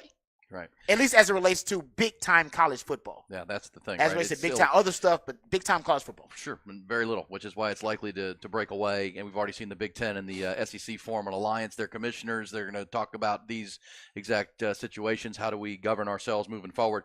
The Tennessee case that came down Friday is one of at least 6 antitrust lawsuits that the NCAA is currently defending. It's likely they'll go 0 for 6, Rod. Oh, yeah. And, of course, earlier this year, the National Labor Relations Board ruled that members of the Dartmouth men's basketball team are employees of the school and could vote to form a union, which they plan to do. So this is where we're headed. There'll be the players have more and more rights. You're going to have to at some level, collectively bargain rules. Yes, is it looking more and more like professional sports? Yes. But the universities are cashing in like it's a professional sport. Let's not forget that. Yeah. That they've entered this business, and if you're going to enter that business, this is essentially what the courts are saying. Look, if you're going to get in this business, it's a business. It's like any other league. Yeah. You got to play by the rules. Yeah. Just because the players are 18, 19, 20 years old doesn't mean you don't have to pay them. They have rights. And you have to take care of them. Come on, man. You're in the business. It's an indentured servitude anymore. Yeah. You got to pay them market value. And this is, like I said, this is what happened when the NIL became the law of the land. The NIL represented the free market. It was representative of the free market has now hit college sports. And guys, how long did the free market take to terraform college sports now? Tell you what, 3 years? 3 years. Capitalism is a powerful force of nature. Sure it It is. really is, because essentially now all these changes are because the NIL basically brought the free market to college, which, by the way, the NCAA, they, for decades, going back to when E wrote his thesis, they have guarded against this, and they have fought against the free market as much as they could, to the point where they almost became a borderline criminal syndicate now. And that's why they're ill-equipped in this new era of college sports to even defend themselves, to even justify their actions, because they've fought against the free market. They didn't want the free market and capitalism in college sports. And let's also be fair. The NCAA works at request of the school presidents. They work hand in hand. So it's time for the school presidents, the universities, to act. They have to stop, hiding behind the NCAA. They're the ones that are collecting the money. The NCAA doesn't make money on football. Right the universities and the athletic departments make the money. That's who has to fix this. It really is. I mean, they have to make it legal, and they've got to do it in a real-time way. They tried to stand on the amateurism rule, sham for a long time. That's been overruled again and again. At some point, they're going to have to treat them as employees. They just are. It's just part of the deal. Is it going to come with sticky situations with Title IX and rules? Yes, but this is what smart people do, because there's plenty of money to go around. You just got to figure it out and do it within the rules and the laws of our land, for crying out loud. Yeah. And the players, yes, are the players and the athletes in the advantage position for sure. But you guys were in control for 40 years. And look at what you did. Look at what you did. You did nothing. All right, nothing. You just let amateurism be the law of the land. It's like, well, amateurism should evolve. Nope. It shouldn't be the same amateurism in 1950 Right. that we have in 2020. That doesn't 100%. make any sense. Nope. All right, we'll come back. When we do a little round of who said that. Good audio. Plus, that'll lead us right into the fabulous fifth hour on Hook 'em Up with Ian Rodby.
Who said that? Ahead of the fabulous fifth hour, wrapping up hour 4 here on Hook 'em Up with you and Rod B. We hear some sound from around the weekend, around the sports landscape, and try to decipher who that is or figure it out. Rod, what do you have for me? Who said that? All right, Ty, I sent you a piece of audio. Kind of just sent it to you, so you may be just getting it, and you can dial it up and we can play. Who said that? I heard like some dude behind the bench, some bald guy sitting behind the bench. I heard, "Yo, you effing bum." I was like, who just said that? My dad. Your dad got a lot of airtime. He was like, "Yo, with that bonus, we could have finished my basement." Valid point. That's a very valid point. Sorry. All right. Who said that? Sounds a lot like Ben Affleck. Not Ben Affleck. It's Jalen Brunson. Oh. Jalen Brunson tells this story. It's pretty good. That he was in a 3-point competition and somebody was basically heckling him in the 3-point competition, and he looked up and it was actually his dad that was heckling him, talking trash to him, and he was like, "Wow, my own pops is doing that," which is crazy. And speaking of Jalen, that's another piece of audio. Can't play, it's really long, but Jalen Brunson admitted on an interview, it might have been with the same crew, because I think that may have been with, I'm not sure exactly what it was. I think that was the Roommate Show, but it was a different podcast. And he admitted that he went to the Mavs ownership. He went to Mark Cuban and the Mavs front office twice to try to sign a deal, and they rejected him both times. Now, the Mavs are doing good right now. They're fine. They got Kyrie Irving, and things are looking great. But, man, I didn't realize that. Ty, did you know that Jalen Brunson went to the Mavs twice to try to sign a deal before he ended up hitting free agency and before this price tag got basically to the point where it was something they couldn't afford? Yeah, I mean, and he was a great player for the Mavs, but let's not forget that he really came on towards the end of that last season with the Mavericks and in those playoffs when Luka was hurt and he had to front the brunt of the load. So I miss him, and we definitely should have signed that contract, but we did offer him more money than the Knicks offered, and at the end there, and he still chose the Knicks. So good for him. I mean, he wouldn't be having the same kind of production on the Mavericks right now with Luka Doncic. I know, but you'd have him under contract, and you'd have a really good player under a cheap trust contract. Me, I would love to have him. But he's never done anything wrong to the Mavericks. It was a mutual parting of ways, and we wanted him back, but we understood with his dad being on the coaching staff with the Knicks, wanting to kind of take that next step in his career as a number one, which I don't think a team can win a championship with him as a number one. But I don't know. I think the Knicks are in a way better place than they were before they signed him. So props to him. No, I totally agree. Him or Kyrie Irving is a question. Oh, really? Okay, sorry, I missed that. No, that's my question. That's not. I don't think that's a question. I think they could have afforded to do both. Could you get them both? I think with the initial price tag, with he's saying he was going to sign with them for cheap. Because he was trying to sign the cheaper deal. I'm just saying that if you already had Jalen Brunson, would you have even gone after Kyrie? No, that's the question. No, I don't know if you would have. Yeah. Similar player. I would still take Kyrie Irving over Jalen Brunson. You could afford it both, though. Honestly, you really could have. That's how cheap you would have gotten Jalen Brunson. But it's interesting. It's a good point. Did y'all see that AI? Allen Iverson said that Kyrie Irving has the best handles ever in the NBA. Ever? Ooh. Yeah. Ever? He said who has the best handles? Allen Iverson said that Kyrie Irving has the best handles ever in the NBA. He does have some of the nicest handles. He was a 1-1 man. He was the number 1 pick overall at Duke for a reason. He's a really good player. He's just been a problem wherever he's gone. Except Dallas so far. So far, so good. But coming from a guy that probably considers himself to have the best handles all time in Allen Iverson, that's pretty big praise. No, I'm with you. That is high praise. I didn't hear that. That's really cool. All right, we'll actually play the second one I sent you there, Ty, not the first one. That one we're not going to have time for it. Play the second one because it is NBA related. Your birthday was last week. These guys get you anything? Nothing. Absolutely nothing. Bad teammates. Terrible teammates. Yeah. Is that Jokic? Yeah. Come on, man. Did he get anything for his birthday? Somebody got him something. What? NBA players are so rich, though. I mean, do you really get NBA players? What do you get for people that have everything? They can buy themselves anything. They have everything. That's why What they're am I always gonna getting get each other like watches or like mini motorcycles or just something. Yeah, that, like something that's Louis fun. Vuitton Yeah, bags. yeah. Yeah, It's like, yeah, 'cause exactly. How do you shop for those guys? But there are the guys on the team that, they're making a lot of money compared to us. But comparatively to the big stars, they could probably use a few of those luxury Give him a items. new. Put your money to get him a new tractor for his farm or something, man. He's your MVP. He took you to the championship last Buy him a year. new horse. Buy him a new horse. Buy him a new Give horse. him a saddle. Guy rides him a new horses. horse. Get like a custom sized saddle. He's got to have a big ass saddle. He's a country boy. Because he though. got big ass. Yeah. Oh yeah. Man, that horse is gonna be pissed. Oh, that dude. they're big horses. Yeah. That's a big horse. That's a big dude. That's a big boy. Speaking of big dudes, I sent you another clip here, Ty. And if you can dial it up, please, and we can say we can play. Who said that? Jordan's far more superior player, and a very, very tough league, and very, very, very creative. Sure. I mean, that's not taking anything away from LeBron James because he's a great player, but it's not a fair comparison because I think Jordan is much far superior player. Who said that? That's the dream. That is the dream. My man, the dream. Saying MJ's better than LeBron. When did the Dream move to America?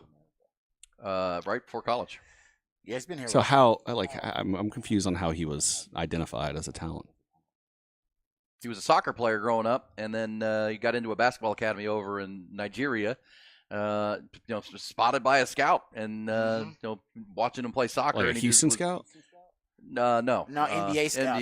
NBA scouts. NBA has camps all over the world. They got them in China. They got them in Africa. Even back then, they've been, Oh, yeah. they've been internationally scouting for a while. Yeah, I believe that's the case. But I mean, now they're at a different level. But back then, I believe that's how it all went down. Yeah, and then that's why he's so nimble. I mean, he was a soccer goalie, Rod. He's been goalie in soccer. His game looks like that. Yeah. He had great feet. Yeah. Just amazing feet. Yeah. The Dream. The Dream. That's a great nickname too. Akeem. The Dream. And I remember when he was just Akeem with an A, no H. Oh yes, I do remember when it was Hakeem. Pretty amazing. What changed Pretty there? amazing. Well, his religion changed, and he changed it to Hakeem. But this, according to a 1981 article by the Houston Chronicle, Hakeem back in Nigeria was a sheep herder in his family. He killed a lion with a spear that was attacking his sheep as a youth. Wow. Oh yeah, soccer goalkeeper. Guy killed a lion. Yeah. Who can brag about that? Anybody in NBA history can say they killed a lion? Definitely not anyone nowadays. Oh, that is amazing. That's a great story. Somebody should do like a little movie about Hakeem's story. That's pretty good. Yeah. It's pretty amazing. Yeah, give me some of that.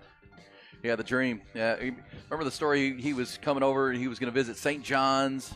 Yeah, and he wasn't highly recruited, too. No, he wasn't highly recruited. No, he wasn't highly recruited. The story goes he asked somebody at the airport because he was in New York. Had 3 tickets to go, and he said, "Which one's the warmest?" And they gave him. They said Houston, so he flew to Houston. No way. Yeah. Get out of here. He didn't like the cold. Hey, he's from Africa. I mean, hey, you blame him? He's like, man, I'm from Africa. I don't want to be cold. Yeah. No, I feel that. I love that. That's a great story. Oh, man. All right. We will continue the conversations. That's good stuff. And who said that? What say you in the next hour? We'll get some text going and some messages talking about the weekend that was, the good, the bad, and the ugly. Plus, Rod will take us behind the BOC one more time. We'll get you with what's popping before you get out of here this at 11 o'clock. It's Hook 'em Up with Ian Rod B.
Hey, what's up, folks? Lifetime Longhorn Rod Babers here. Let's talk about our good friends over at Ironworkers Local Union 482. Now, what you may not know is that a lot of the iconic landmarks here in this city were actually created and built by the skilled craftsmanship of Ironworkers Local Union 482. And right now, they're hiring over 3,000 people for a huge project right here in Central Texas. And you have a chance to join this prestigious organization, Ironworkers Local Union 482. And right now, they're offering competitive wages, competitive benefits as well. They even offer a pension plan, and they offer training through their apprenticeship program for unskilled labor. So what are you waiting for? Maybe you're thinking about a new employment opportunity. Maybe you want a refreshing career change. Maybe you want to feel valued by your employer. You can become a valued member of Ironworkers Local Union 482, and now is the time. They're hiring over 3,000 people for a big project right here in Central Texas, and right now is the perfect time for you to take advantage of these great opportunities online. Like I said, competitive wages, competitive benefits. They got a pension plan, training for unskilled labor. Hey, you got no more excuses. What are you waiting for? Reach out to them today and maximize your potential and accept the challenge of becoming the best version of yourself, and also help shape the future of this great city that we all love. Reach out to them today online and apply at ironworkers482.org. That's ironworkers482.org.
Aaron Hogan, Rod Babers, Hook 'em Up, 1019 AM 1260, The Horn.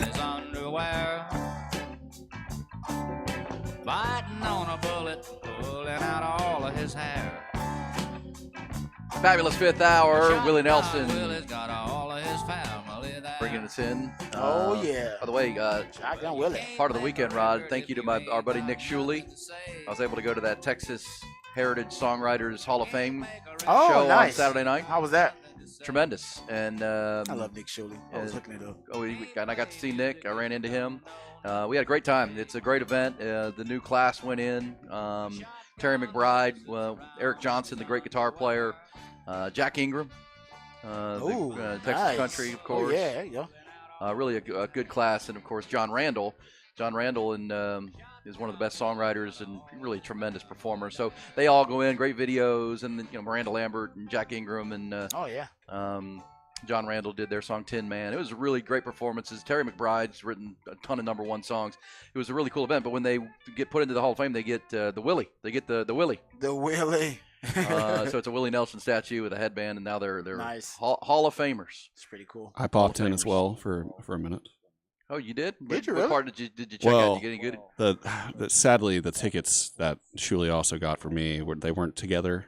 So I found out that morning they were the people at ACL Live were very sorry about it, but I was with one of my friends and we decided that not sitting together. We're sitting alone in the same place might not be the best option. So I just went home. It had been a long day on Saturday. I was at the baseball game and then continued to drink after that until dinner and until that. And by that point, I was ready to go home and go to sleep. So I get you. But I appreciate it. It looks like it was going to be a good time.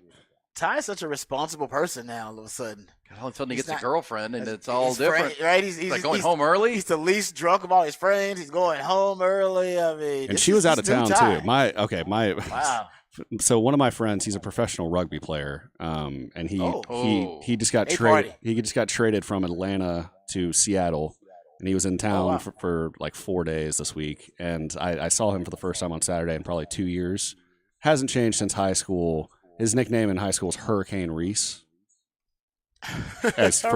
Because whenever he drank, it was like a hurricane around, no matter what happened. Hadn't changed. At Matt's El Rancho, they gave him a fake drink because they were nice enough not to cut him off because they knew he was gonna get mad if they cut him off because he was too drunk to keep drinking. So they gave him a fake drink and he drank it as if it was filled with alcohol. The first time I've seen that done there. What were we trying to placebo effect here? Like, I guess. What was it? I guess. Yeah. And then we saw Dennis Quaid, and we had to stop him from going up to Dennis Quaid, and because he was like, "That's Dennis Quaid." We're like, "Yeah, we know." Like, yeah, don't go up to Dennis Quaid. I've heard Dennis Quaid is not the nicest guy, so I wouldn't just go up to him. I've heard he can be pretty mean when like fans go up to him randomly. That's just what I've heard. I haven't experienced it. Just throwing it out there. Well, Dennis Quaid was there too, and Tanya Tucker was given a Lifetime Achievement Award, essentially, which was really great, and she came out and did a great speech, the great Tanya Tucker. So it was a good night, fun night, and Willie Nelson always a big part of that. He's one of the greatest songwriters of all time, so his statue is what you get. And, of course, his statue sits right outside ACL Live at the Moody Theater. Oh, people are always taking pictures with that And thing. Willie is still trucking. No more smoking, though. Right? No smoking weed. He eats I thought that was Snoop I think Dogg. he eats it. Is it I think edibles? he eats it now. I think it's edibles now. Well, I think because it's like too harsh on his like lungs and stuff. I mean, how old is Willie? Like 70? 91. 91? No, he's 90. He's 90. He'll be 91 coming up. Yeah, you can't smoke when you're 90. It's too Yeah. bad. I mean, Yeah. it's too harsh. I have for a you. great grandpa who's 99, and he still drinks a 6-pack of beer every day. It's impressive. Every day. Every day? Every day. He does. I mean, he does That makes nothing me- besides sit there and sleep, and drinks the 6-pack, I guess. That's all. It makes me feel good though, because that means when I feel bad about drinking too many beers, I'm like, actually, I'm okay. He still has I his drink driver's one. license. Oh, nice. Well, he's not drinking and driving, is I he? hope not. I hope not. We hope not. Hopefully, That's double when he gets trouble a right there. 6-pack, Double yes. trouble. Hopefully, he stays at the house. Yeah, it was a good time though. It was a great event, and it's cool to see the stars. The stars were all out, and I've told the story before. My wife dated Jack Ingram in middle school. They both grew up in the same area of the Woodlands. Actually, my wife grew up across the tracks there in Oak Ridge. But yeah, they were. I always say my Jack Ingram, who's a great guy, super great guy, and great songwriter. He was the first person, as far as I know, according to my wife, to ever get to second base with my wife. Wow. Well, hey, So he and I have joked about that many times. Hell yeah, that's better than some just jabroni that did it. Yeah. Somebody's gonna do it. Somebody's I'd rather gonna do be it. a famous dude than some just regular old jabroni. Yeah. Now he's a Hall of Famer. Now he's a Hall of And she's Famer. like, hey, when are you going to be a Hall of Famer? I'm like, I don't know. Hey, I don't know. You know what? That just shows you got good taste, man. Yeah, you got good taste. That's all that is. Yeah. So good for Jack. That was cool.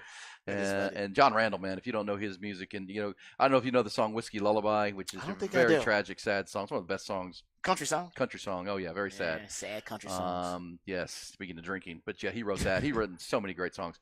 And so yeah, I was hoping Miranda Lambert would do more than just one. They just did the Tin Man, but it was a good show. It was a fun time on Saturday night. And thank you to Nick Shuley, the Mr. Hookup. Nick is the man.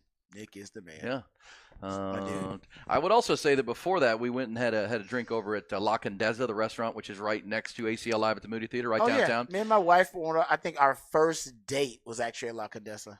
Great spot. Yeah, and it's one of our first dates we was, wandered in there because we had some time to kill, and I ran into Rick Lopez, who's the executive chef and runs the shop there, and they were having their 15th birthday. So happy birthday to La Condesa. I know. I said 15th birthday. I know they've been there a while because me and wifey been together like 12 years or something And like that. we got into a good talk about doing. And he quotes like Nick Saban all the time with his staff. It's all about like how do you team building, motivation. It's not easy to keep a restaurant open 15 years in downtown Austin. I mean, it's a highly competitive environment, and there's always new restaurants coming online, and keeping staff, and everybody's got their challenges. And but just through COVID alone. Yeah, 15 years. I mean, hell, making it through COVID alone was a challenge. Well, you sit and talk to Rick for a minute. The food's amazing, but everything they do, the attention to detail, everything is intentional. Everything is on. That's why I made the first date spot. For wife. Good Said, job. hey man, I want to impress her. Yeah, good. That was a good spot. Highly suggest La Condesa if you haven't been or haven't been in a while. Check it out. It's been a while actually. I need to go back. It's been a while.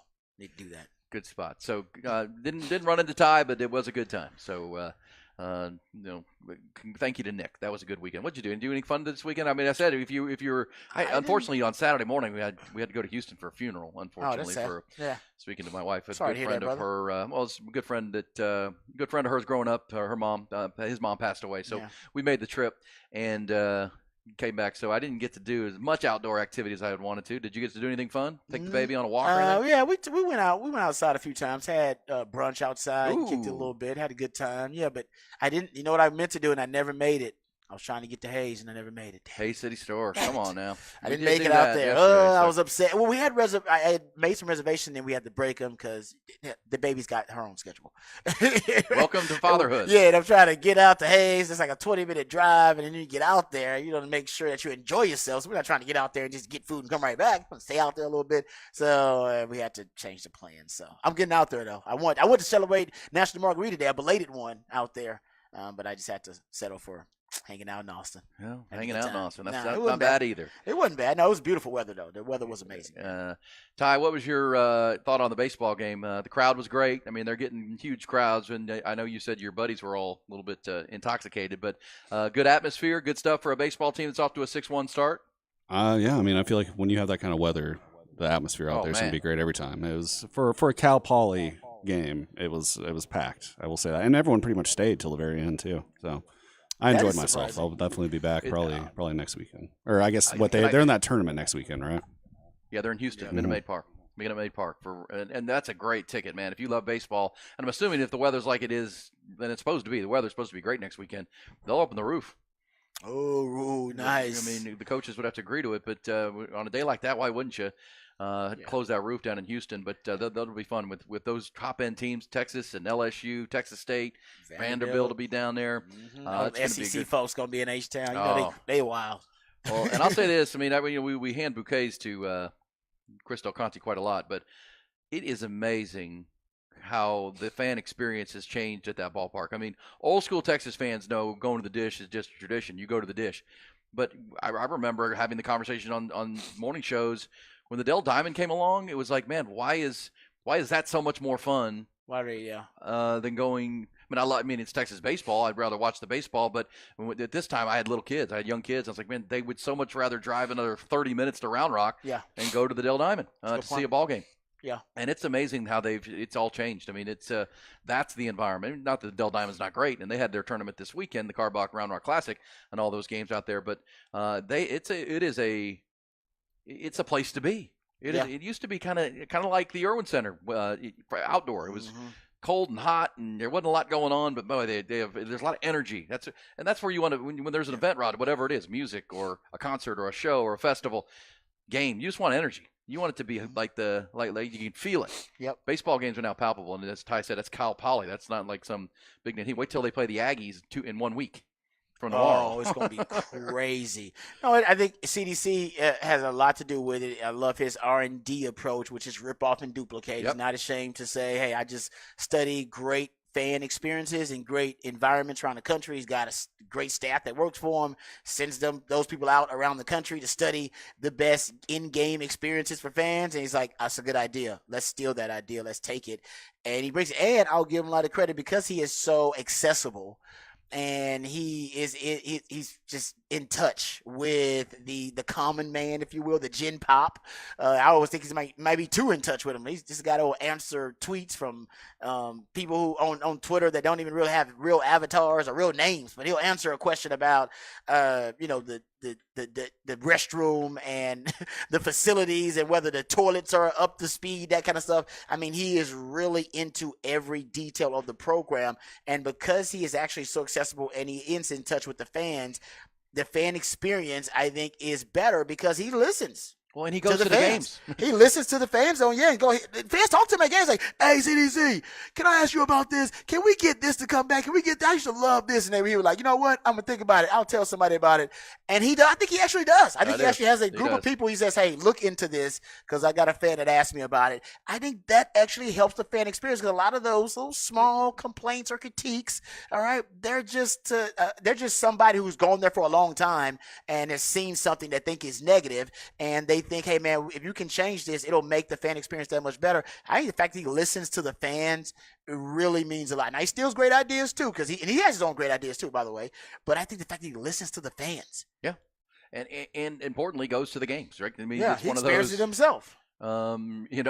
Our city leaders here in Austin, you can tell they don't drive the roads very often, right? They all live in and around downtown, and I'm talking about our city council. Yeah. I've always said, man, if you guys get out on the roads, like you actually get out and see what the hell's going on around Hell here. no, they don't. There's them potholes. Come on, man. That are every damn Take care of some stuff. But CDC's got his arms, his sleeves rolled up, and he's out there with the fans going to the game. He's a man of the people. He really is a man of the people. I'll give him that. All right. He's a man of the people. Real quick, Rod, as we recap the weekend, the other thing that came down, and you talked about it a little bit in Rod's rant with the Houston Texans, the salary cap number was officially ruled for the upcoming season. Man, it's going up again. Yeah, $30 million this time. The team that is the furthest under the cap or over the cap, Rod, are the Buffalo Bills. $41 million over the cap right now. Told you that window, that Their 5-year window, that is 5-year over. window is stretched out, stretched way too thin. Only the team that's the most concerning are the Saints, because the Saints are next and they didn't even make the playoffs. The Saints don't even respect the salary cap. It's unbelievable. They don't even. I don't know what the hell they're doing. They've been like that for like the last 3 or 4 One thing years. that at least Buffalo could say, look, we made a run at it. We traded for Von Miller. He got hurt.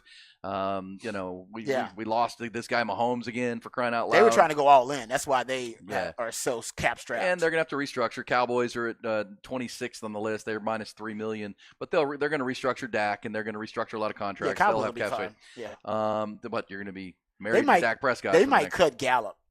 Yeah, we'll see. I hope so. Think about, it's $11 million in savings. And he's not giving you the production. He's not outperforming his contract. No, he's and not. the wide receiver draft is just too damn deep. I mean, you can get a decent wide receiver in the second, third round pretty easy. Yeah. Cowboys may not do that, but my point is, Michael Gallup's not worth the money anymore. You could cut Brandon Cook and get like another $9 million too. Well, you got to have some receivers. Yeah, I would keep Brandon Cooks for now, and then I think I would draft a receiver in the third or fourth round. This is my issue with the Cowboys. They're going to have to cut some people. They got to figure out the Tyron Smith move, because he's now saying he wants to play. And I keep saying you only have a few picks, and they aren't going to have a lot of flexibility, I don't think, in free agency. They don't like free agency anyway. Yeah, I know, and they don't like it, right? They don't try to dabble in free agency that often. And they're going to have holes on their offensive line, their defensive line. They've got to fix linebacker. They've got to fix. Trade for a receiver. Yeah. Your trades have been pretty good. They have been. Right? Trade for another one. So those are the teams that are at the bottom. But at the top, this is why you mentioned the Texans, and I heard the sound you played with Nick Wright talking about the team that can challenge. And here's why. If you look at the top 10 teams in total cap space, there are 2 who made the playoffs last year, the Texans and the Detroit Lions. Both of those teams are sitting in a good spot. Now, the Lions have to sign Jared Goff, which they'll do. But, I mean, the Lions are sitting there with $65 million in cap space.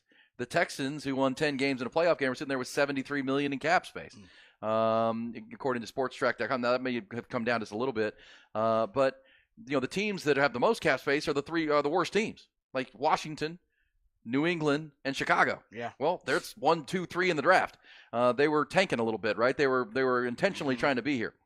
Tennessee's in the top 5. Indianapolis in the top 5. But Houston and Detroit are playoff teams, and Detroit was made it to Final Four. Was almost in the Super Bowl. They should have been. They had a double-digit lead on the 49ers. So if you're looking at like buying in the stock market, you're buying Houston, you're buying Detroit, because they're ahead of schedule. Typically, teams that have this much cap space are drafting in the top 10. That's true. And most of them are. Then Washington, New England, Tennessee, Chicago, Indianapolis, Cincinnati, Las Vegas, and Arizona. These are all drafting in the top 10. You're right. Houston and Detroit are playoff teams. So if they spend wisely, the point is if you can add a couple good pieces, you're adding to an already pretty good team.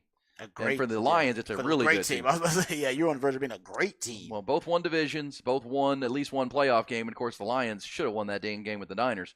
If you listen to Lions fans, the Niners had no business when they know it too. They know it. They knew they should have had. Oh man, it's crazy. And we'll see. Can they build on it? I think that's interesting with the numbers coming out. No, I didn't realize that. That's a good point though about the 2 teams that were playoff teams. And I want to say I'll get the number for the Lions, but man, their GM has just Brad Holmes, yeah. He has been amazing. He really has been.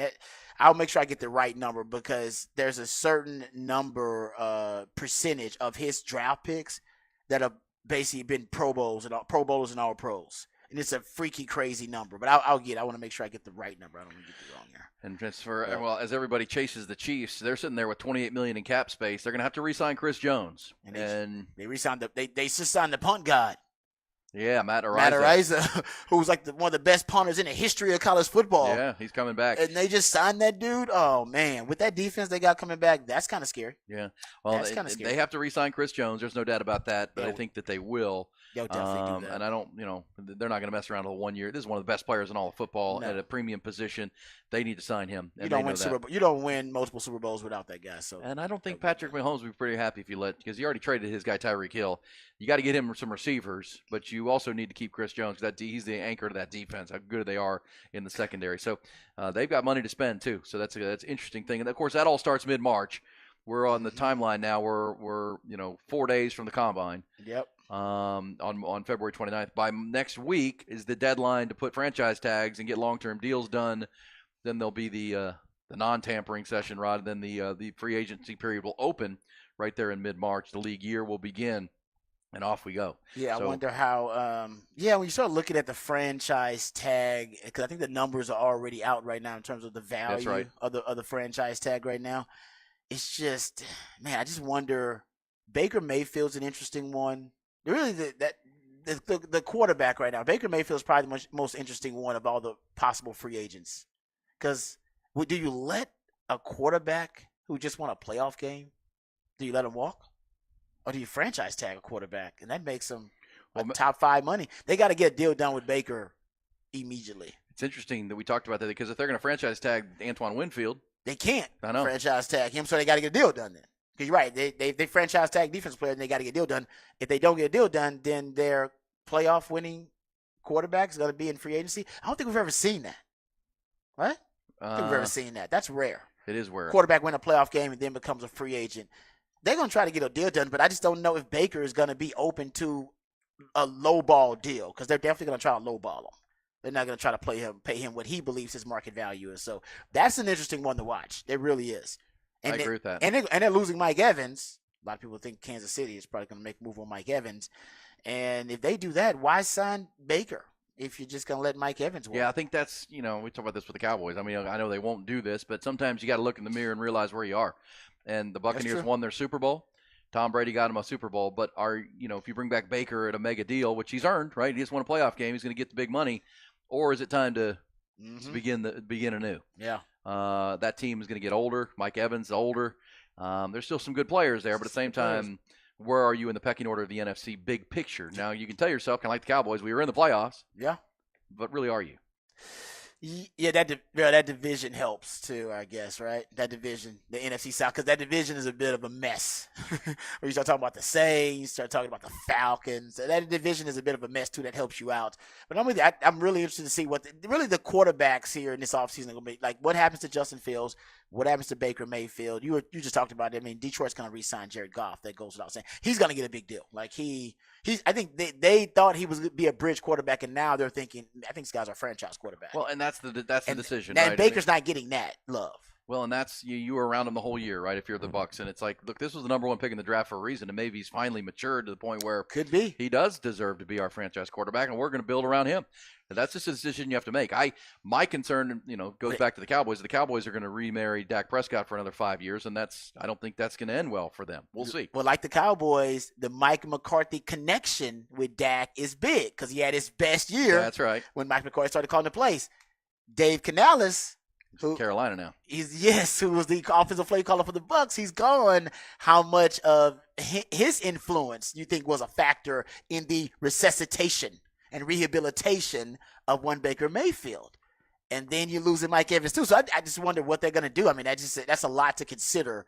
And then, like I said, I've never heard of a quarterback who won a playoff game hitting free agency. It sounds absurd, but that's exactly what may end up happening. And by the way, Baker's won playoff games for 2 different franchises, which it's rare. It is very rare. Like playoff wins are hard anyway. He's done it for 2 different franchises, so he's way past bust and all that kind of stuff. I mean, the question is now, will a team take a chance on him as their bridge quarterback or franchise quarterback of the future? I don't really know. He's still relatively young too. That's the thing about Baker. Yeah, and we'll see. switching back to the Cowboys, are the Cowboys going to use a franchise tag? We know each of the last 2 years they put it on Tony Pollard and Dalton Schultz. That's a good question. They did it with Dak Prescott a few years back. They did it with DeMarcus Lawrence as a one-year placeholder while they secured a long-term deal. They should have just signed Dak, by the way. The one name that jumps out for the Cowboys would be Tyler Biadasz, their center, because centers don't make a ton of money. It wouldn't be a huge hit, and you'd lock him up. That's a good point. Because you know what he is. He's the anchor of your offensive line. That's not He's bad. a good player. It's kind of like Dalton Schultz. Like, we don't have to want to go have to replace this guy, and it's not going to cost us that much on the center market to have him making that for 1 year. Will he be disgruntled, though, because that's what happened to Dalton Schultz? Oh, yeah. Because players hate the franchise tag. Well, but what did they do? They went out and drafted Jake Ferguson knowing that he's going to be disgruntled and he'll leave right after that. So maybe that's the plan, to draft the center in this draft and then keep him and let him walk. And if you're going to say the same thing about Tony Pollard, then you keep saying, why didn't they draft a running back last year? That was stupid. Because now I got to figure out what to do at running back. Because Tony Pollard's a free agent again, and you're not going to tag him again. And now you need a back. You need a back, and this is actually a weak running back draft. This is not the strongest running back draft. Last year was a really good running back draft. That's when you should have drafted a running back. They should have. This is the year it's not great. I mean, you can still find a quality running back. I'm not saying that, but hell, Jonathan Brooks is the top running back on the board. He's coming off an injury. That's the thing, right? Because you could see, I did see some reporting over the weekend that the Cowboys like Jonathan Brooks a lot. I saw that too, yeah. But, and we like Jonathan Brooks a lot too, but when's he going to be ready? You need a running back week 1. You need one right now, man. Yeah, and that would be the question. Can you, in free agency, address running back? Yep. Because remember, the Texans found Devin Singletary, a 1-year deal. He was just like out there. For Buffalo, right? Yeah. Yeah, he came from Buffalo. Yeah, late in the free agency process. That's a position you can find. So, you trust the Cowboys that they can get a good back.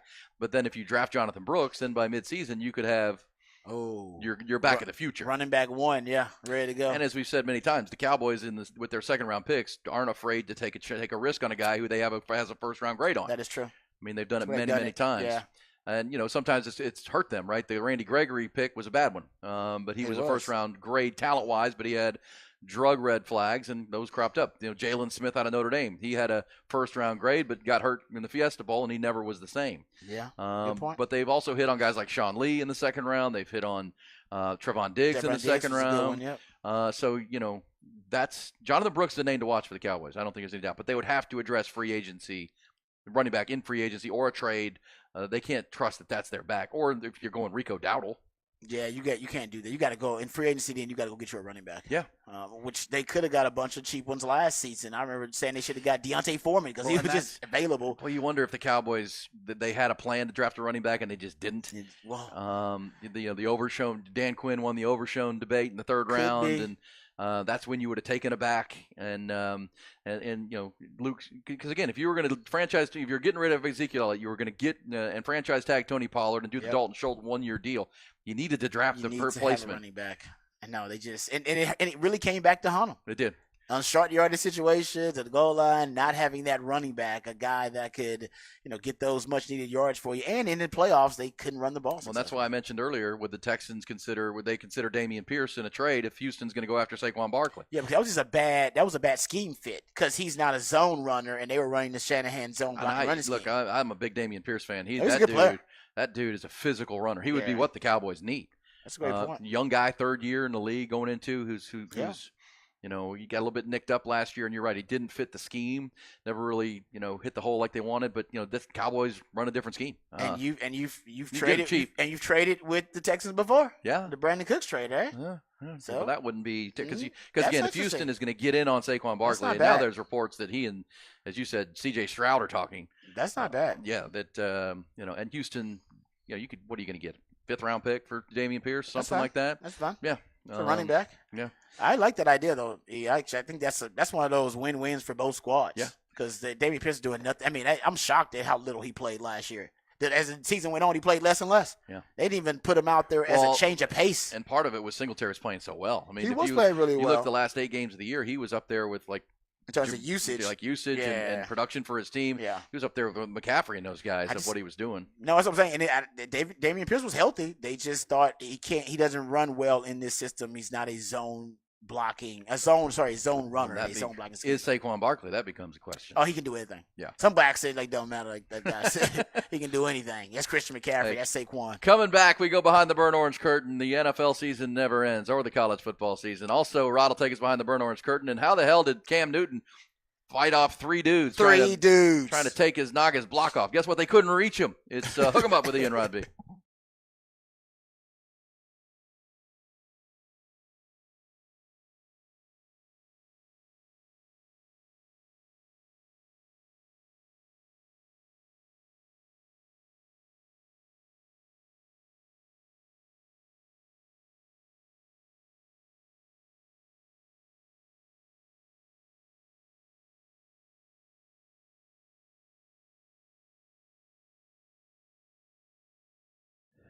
Dr. Greg Eckert, folks. He's my dentist, Rod's dentist.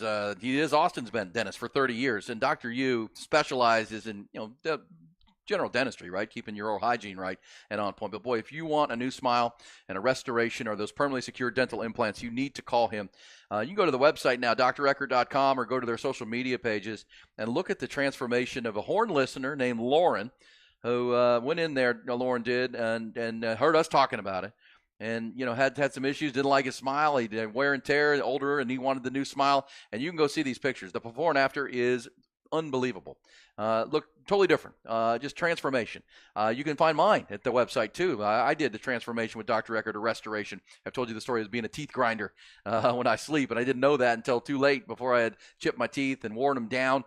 And Dr. Eckert and I sat with him, and I was in charge. He let me set the game plan and the timeline for how I was going to do this. And then last year was the time to go for it and restore my teeth. And I have this beautiful new smile, top and bottom, which I absolutely love. You can also do the permanently secured dental implants, which are, just compared to what dentures used to be and other options, it is such a difference maker. It's permanent. You won't spend any time without teeth. It's a one-day process. You got a brand new smile. It really is the way to go. And it's amazing the advances they've made. You used to have to spend time without teeth, and who knows how long it's going to take. It's going to be a long process. Not anymore. It's a one-day situation with those permanently secured dental implants or the full mouth restoration, and they make it very calming for you. I had the little sedation going, a little nitrous. I was great. I woke up and had the new smile that I'm going to love the rest of my life, and you can too. Smile in a day or anything you need with Dr. Eckert. 512-345-3166. 512-345-3166. Dr. Greg Eckert, and it's Eckert with a U, U-E-C-K-E-R-T.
Aaron Hogan, Rod Babers, Hook 'em Up, 1019 AM 1260, The Horn.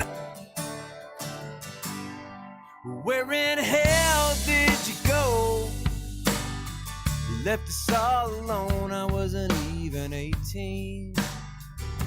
Good stuff right there, T.Y. Jack Ingram mentioned just went into the Texas Songwriters Hall of Fame. He actually performed that song the other night, talking about how when his dad left the family and headed to Biloxi.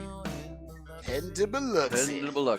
In the Gulf of Mexico. Yeah, good stuff. The ACL Live at the Moody Theater on Saturday night. Thank you to Nick Shuley and the team. Joe Abels over at Saxon Pug, big part of that event every year. Bob Cole was nice. And the host of that event, Rod, was Ronnie Dunn from the band Brooks and Dunn, and all those hits that they've had. Ronnie Dunn was not sober. Let's just say he has a good time while he's there. Not sober. Did you get to see any of that, Ty? That with Ronnie Dunn, he's a Texan, of course, from out there in Seminole or something. That's great. Yeah, he was having a good time. Hey, I think it's kind of like Ricky Gervais on the People's Choice Awards, right? The host should be drunk. It's good. Makes it fun. Should be buzzed at least. Yeah, he was having a good buzz time going on there. That's funny. It was a good time. All right, so we've got that. We did have the Screen Actors Guild Awards over the weekend, Rod, and Oppenheimer did well. Yeah, Oppenheimer's going to clean up. Clean up. Yeah, it's definitely going to win best picture. I just don't think it's close right now.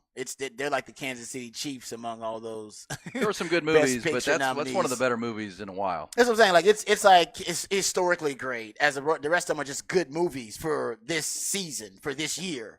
That's like a movie that's I think going to be considered, historically great. Yeah. Yeah, and like I said, if you haven't seen it, it's available on Peacock. You can go watch it. It's about 3 hours, but it don't feel like 3 hours at all. Doesn't. That's the best compliment I can give a movie is that it's a 3 hour movie that doesn't feel like a 3 hour experience. You are riveted the entire time. Yeah. Glued to it. Well, it's just the way Christopher Nolan made the film was just. It's menacing, but it's really well done. So check that out. So that one over the weekend. Yeah, no doubt. Speaking of awards.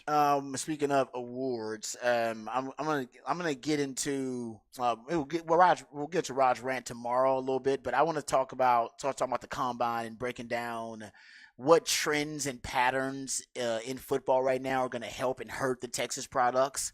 So I'm doing that now. We'll get into that later on this week. I think that's going to be really, really fun to talk about because there are some patterns and trends that are affecting. And matter of fact, we just found out another one. The NFL is considering changing the kickoff return rules to the XFL kickoff return. Yeah. And they're going to try to have a new proposal by March. And you said they don't have the votes yet. They need that according to Schefter. Yeah, 24 to 32 or 31, whatever. Owners need to vote on it and approve it. But there is there's a movement inside the competition committee that wants to change the NFL kickoff rules because basically right now it's a wasted play. If that indeed happens, think about that and how that's going to increase the draft stock of a guy like Keelan Robinson. Like now teams don't even keep guys on their roster for kickoff returns. Why would you?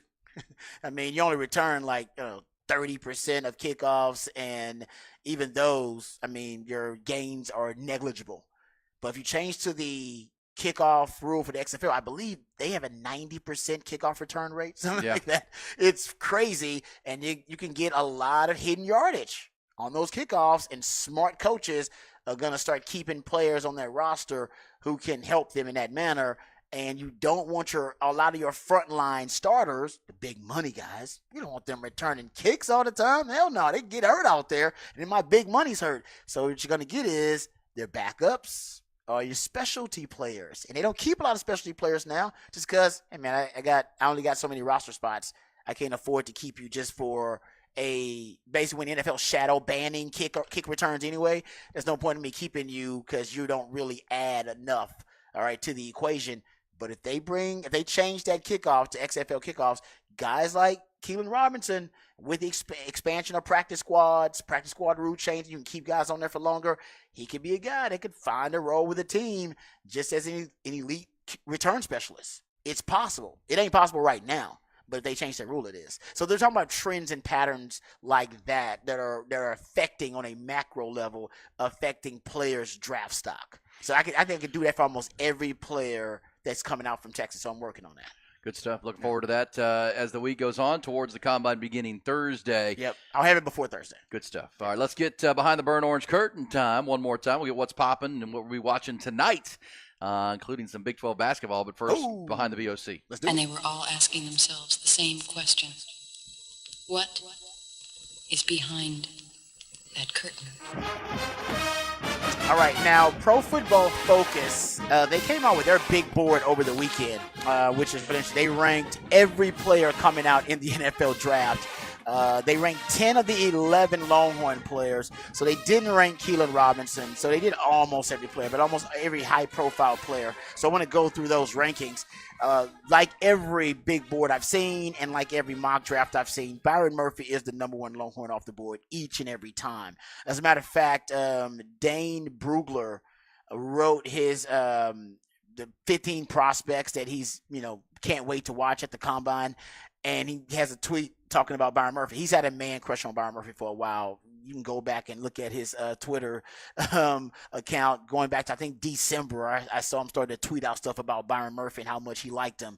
And he said his evolution from running back, linebacker, / linebacker to freak D lineman. And then it has his goals for the run, the 40-yard dash and the bench and the 3-cone. So he's considered a guy that's actually going to increase his draft stock at the combine. A lot of people think he's going to test really, really well because he does have enormous freakish strength. Remember, Bruce Feldman has his freakish athletes list that he makes or that he has before every college football season. He goes and talks to insiders, goes and talks to coaches and different scouts, and he figures out who are the most freakish athletes in college football. And he did have Byron Murphy on the list. This is prior to the 2023 season, but here's what the excerpt said from the Byron Murphy ranking on his freaks list. The Longhorns have gotten a lot better in the trenches on Steve Sarkisian's watch, and the 6'1", 308-pounder is a good example why. The junior, who had 26 tackles and 3 tackles for loss last year, has been clocked at 18 miles per hour on the GPS, had a team-best 455-pound front squat, and power cleaned 375 pounds. He says, and even Coach Torrey Becton, the strength and conditioning coach, says he could have lifted more, but Coach shut him down. He said, but he could have gotten to 500 on the front squat, a 4.5 in the power clean, but Coach shut him down. And when Byron Murphy was asked, hey, man, who are the strongest guys on the team? He said, squat and bench, I think it's me. He says he likes to go into the weight room and just lift until he can't lift anymore. Those kind of guys are freaks at the NFL Combine. So Byron Murphy, he was the highest ranked player on the Pro Football Focus big board. He's at 12 overall. A.D. Mitchell, second highest ranked player by the Longhorns for Pro Football Focus big board, and they have him at 37th overall. J.T. Sanders is at 41st overall. They have Xavier Worthy at 49th overall. Jay Brooks, they have at 59th overall. And he got T'Vondre Sweat at 90th. I think that's probably criminal to have T'Vondre Sweat that low. I heard Mel Kiper saying this weekend that T'Vondre Sweat might be the top D tackle on his board. That would make him higher than Byron Murphy. So Mel Kiper's thinking about having T'Vondre Sweat that high. Jim Nagy of the Senior Bowl, the executive there, he tweeted out that T'Vondre Sweat shouldn't drop out of the first round. I think T'Vondre Sweat's trending. And by the way, they have T'Vondre Sweat as the top interior D lineman in all of college football with the highest grade, 91.7, higher than Byron Murphy, yet they got him at 90th. So they're assuming he's going to have a bad combine or something like that. To me, big board-wise, T'Vondre Sweat should be much higher.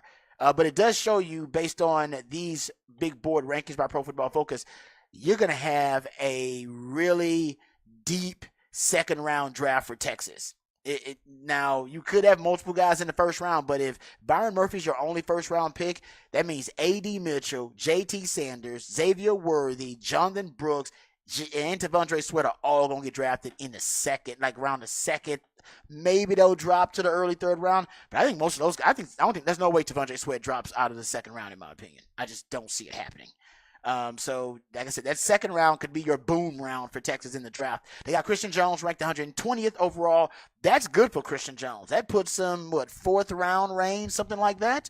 He's projected to be a guard. I think that's actually a good place for Christian Jones. So he's higher up on Pro Football Focus big board than I thought. They got Ryan Watts actually and right ahead of Jalen Ford. Jalen Ford's at 217 by their rankings. I think that's low, but off-ball linebackers just don't get a lot of premium value. Jordan Whittington's ranked 221st by Pro Football Focus on their big board, and he's the last Longhorn ranked after that. Keelan Robinson would have been the next Longhorn, but they didn't have him ranked that I saw. So that's the Longhorns. And by the way, I mean, it's not out of the realm that Jordan Whittington, could get some love as a priority free agent. I don't think he'll get drafted, but this is a really shallow pool of talent at the later end of the draft, at late in the draft, because you have underclassmen who are now staying in school because of extra eligibility, because of NIL. So you got fewer underclassmen to choose from. So you have a shallow depth of talent there late in the draft. And because of that, maybe a guy like Jay Witt will rise up some draft boards and become a priority free agent for a team. Got to pass those medical evaluations over him. That's going to be big. 100%. I would say if Bill Belichick were still coaching, because Brendan Schooler can stay on a team in the NFL, Jordan Whittington can help a team. I think so. Yeah. Just as a culture guy, but also as special teams. Yep. Because Jay Witt realizes he's not going to be a frontline wide receiver, but he can make a roster. Be an ace, a special teams ace. That's the kind of guy you want. Because you only get to suit up 45 guys on game day, and 2 of them are kicker and a punter. You're right. That guy will go to work for you. Love me some Jay Witt. Yeah, all right, that's good stuff. We'll have combine coverage all week long as it opens in Indianapolis on Thursday. And the on-field combine is you say a TV show. It's 100% a TV show. I've been to the combine a couple times. You participated. The good part about the combine is everything that happens around it. When the agents and this is where all the deals get done. This is where the deals get done. Jerry and Steven pull up in the big cowboy bus, and they hold court with the media. Not a lot of NFL news right now, but we'll have a ton of news come next week. Yep. When everyone starts sitting and talking and the media is asking questions, and there are going to be a ton of storylines coming out of that. And, obviously who runs the fastest and who's going to be the speed and, what is, kind of 40 times get posted. It's going to be interesting. But, yes, the real stories come when deals start getting done. Trade, right. The foundation of trades get going. Hey, who's available? Agents cutting deals, free agent deals. Looking forward to that. That starts coming up Thursday. It's like an unofficial NFL convention. Yeah, Everybody Super together. Bowl is just a celebration of football, and everybody's there hawking a product, and everyone's, so it's a lot of interviews. Nobody's making deals at the Super Bowl. They're partying. No. Yeah, everybody's partying at the Super Bowl. But you're right, deals are getting made. Deals get done at the combine. Because Deals now get you start the active, like your new league year is getting ready to start. That's right. You're 2 weeks to the Yeah, open. yeah. So, now by this weekend, you'll know, okay, we weren't able to get a deal done. Yeah, we got to cut these players potentially. Just letting you know, this Yeah, guy's yeah. going to be available because we can't get a deal done. Yep. What exactly are we right. looking at? I think there's a lot to be coming in the next but it always is because the media gathers, and then, of course, every general manager, every scout, every got those ears. all the agents are there. Everybody's eavesdropping on something. I saw those two talking. Yeah. So they Hey, better we'll come back. We'll get what's popping before we wrap this thing up, including some what's popping from the weekend, what's popping tonight. Hook 'em up with Ian Rodby.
Brand new whip, just hopped in.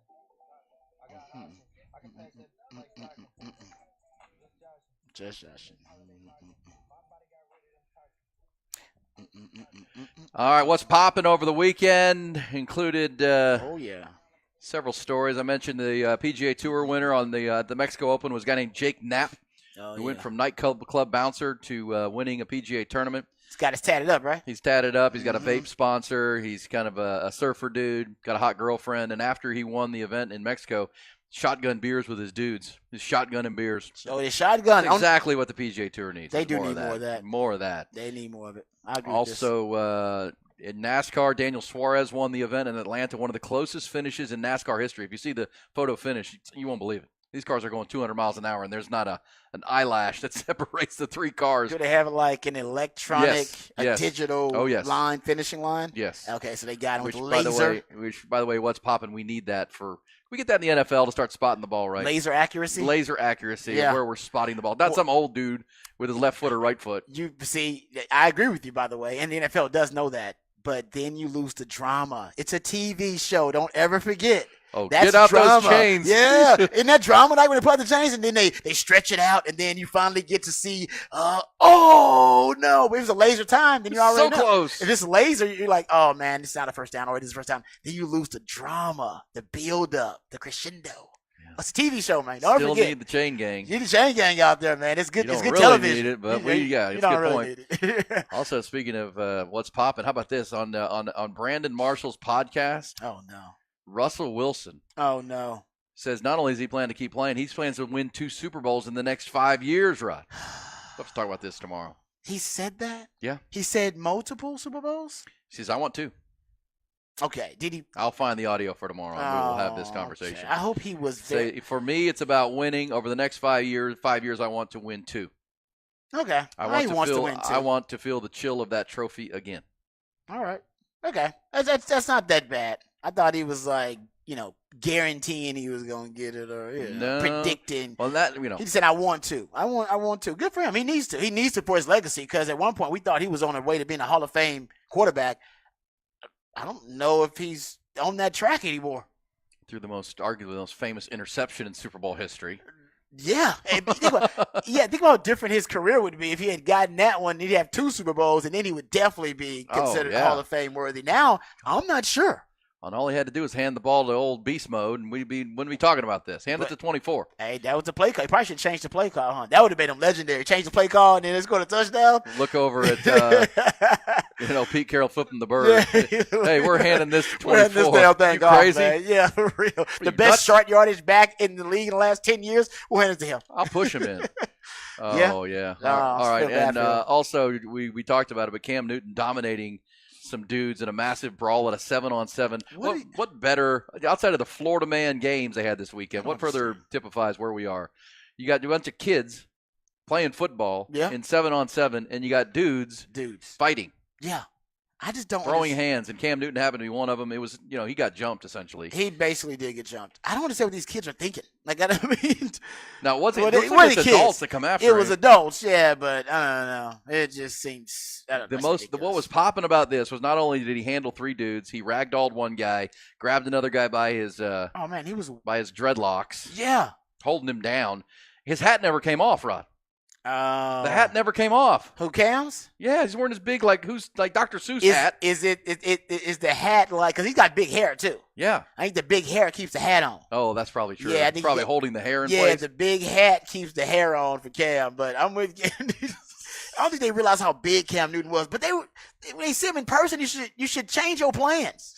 Change plans. When you see that dude in person, please change your plans, man. Because Cam Newton, I don't think people realize how big that dude is. I gave you guys that stat earlier. Like he in 2015 they did a study of 828 players who played defense at least one snap in the NFL in that 2015 season. And out of those 828 players, Cam Newton was his combination of size, like weight and height, he was bigger than 90% of the defenders in the NFL. Only 9.5% of the defenders in the NFL had his combination, 6'5", 260 combination of size and height and weight. Come on, man.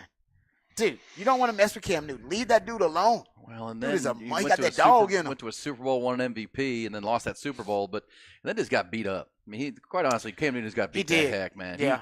He felt like he was Superman, but if that dude can't handle it, you don't need your quarterback getting hit all that often. Ask Andrew Luck about it. Yeah. Yeah, you're right. Andrew Luck is a great example. Mhm. So good stuff. That was popping. What's popping tonight, Rod? We've got one big college basketball game. You've got Baylor at TCU, which is a fun game. That'll be a high scoring game. That'll be fun. Yeah, because TCU likes to get out and run. don't they? TCU is up and down, and Baylor Yeah. can go too. They got athletes like that. Yeah. Baylor lost this weekend to Houston in overtime up in Waco. Houston very well may be the number 1 team when the AP poll comes out. That should be out here shortly. Wouldn't surprise me at all. Because Houston had another undefeated week. They're 24-3. You know, that Jamal Shed, they won at Waco in overtime. That team can play. Purdue, UConn in that mix too. But 24-3 now.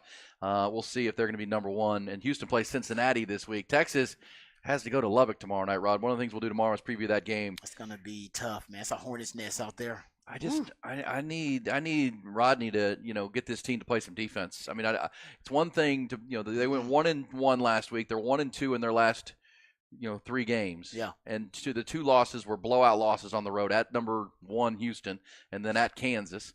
And no one wins at Kansas. They win 90% of their games there, but you can't get run off the floor. You got to play some defense. 63% Kansas shot from the floor. 63. Yeah, man. Come on. Come on. Put up some type of opposition. I think they get exposed when they play good teams. They do. They get exposed because they don't really have an identity or a brand of basketball. Well, because they're easy to defend at some level. You got to take Dessou. Got to have someone on Dessou. And the backcourt has just been subpar. Max Abmas. Yeah. I mean, Tyrese Hunter was at least pretty good on Saturday. I mean, the last 3 games, even in the win, Max Abmas has been erased. Yeah. Like he's struggling. What did I say? The stats were his last 3 games. He shot 8 for 32. 8 for 32. He hadn't cracked double digits in any of these games. Damn. So he's not getting to the foul line, which he doesn't anyhow, but he's not making shots. And that's why you got him. He was a bucket. He was supposed to be a guy that's going to score for you no matter what. Well, and he's a defensive liability on top of it. And he's just not a great defender. He's willing, but it's one of those. Texas is in a frustrating place, and I think they're going to make the tournament. They've got Oklahoma. They got Texas Tech tomorrow night, which they're going to be an underdog. They're bubblicious right now, though. Then they have to go back home for Oklahoma State, a game they have to win. They got to beat Oklahoma at home because the way their schedule goes, they go Tech tomorrow night, then back home for Oak State, then Monday night in Waco, and then the final game of the regular season against the Sooners. They got to win the Oklahoma State game. If they win both of those, get themselves into the Big 12 tournament, win a game there, get to 20 wins. They're 20-11. They're going to be in. Yeah, in the Big 12, there ain't no guarantee. Yeah. Man, every day. Well, no nights off in the Big 12. Well, and it doesn't help to just get mollywopped. Both of those games on Saturday, the last 2 there? Saturdays, it was like 15-15. Yeah. And then they were down 20 by half. It's like, what? Life comes at you fast. What? Yeah, it was 15 all, and then at halftime it was 45-25. They got outscored 30-10. Yeah, no adjustments. Like, what are we doing? Or bad adjustments. All right, Rod, have a great Monday, my friend. You too, brother. Good stuff. Ty, have a great Monday. TY. Everybody out there. We'll do it again on a Tuesday at 6 a.m. sir. The 5-hour conversation picks back up, and we'll roll with it every hour of this show. If you missed it, talking about the NCAA and where they stand now after the latest court ruling. Longhorns getting ready for the Combine. Longhorn baseball didn't allow a run all weekend. All those conversations to be had at hornfm.com. Just look up the podcast. Jim Rome Show next. Rick Jais in the Sports Complex. We'll be with you at 6 a.m. tomorrow morning. Hook 'em up.